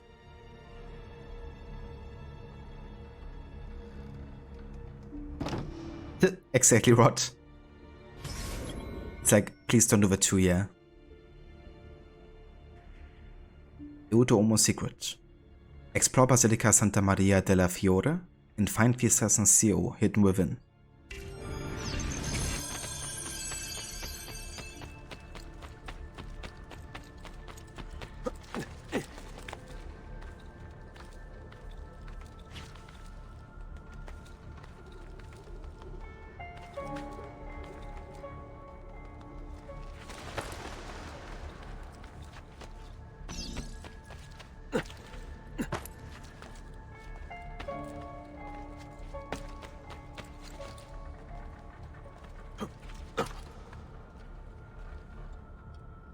It's probably one of my favorite tombs in the game, just because of like the atmosphere of it, you know, and just how beautiful the building is.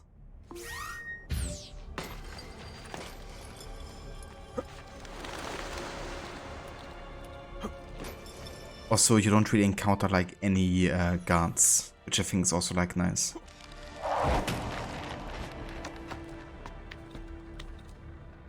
Bene.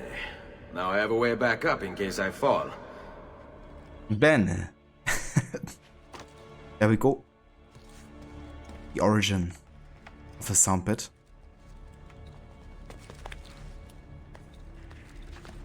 Bene. Now I have a way back up in case I fall. Bene. Now I have a way back up in case I fall. Bene. Molto bene.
You're doing the casual ladder dance.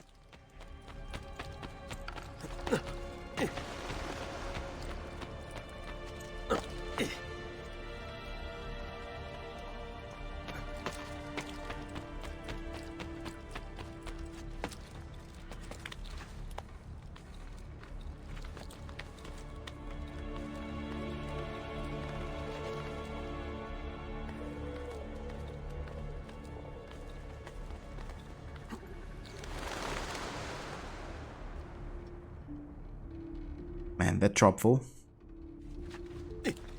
Imagine falling there.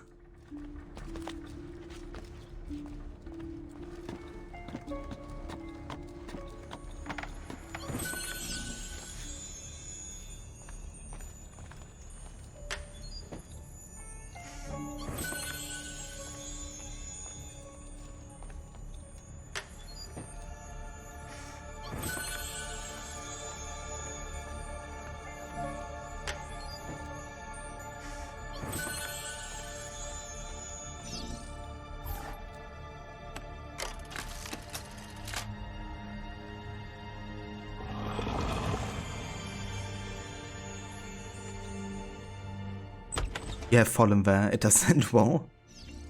Rest in peace, Morda. I know how that's like.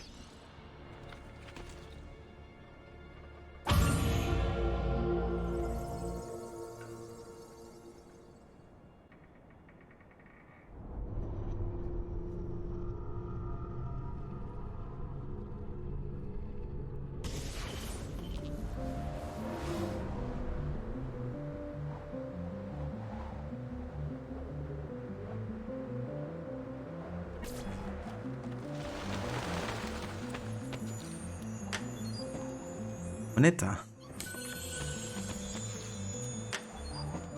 Could be wrong, but I think there's also a feather up here somewhere.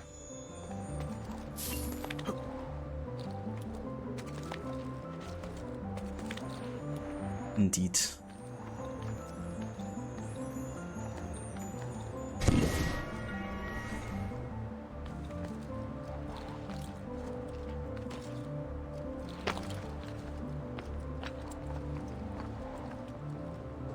Could actually try to do a jump here where I save myself with like grab ledge ability. Would be difficult though. Would try to jump to the outskirt of the building here, but it's easier to jump to one that's in front of you. This is pretty much guaranteed to fail. I'm gonna try here.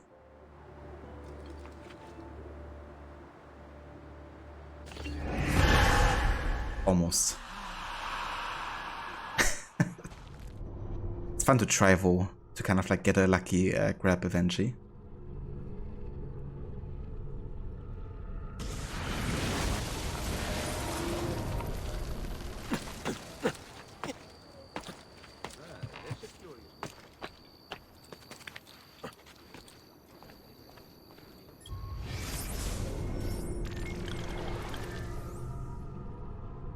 We could actually do one of the races that's currently available.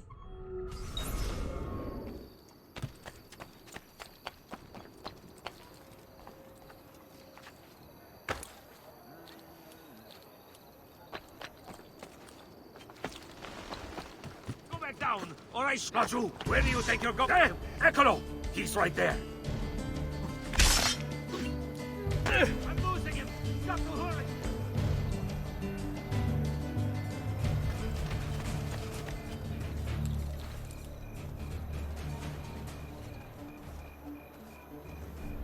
Not have gone much farther. Spread out. Find the bastardo. Enough. Die! I see him! There!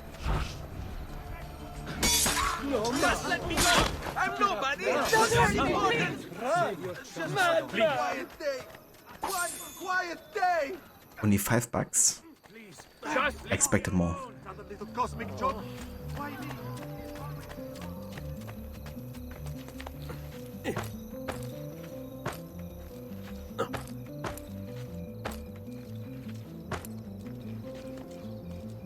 It's a pretty cool move that you can do. Is basically like a wallet check back and forth to gain height.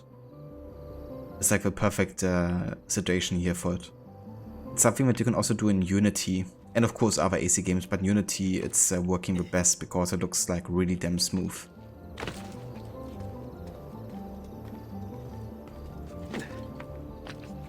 Of doing that.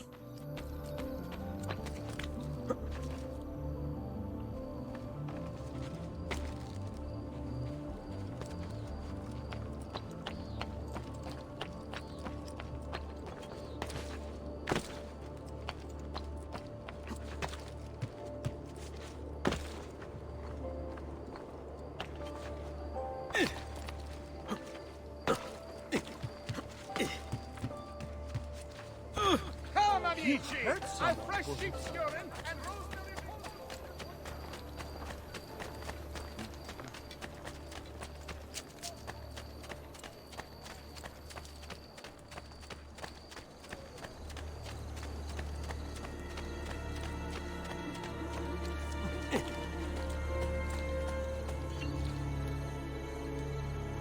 I'm the best racer in this distretto.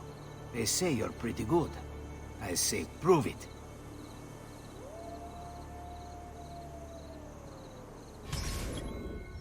San Marco Scuttle. I'm the fastest thief in the city. You think you can beat my best time?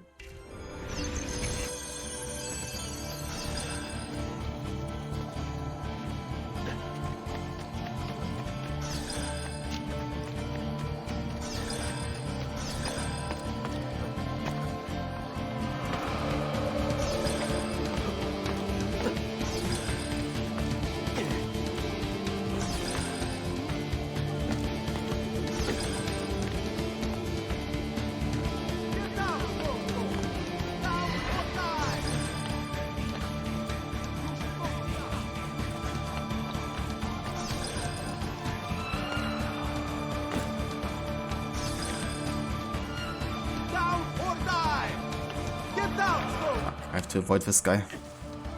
That's the other only issue with like races. I don't wanna start open conflict because I still wanna be stealthy.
Oh yeah. Did it?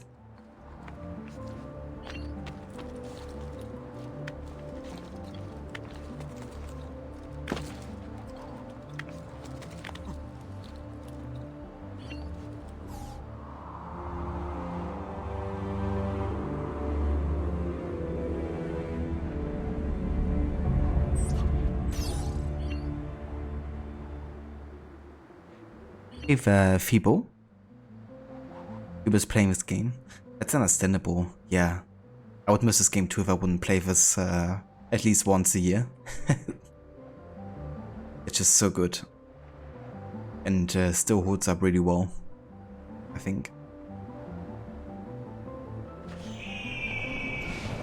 So we do have a glyph on this building somewhere.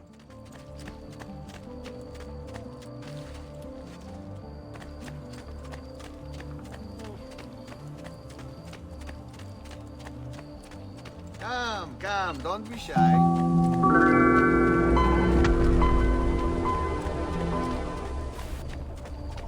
Thank you for follow, Fibo. And yeah, absolutely. Definitely does evoke some nostalgic feelings.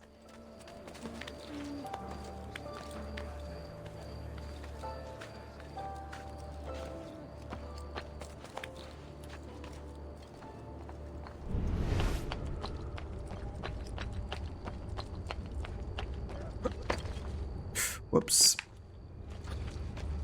Did actually spot a feather over there.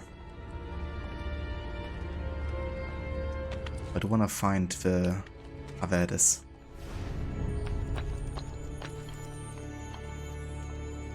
So this is, I think, a Nazca line monkey depiction. Let me have a quick look at my symbol list here.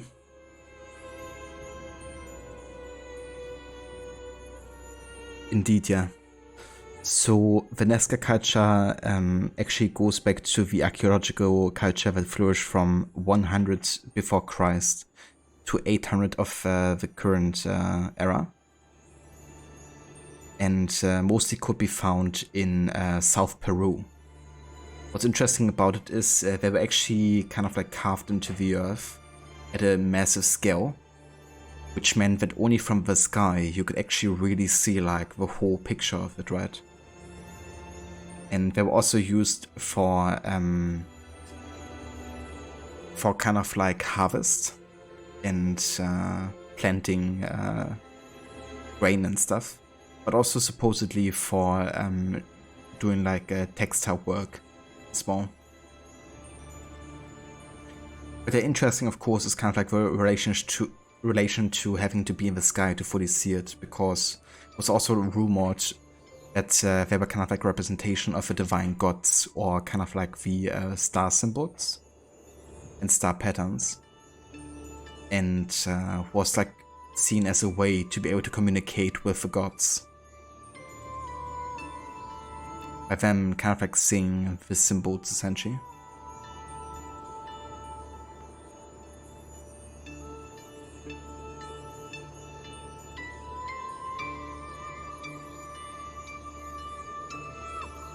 But Ezio, look behind you, it's a three-headed monkey.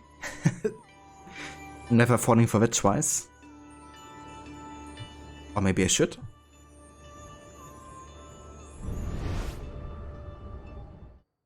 Do you see what's going on?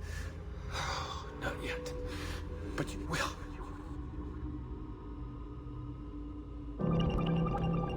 Instruments of power. The power they wielded cut down their enemies. Otto von Bismarck, Germany. Perseus, Greece, against the Hydra. Attila the Hun, Eurasia.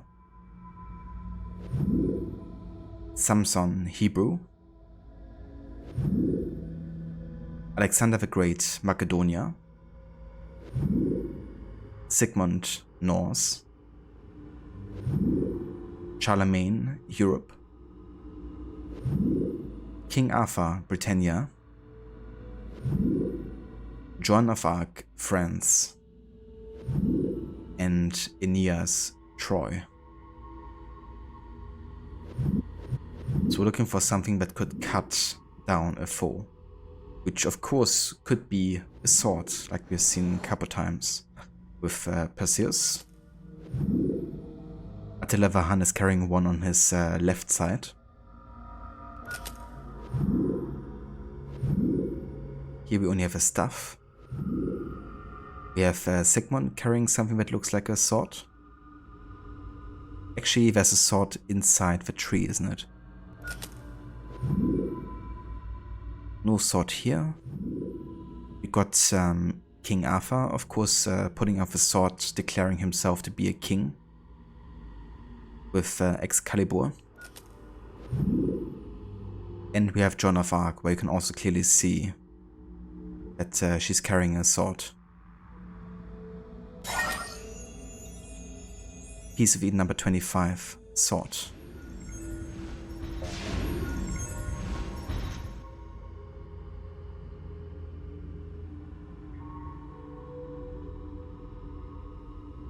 All Perseus is missing is his winged flying horse. A Super Nintendo RPG called Illusion of Gaia, also known as Illusion of Time, and you see those lines and symbols too. Of a particular monkey one, but based on the real ones. I gotcha. That's really cool because there's also of course different Nazca line symbols in this game. There's also one for a spider and a couple more. King of the who? Of the Britons. In their hands, the wise lean on the great force. So something to lean on. We have King Louis XIV of France. Emperor Shunxi, China. John the Baptist, Jerusalem. Achilles, Greece. Amenhotep III, Egypt. Alexander the Great, Macedonia, again. King Ferdinand and Queen Isabella, Spain. Shabbataka, Egypt, again. Peter, Jerusalem. And Moses, splitting the water with a staff that he supposedly received from God.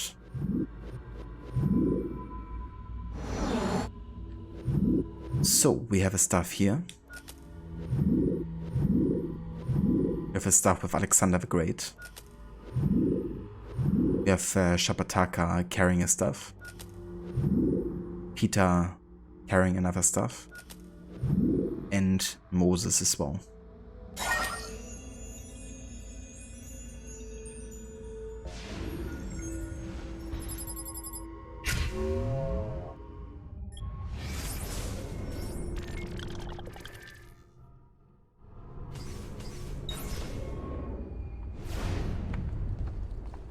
Okay, let's see if we can get this feather over there as well.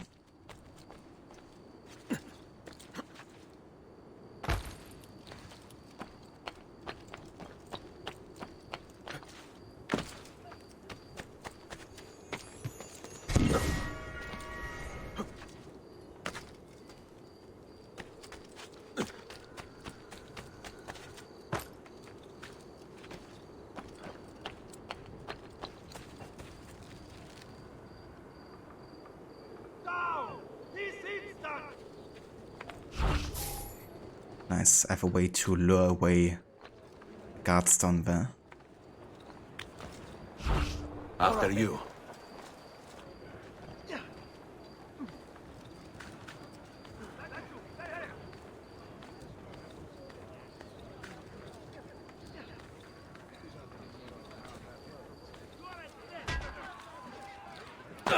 Questo sì, bravo ragazzo, forza. Guys, Deliver us from these oppressive. what are they doing? We're supposed to lure these guys away. You're all dead. I was just standing there. Get back here somewhere. Lonely fights away your head. Stay away from me. Thank God. Finally worked. It took a long time to realize what's happening.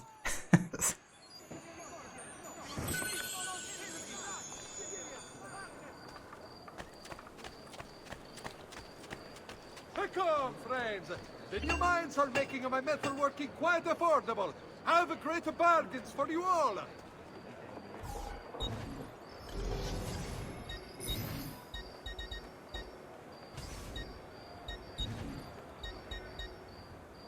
Could actually buy the stiletto. Come and see me next to pass this way.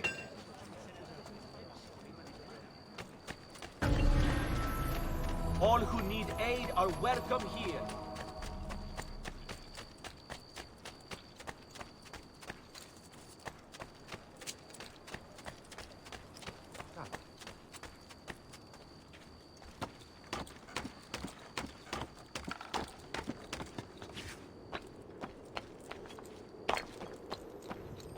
Agreed.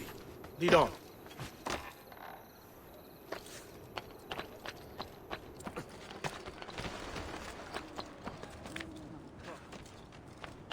You are not allowed up here! Only Baldassare the tailor can make you the object of every citizen's envy. Come around the shop, see for yourselves the wonders a true artist can achieve. Eccolo! There! There! For the kill! Get back!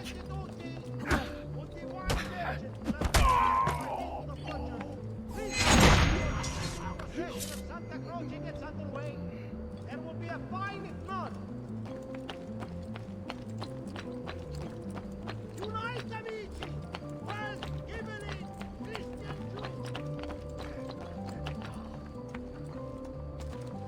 I will kill all trespassers! There! All here! Get your hands! Va bene! Any loot?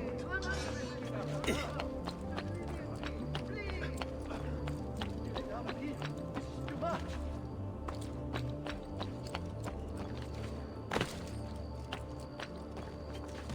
Vai! Tutti qua!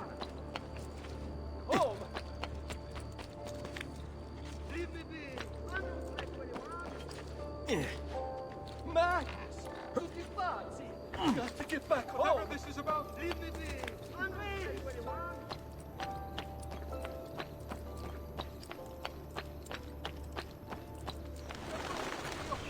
I did to deserve this punishment, I'm sorry.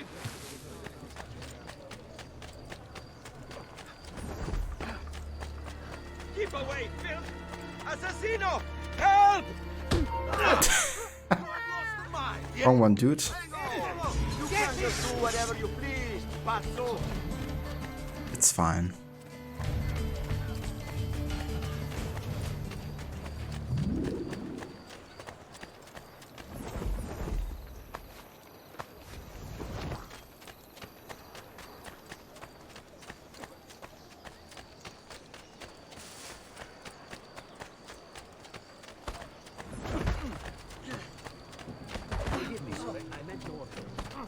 Whatever I have done, I'm sorry.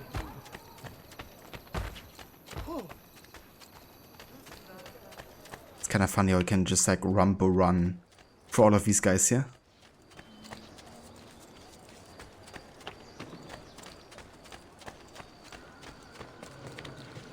Okay, it seems like I can try the assassination contract again. I got detected earlier, trying to kill the archers. Down! This instant! But in his stream of AC2 yesterday, he accidentally pressed the attack button one extra time and Ezio hit Claudia. That also unfortunately happened to me a couple times before. Also Ezio hitting Maria too.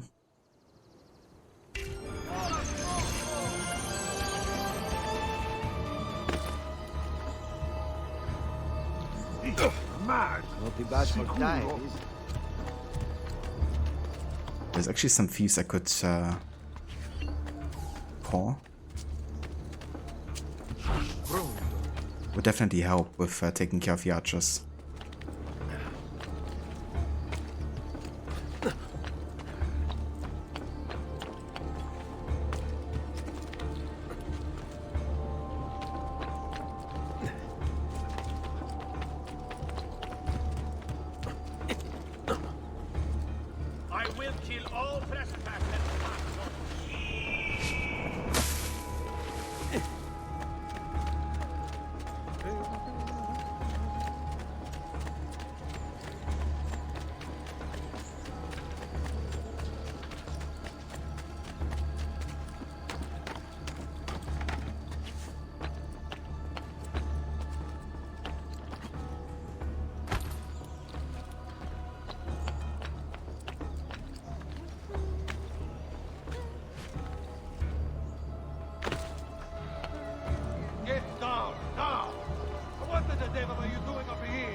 What the devil are you doing up here? Time for a lesson, dog!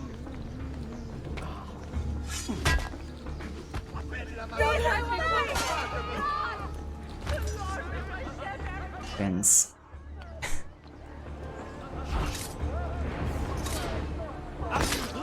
Okay. That's one.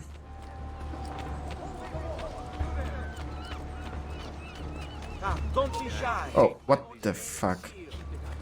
I'll enjoy showing you the finer points of Shirk your magic. Shirk. How was he aggro against me? Bring me your sick and wounded. Oh. Of course, there's 2 bodies.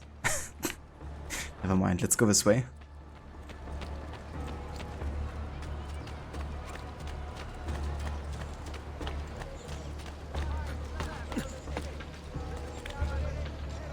Another capering crusader.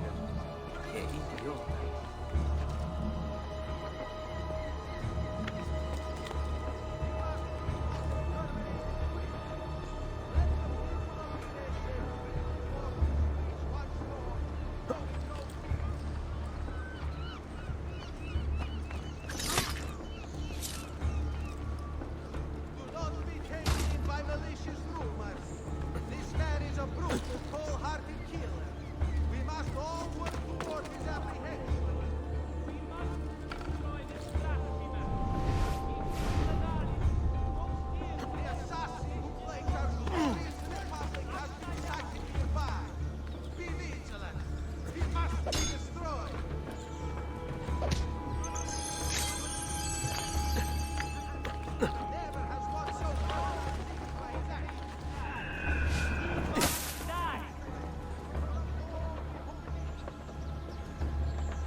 There we go.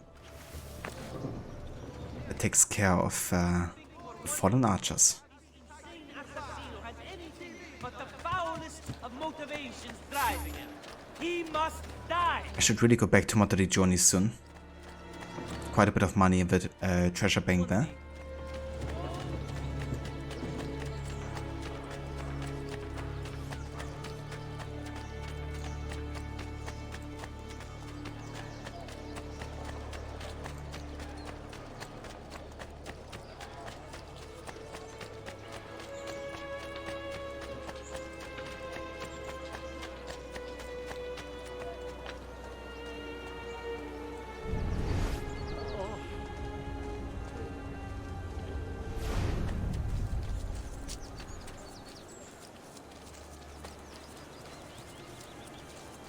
I've traditional remedies, and the However, I could do another assassination contract.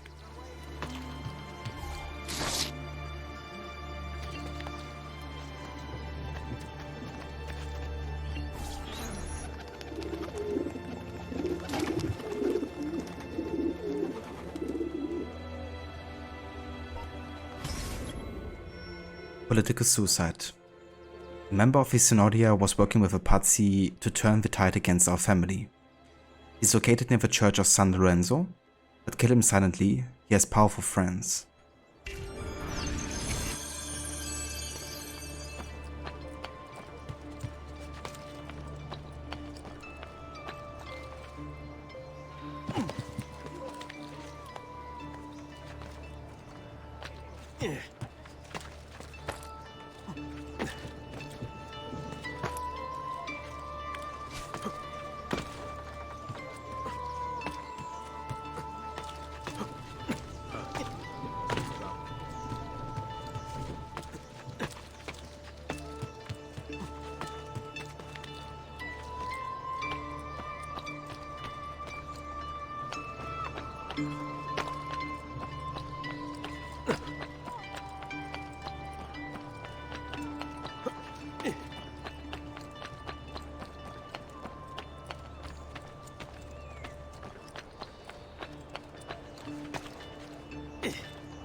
You are not allowed up here!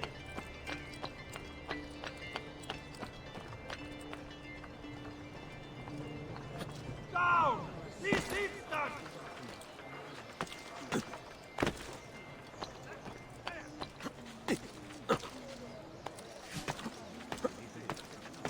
Might have to deal with this. You hurt someone pulling stunts like that.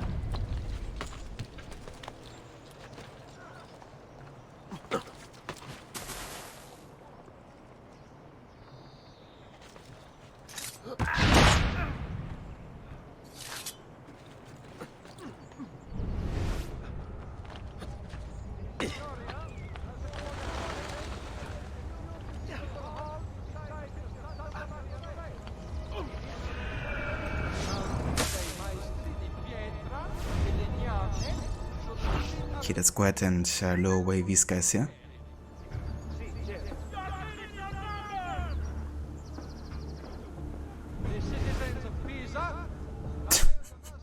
Like how they threw him to the ground. Amazing.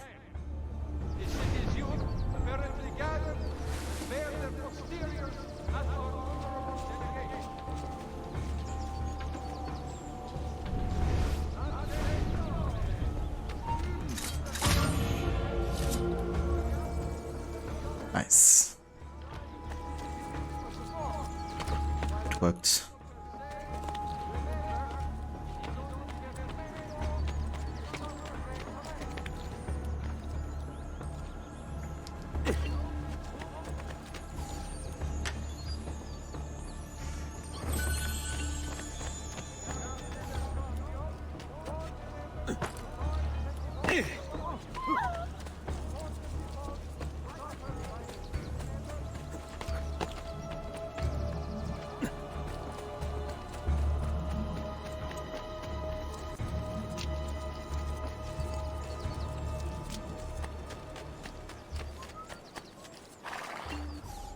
Okay, let's go back to Monteriggioni because there's definitely some money I want to pick up and reinvest into the renovations.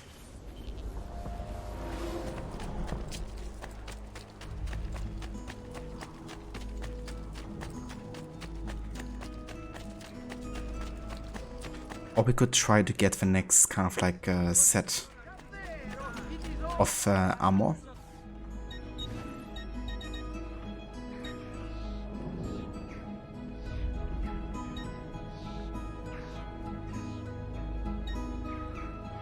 So we need about 21k, I think.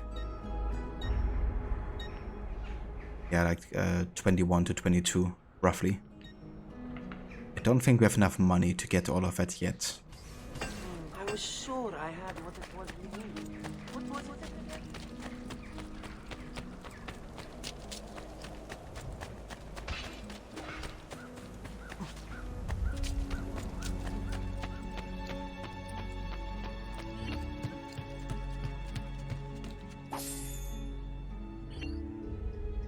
Missing about 4k here. Buongiorno. Salute, Ser Ezio. Shall we take a look at the list? Okay, in that case, I'm gonna go and upgrade my shops further. And also the bank, because it will really greatly increase our city value.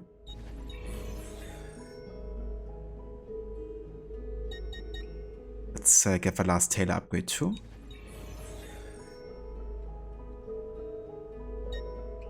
And let's get the second doctor upgrade.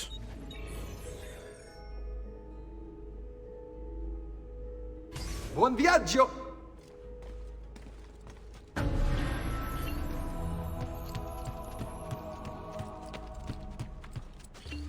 Ezio! Come in, come in! To what do we owe the honor?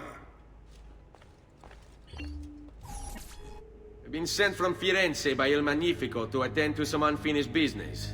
I'm looking for Jacopo de Pazzi. Ha! Who isn't? We've been at it for days. And perhaps what I carry will help us both. A list of his co-conspirators. One of them will talk before he dies. Excellent. These men are sure to lack Jacopo's resources, which means they will be easier to find. I will put my scouts to it at once. I appreciate the help, Uncle.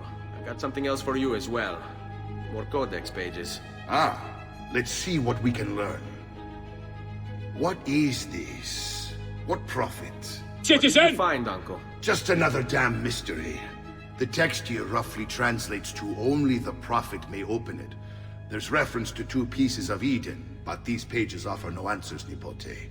At least, not on their own. You must find more. We'll have to save it for another day, Uncle. I have a mission to attend to. As you wish. Now, if you hope to defeat these bastardi, I will need to teach you a few things. Meet me on the practice field. Evasive Maneuver. Meet Mario on the practice field to train. Ava Aura, welcome in. And welcome back. I hope you had a good week.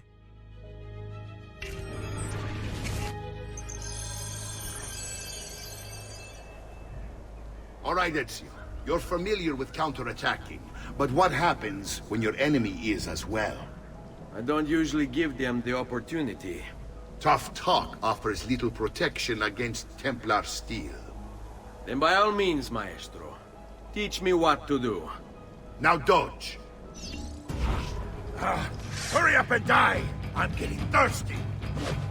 Bene, bene! Now do it again! Much better!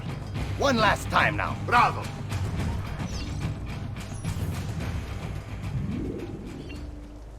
Thank you, Aura. Yeah, it was really good. We had perfect weather conditions. Really lucky.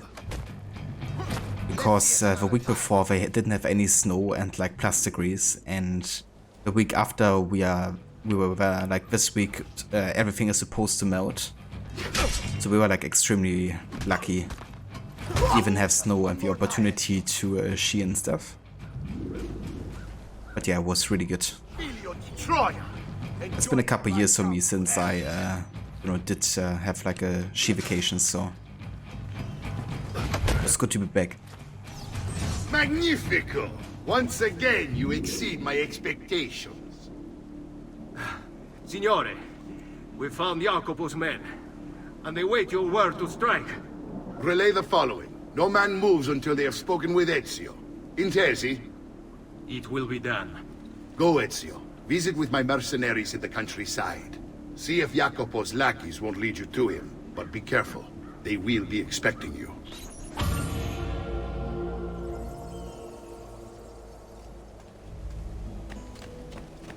Okay, before we go over Vo, let's go ahead and deliver some codex pages and have a read up on the new ones.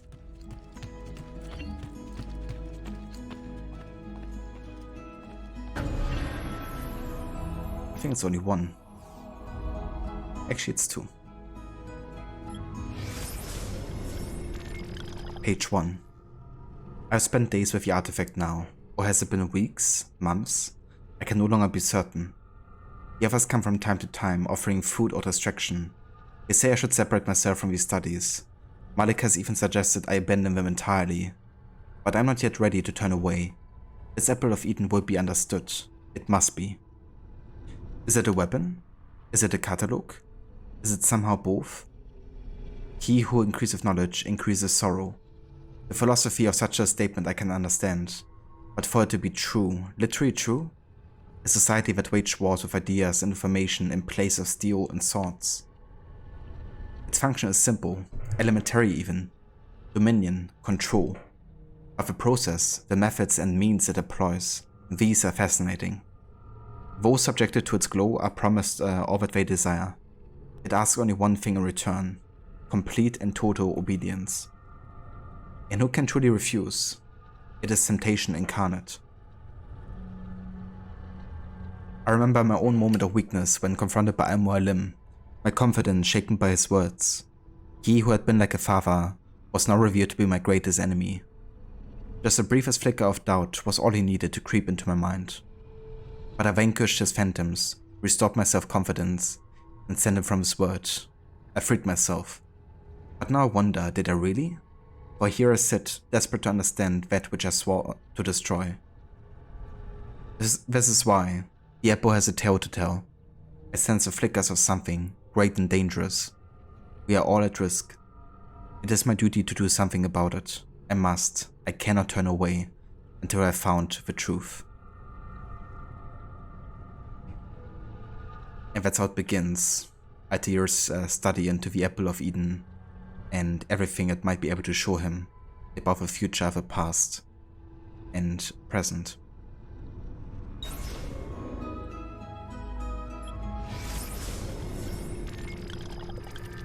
Here we have the poison blade design.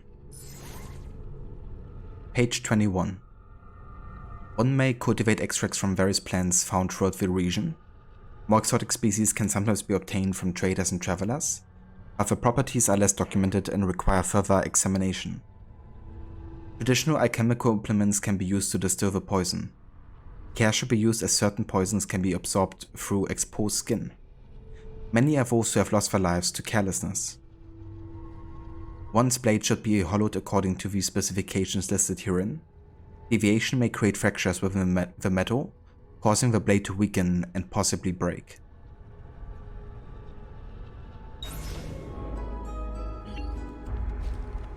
And yeah, that's how Leonardo knew how to, create and build the poison blade. But also which herbs are necessary to extract to be used as poison.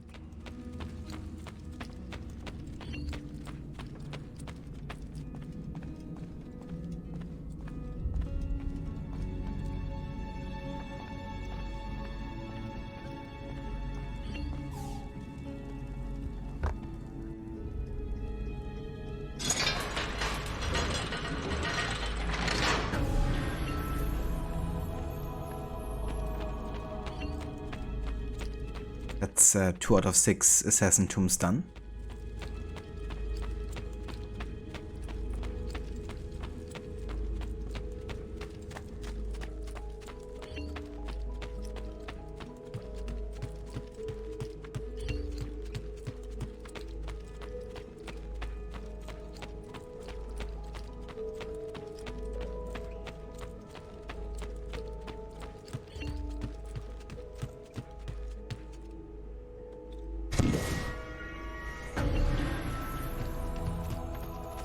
We can also have a look to our room, because we should have 2 new paintings now, I believe.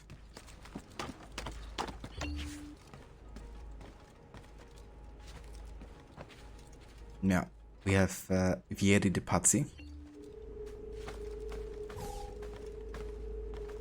And then Francesco.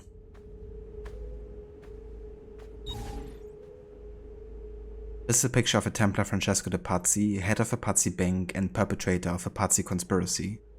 Date of death, 1478.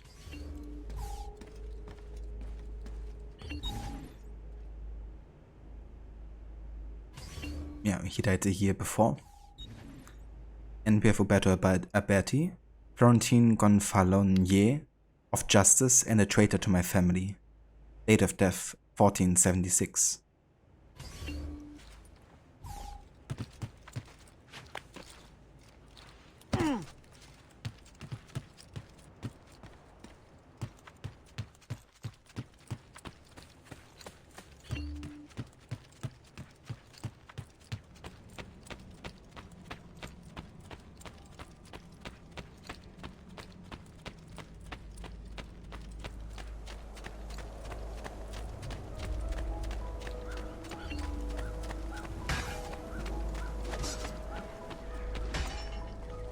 It's always interesting how much Monteriggioni changes, like, visually.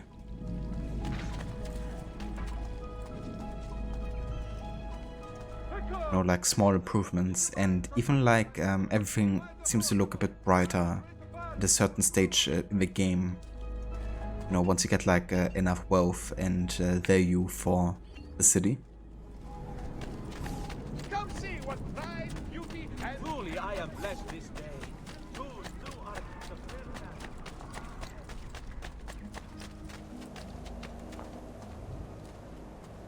first. Sorry, Rod, I just seen your message.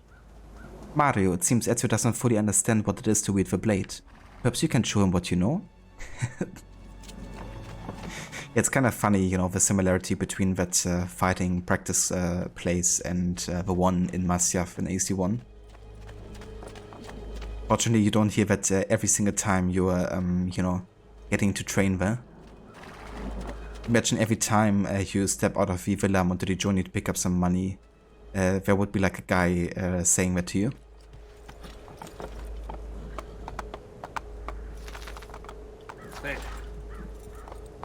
Or are you getting Novigrad meets Corvo Bianco vibes? Yeah.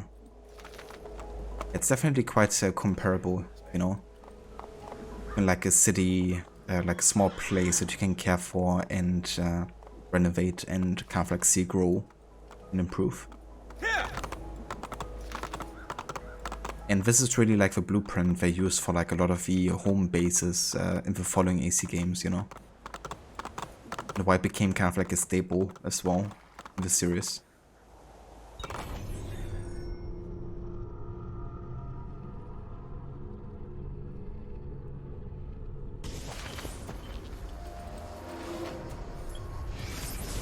Let's actually have a look over here to the Conspirator tab, because it has become a bit bigger.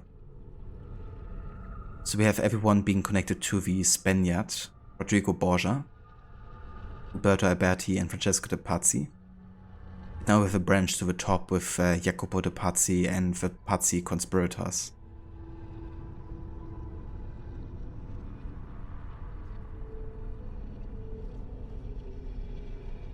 Also a hint towards Venice being like one of the cities you might have to go to.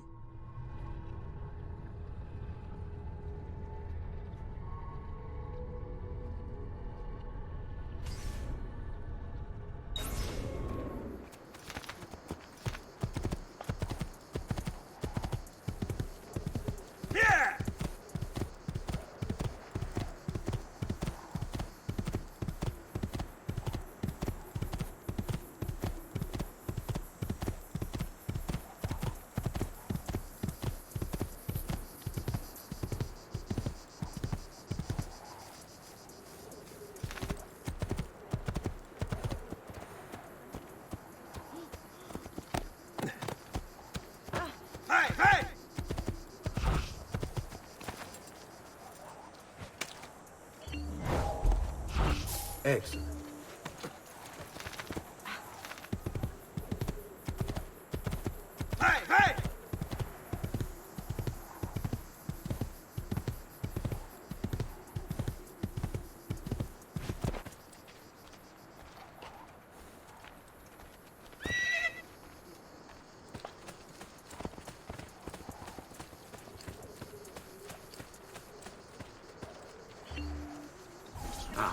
There you are. Listen, we've found Stefano da Bagnone. Just follow this road and it'll bring you to the abbey where he's taken refuge. Wait, before you go, take these. You can use them to create a distraction. My thanks, friend. The cow does not make the monk. Infiltrate the abbey and kill Stefano de Bagnone.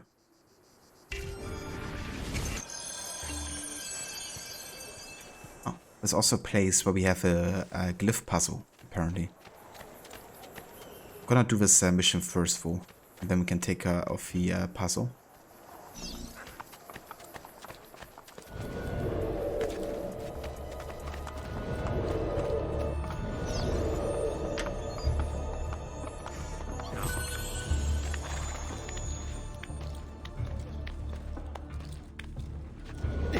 Let us pray, brother. Pray? Pray for what? The Lord's protection. If you think the Lord has any interest in our affairs, you've another thing coming. But please, by all means, continue to delude yourself if it helps to pass the time. You speak blasphemy. No, I speak truth. My But to deny his most exalted existence is the only rational response when faced with the declaration that there exists some invisible madman in the sky. And believe me, if your precious Bible is anything to go by, he is completely lost his mind. How can you speak as such? You wear his vestments. Only because they afforded me the opportunity to get close to the Medici. But you're right. I should look into replacing them after the assassin is dealt with. Ah, that unholy demon. At least on this we agree. They say the devil has gifted him with unnatural speed and strength. The devil? No. These are gifts he gave himself through training.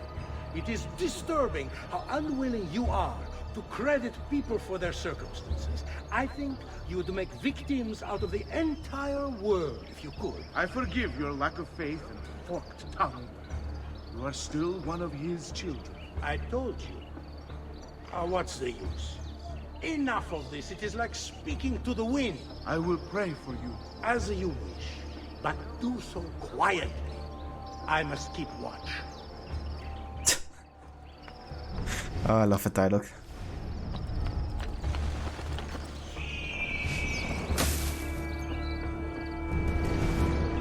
This is tricky because some of the monks are actually opponents and will attack us inside.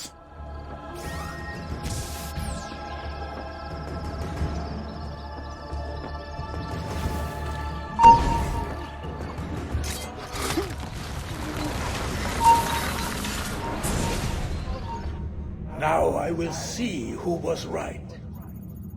Where is Jacopo?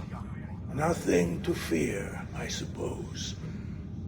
They meet in the shadow of the Roman gods. Ora sei libero dalla paura.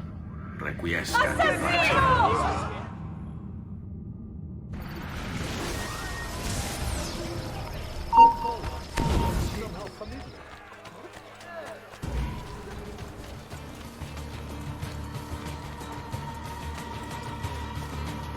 So I'm not gonna count this one against me because it's pretty much a forced detection scenario, you know. Because everyone is gonna become immediately suspicious of you once you have killed Stefano. It's also kind of like to showcase how smoke bombs work, right? To kind of like get detected and then having to use it to escape, essentially.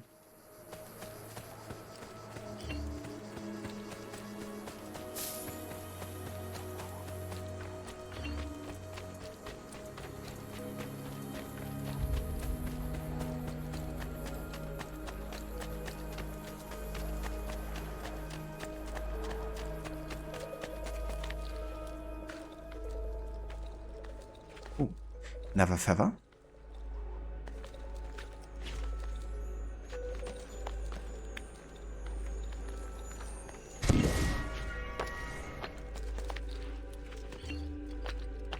And we should also have another glyph.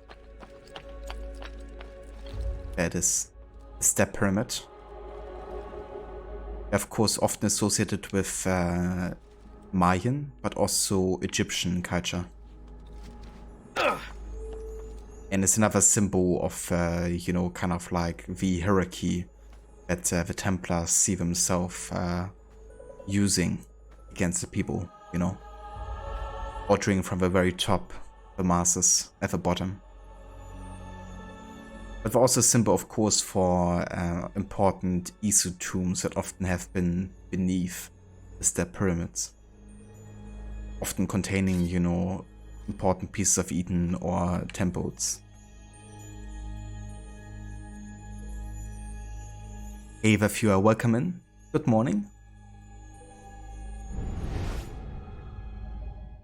They were mostly heroes. See how the lineage is disrupted? The web of history traps the good, and the evil take what is not theirs.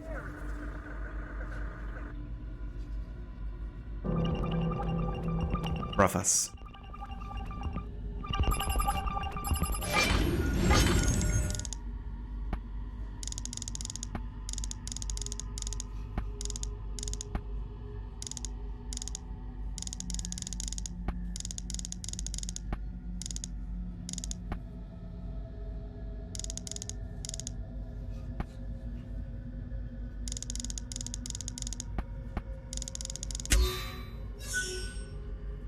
And Satan said unto Cain, Swear unto me by thy throat, and if thou tell it, thou shalt die.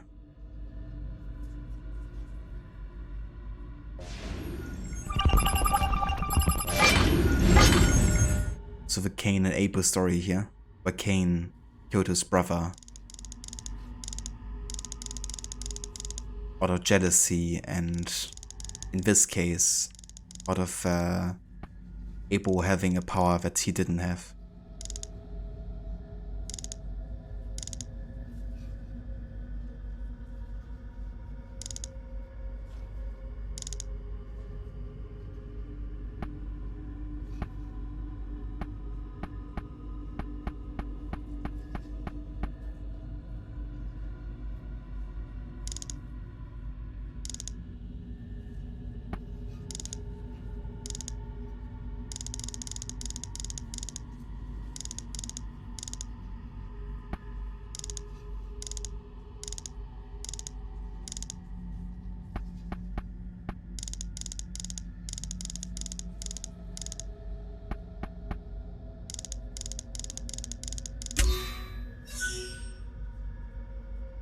And all these things were done in secret.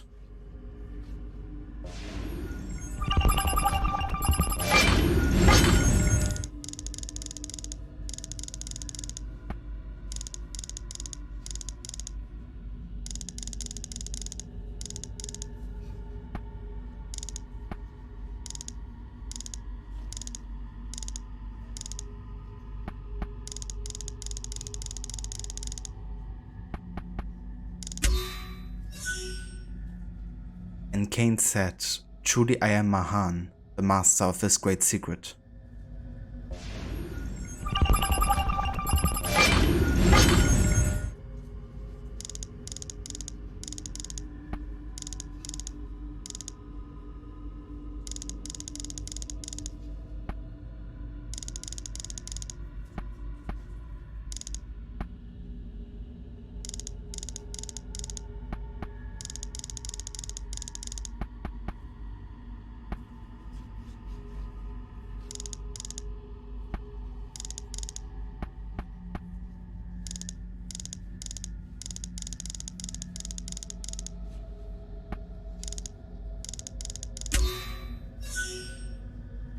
Wherefore Cain was called Master Mahan, and he gloried in his wickedness. Behold, the mark of Cain. So the mark of Cain, aka the Templar cross, which stands symbolically for people killing in the name of, greed, jealousy, obtaining a power that you can use against others. In this case, I guess it's the first death. It was of the first murder that happened because of a piece of Eden. So Adam and Eve, of course, in AC lore, they have been one of the first humans to escape Eden and the slavery connected to it, and also take an apple with them out of the garden, I guess. And Cain and Abel were, of course, the two sons of Adam and Eve. And it seems like Abel obtained the apple, and Cain killed him to get it instead.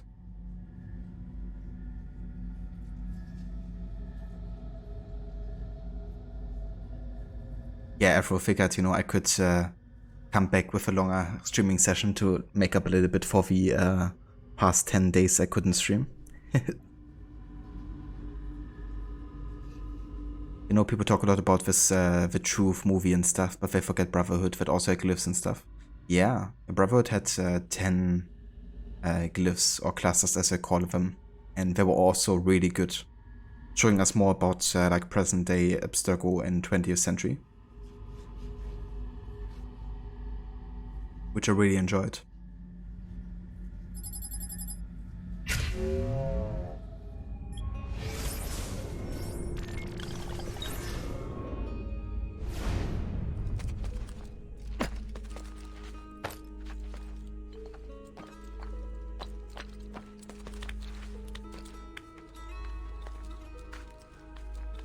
It was really cool how you unlock like an interaction with Clay at the very end of all the clusters.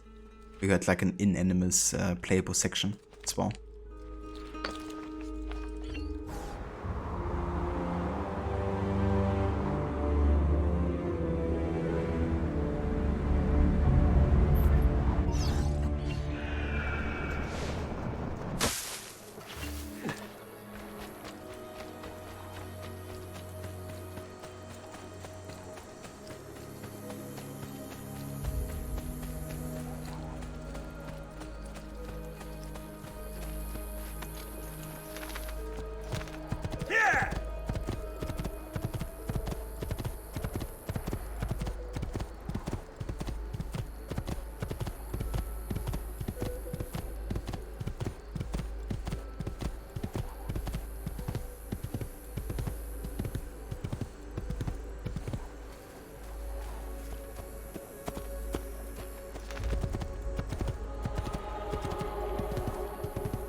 It's crazy comparing this to nowadays graphics, you know.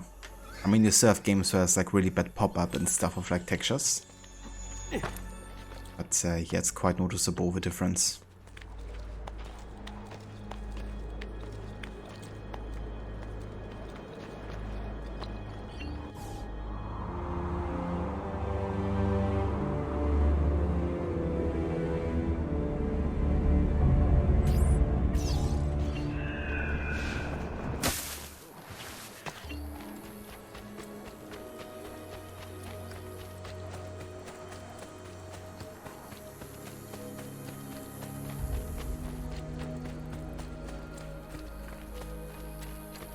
Over here, Ezio. We found Archbishop Salviati. He's barricaded himself inside that villa. Take some of my men. Use them to clear the fields. Then find a way over the wall so you can open the gates. Command over my own army. A nice change of pace from the usual sneaking and stabbing. I like it. Behind closed doors. With the help of Mario's mercenaries, subdue the villa guards and kill Francesco Salviati.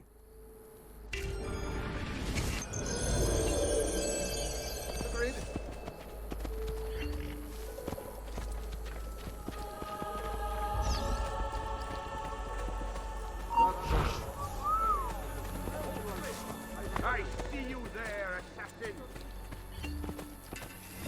Ben. Stood for 100 years and will stand for 100 more. Stop wasting the lives of your men. But then via. All that awaits you here is death. Turn back.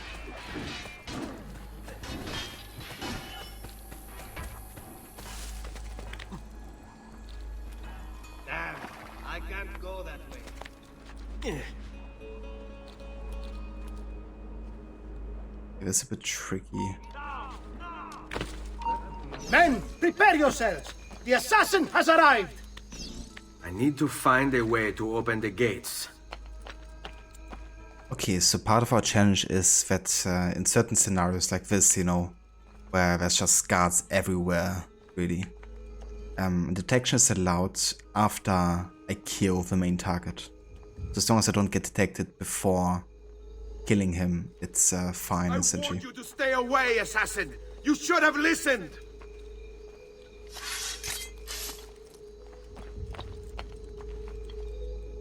Okay, so I'm gonna wait for these guys to come back up. Then go down again so I can double assassinate these ones.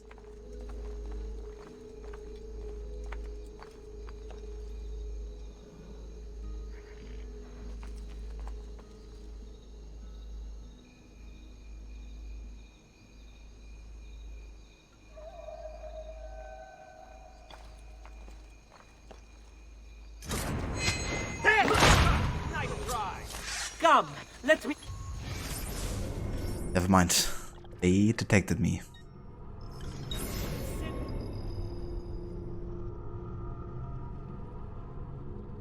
Guess I have to wait a bit longer for them to go around the corner.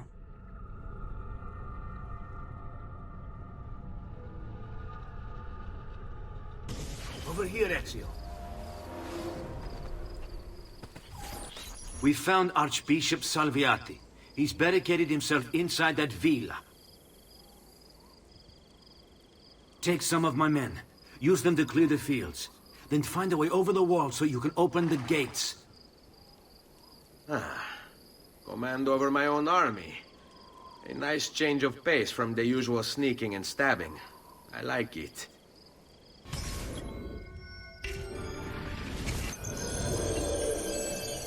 Agreed.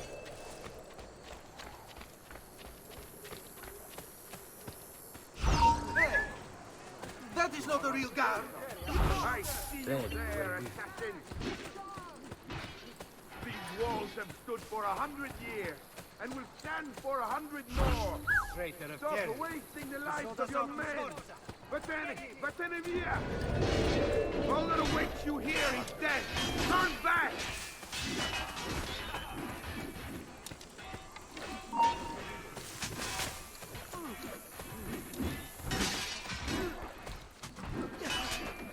That's a lot of guards here.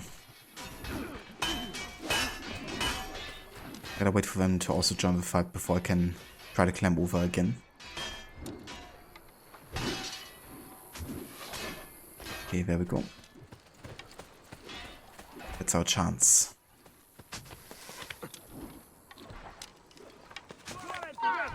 Uh-oh.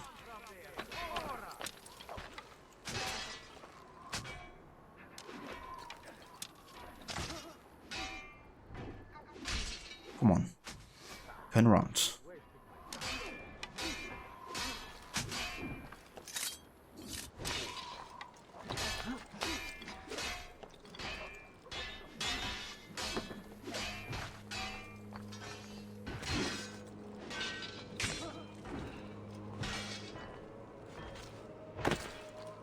Men, prepare yourselves! The assassin has arrived! I need to find a way to open the gates.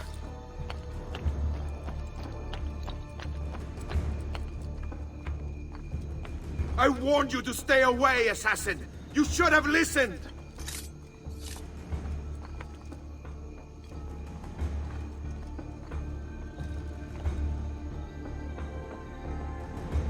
Okay, let's wait a bit longer for them to turn around corner completely.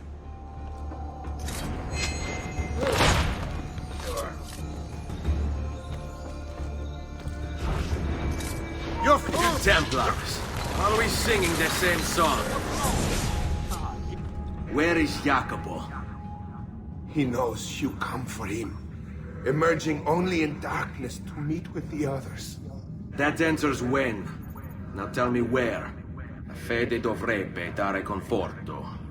Requiescat in pace. Requiescat in pace. You're still breathing. You won't get away. I'm with you, ragazzi.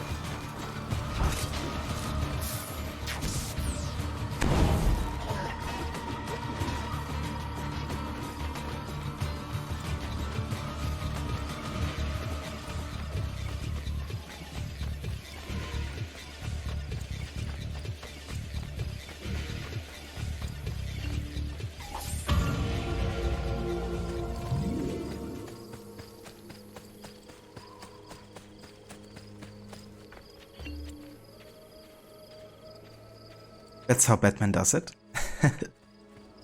Quite, yeah. Right, that's 2 out of 4 targets done.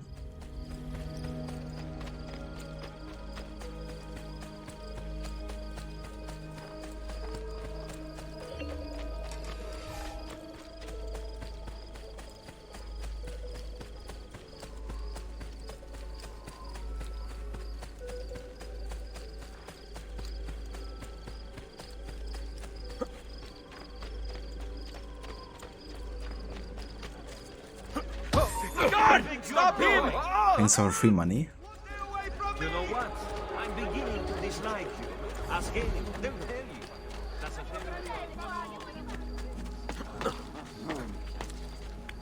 You hurt someone. Have you been drinking?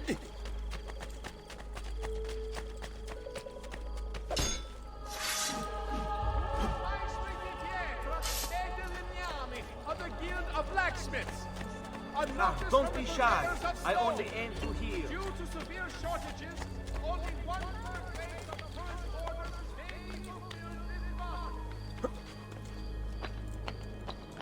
San Gimignano, the city of towers. And apparently there's a glyph on top of this tower right here. Yeah, getting a lot of glyphs done today, that's for sure. I like it.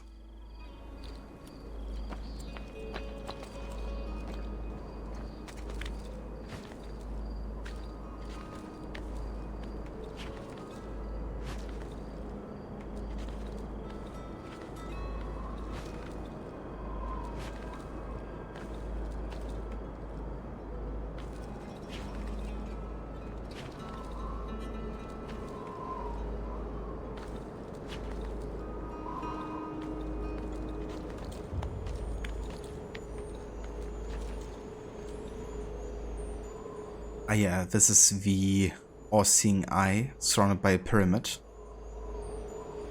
This was actually commonly found also in paintings, even depicting Jesus Christ. But it's also something... Hold on. Let me have a quick look at my notes here.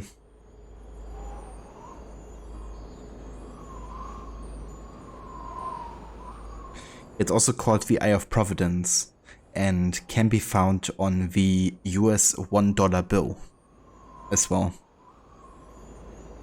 It was also associated with the Freemasons as well, and often stands for the Eye of God, watching over humanity.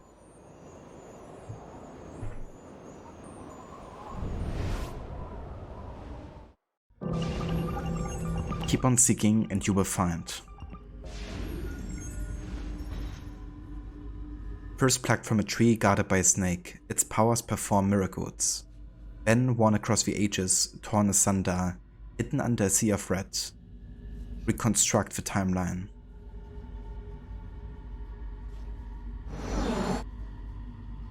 Joseph Egypt, around 17,000 BCE, 1700. Jason, Greece, prehistory. Jesus Christ, Jerusalem, around 30. Henry III of England, 1530. David and Goliath, Valley of Elah, around 970 before current era. Christ is robed, Jerusalem, around 30. John Paul Marat, France, 1793. Prometheus, Greece, prehistory. Hannibal, Carthage, 202 before current era. And Saint Francis Borgia, Spain, 1566.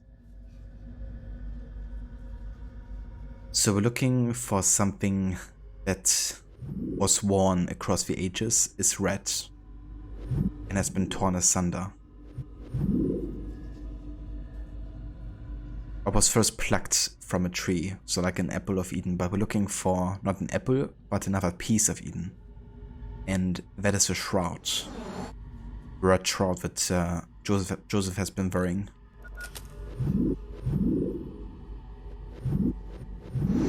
That David has been wearing against Goliath, which shielded him from dying.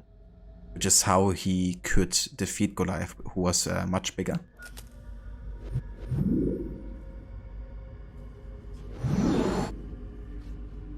So I think this would be the first one, isn't it? So in that order.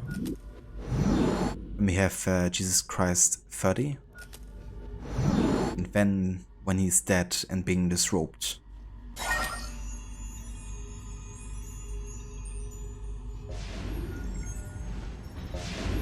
SPQR. Senatus Populus Quae Romanum. Senate and the people of Rome. They took it.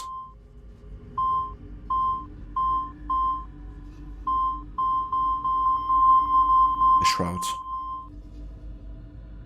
Here you also have a Templar cross. Kind of like further showcasing that, you know, the Templars have been behind this plot.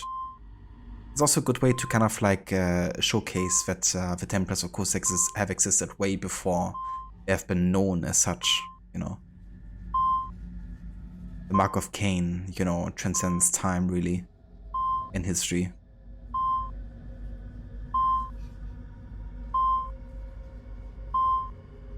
Brought in the first Tomb Raider movie, the Illuminati are involved in the story. They're looking for an artifact called the Triangle. It allows someone to get back into the past.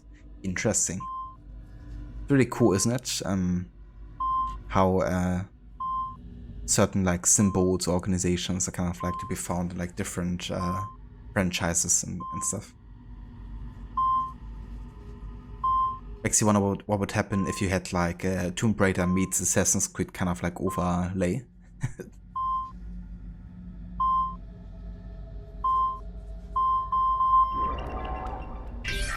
Piece of Eden number 66, Shroud.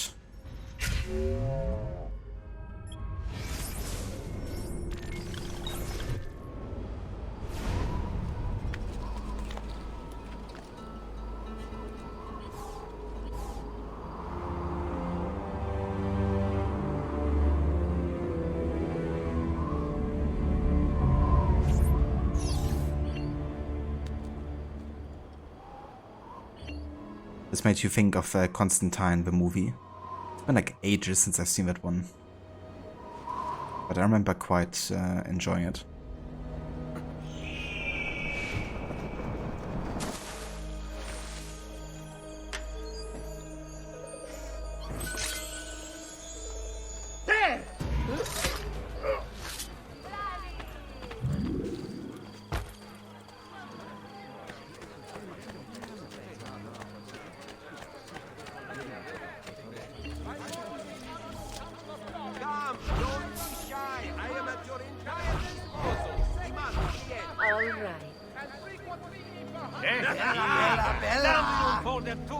Are you going to make a nuisance of yourself?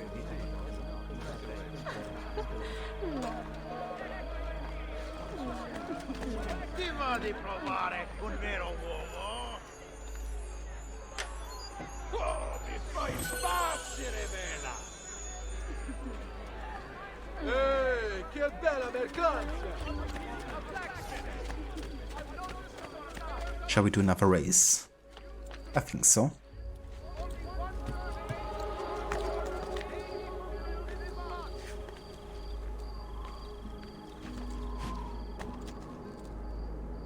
At the beginning, a man finds a spear that pierces Jesus' heart, and throughout the film, he's seen traveling with it. It's so good, it's one of your favorites. Peter Stormer as Satan is unbeatable. Yeah, I would really have to watch it again to fully remind myself of everything that's happened there, but yeah, I had a good time watching it like ages ago.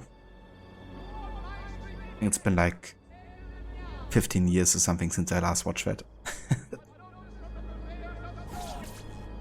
I can beat any man in these parts when it comes to speed.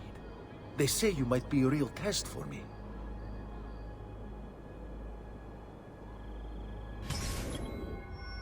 San Gimignano Dash. I thought you're pretty fast, Assassin. Think you can beat my time?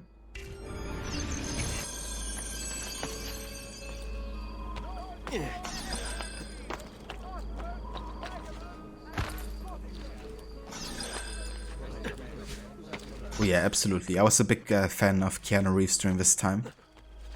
That movie and Matrix, you know. Get down! Were fantastic. Get down, Stronzo! Fuck. Get down, Stronzo! This is impossible to not do. Okay, I'm gonna make an exception here because it literally is going past this guard here. I'm gonna count that.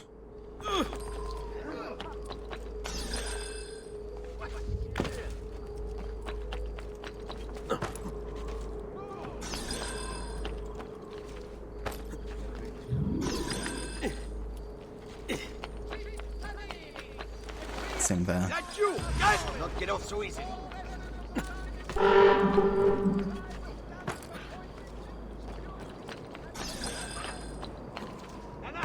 We're losing him!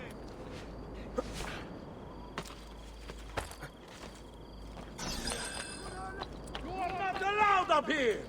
Eccolo! There! There! I don't see him!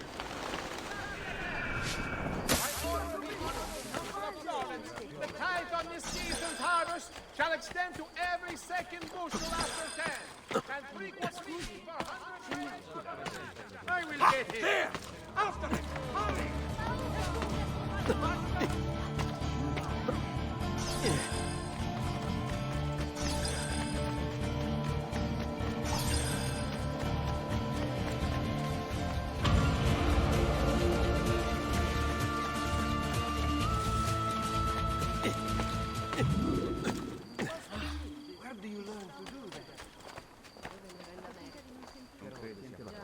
Came out in 2005. You first saw it on TV during some random vacation and fell in love. I gotcha. I've only seen it because my sister was like a big fan of Keanu Reeves with Matrix and that movie too. So she introduced me to like both kind of like movies. I have served dukes, princes, kings. Only the most well-heeled grace this. Right. But yeah, I think this is where we're gonna call it for today, guys. For AC2. It's been a nice long session. And we've done some really good progress too with the main story. And also a lot of the side stuff. But yeah, there's still much more we can do, especially in this region, in San Gimignano. So I think next stream we're gonna spend a considerable amount of time here doing some more glyphs, collecting feathers, doing side missions, and of course the last 2 or 3 assassinations, I should say. So yeah, can't wait to continue here. However, tomorrow we're gonna be doing more of Pokemon Black. I'm gonna come back to that game to play some of the post main story content. Because last time we did finish a main story, but now there's still more parts of the map we can uncover. So yeah, I want to check that out and see how much of it I'm gonna be doing. And then on Wednesday we're gonna come back to this game and yeah, finish off sequence 5, I think it is. Yeah. I got one more mission left in sequence 5.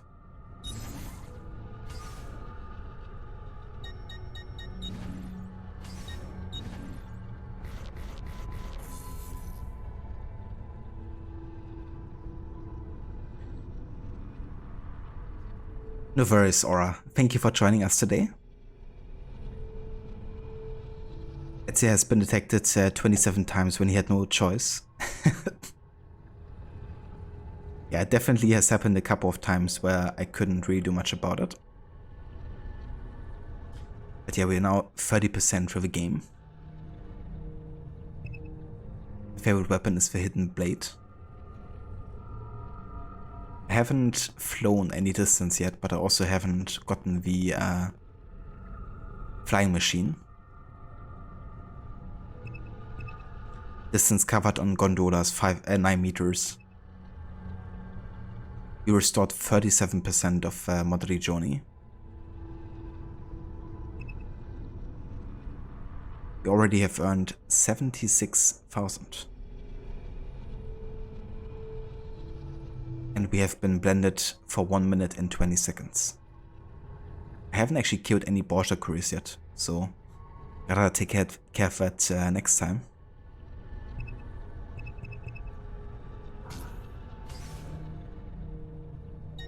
Yeah, let's go ahead and exit here. Then we're gonna have a look to see who's online today and who we could raid, shall we? But yeah, first I want to thank everyone so much for coming by and for joining me today for AC2. Been a blast to come back and play more of this awesome game. Thanks also to all the resubs today. Mauler, thank you for the 28 months. Lucinda, thank you also for the 70 months too. Thanks also to all the followers today. Fibo, Tsugao, and Sio Sifo. And Rod, thank you of course so much again for the raid earlier. If anybody hasn't checked out Rod yet, I would recommend doing so, because he's another massive fan of Assassin's Creed. And he's actually also currently playing through AC2 and the Ezio Saga as part of his annual playthrough.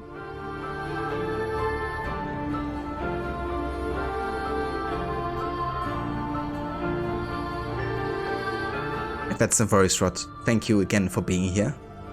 And thanks for picking that game and adding it to the list. So the quarry it is. Let me actually take care of that.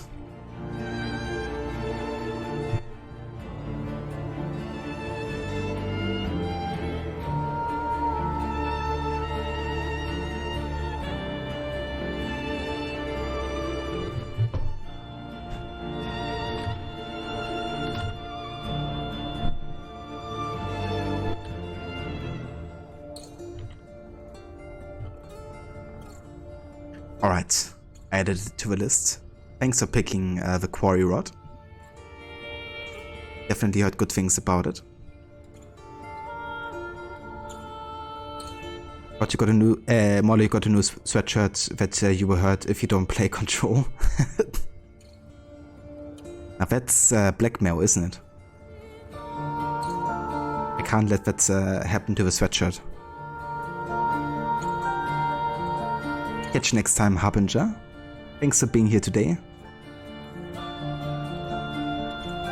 And no worries, Mola.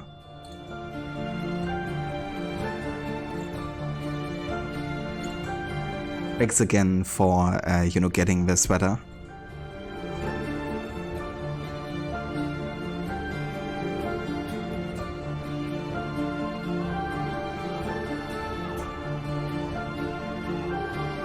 And that's the very short. More than happy to give you a shout out too. Seven Makers of Until Dawn. You think you said you played that, so you chose the quarry instead? That's true, yeah. Yeah, played Until Dawn with a friend a couple years back, where we each controlled like a couple of characters you can control, which made it really difficult in the last part of the game, because there's like so many quick time events where you have to like switch between characters. It was really tough to like switch back and forth. You already have 45 hours in Hogwarts, you need a hobby. Damn. I heard good things about that game, Ola. Seen some reviews. It seems to really deliver on the whole like wizard fantasy.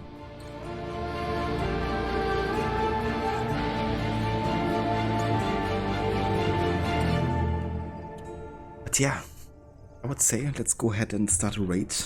Gonna go and say hi to Lucinda today. She's playing some Dying Light.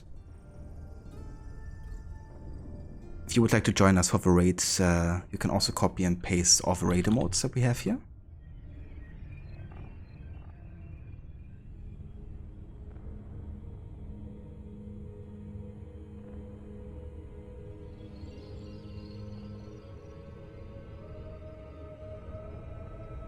The white sweatshirt SOP. What's so true, right at the end of your run you killed off a character Ryu voted would survive because you slightly moved the controller during a don't move part. Yeah. I kind of lost my favorite character because of a situation like that. Really frustrating. Another game with Roger Cracksmith as a protagonist. That's true, yeah. I remember seeing Lucinda play that game a while ago, and also noticing that it's him voicing a character. Always good to hear him. But yeah guys, I will catch you tomorrow for some Pokemon Black. So until then, see you over at Lucinda's. Hope everybody's having a good rest of your day. And thanks again so much everyone for tuning in. Until next time.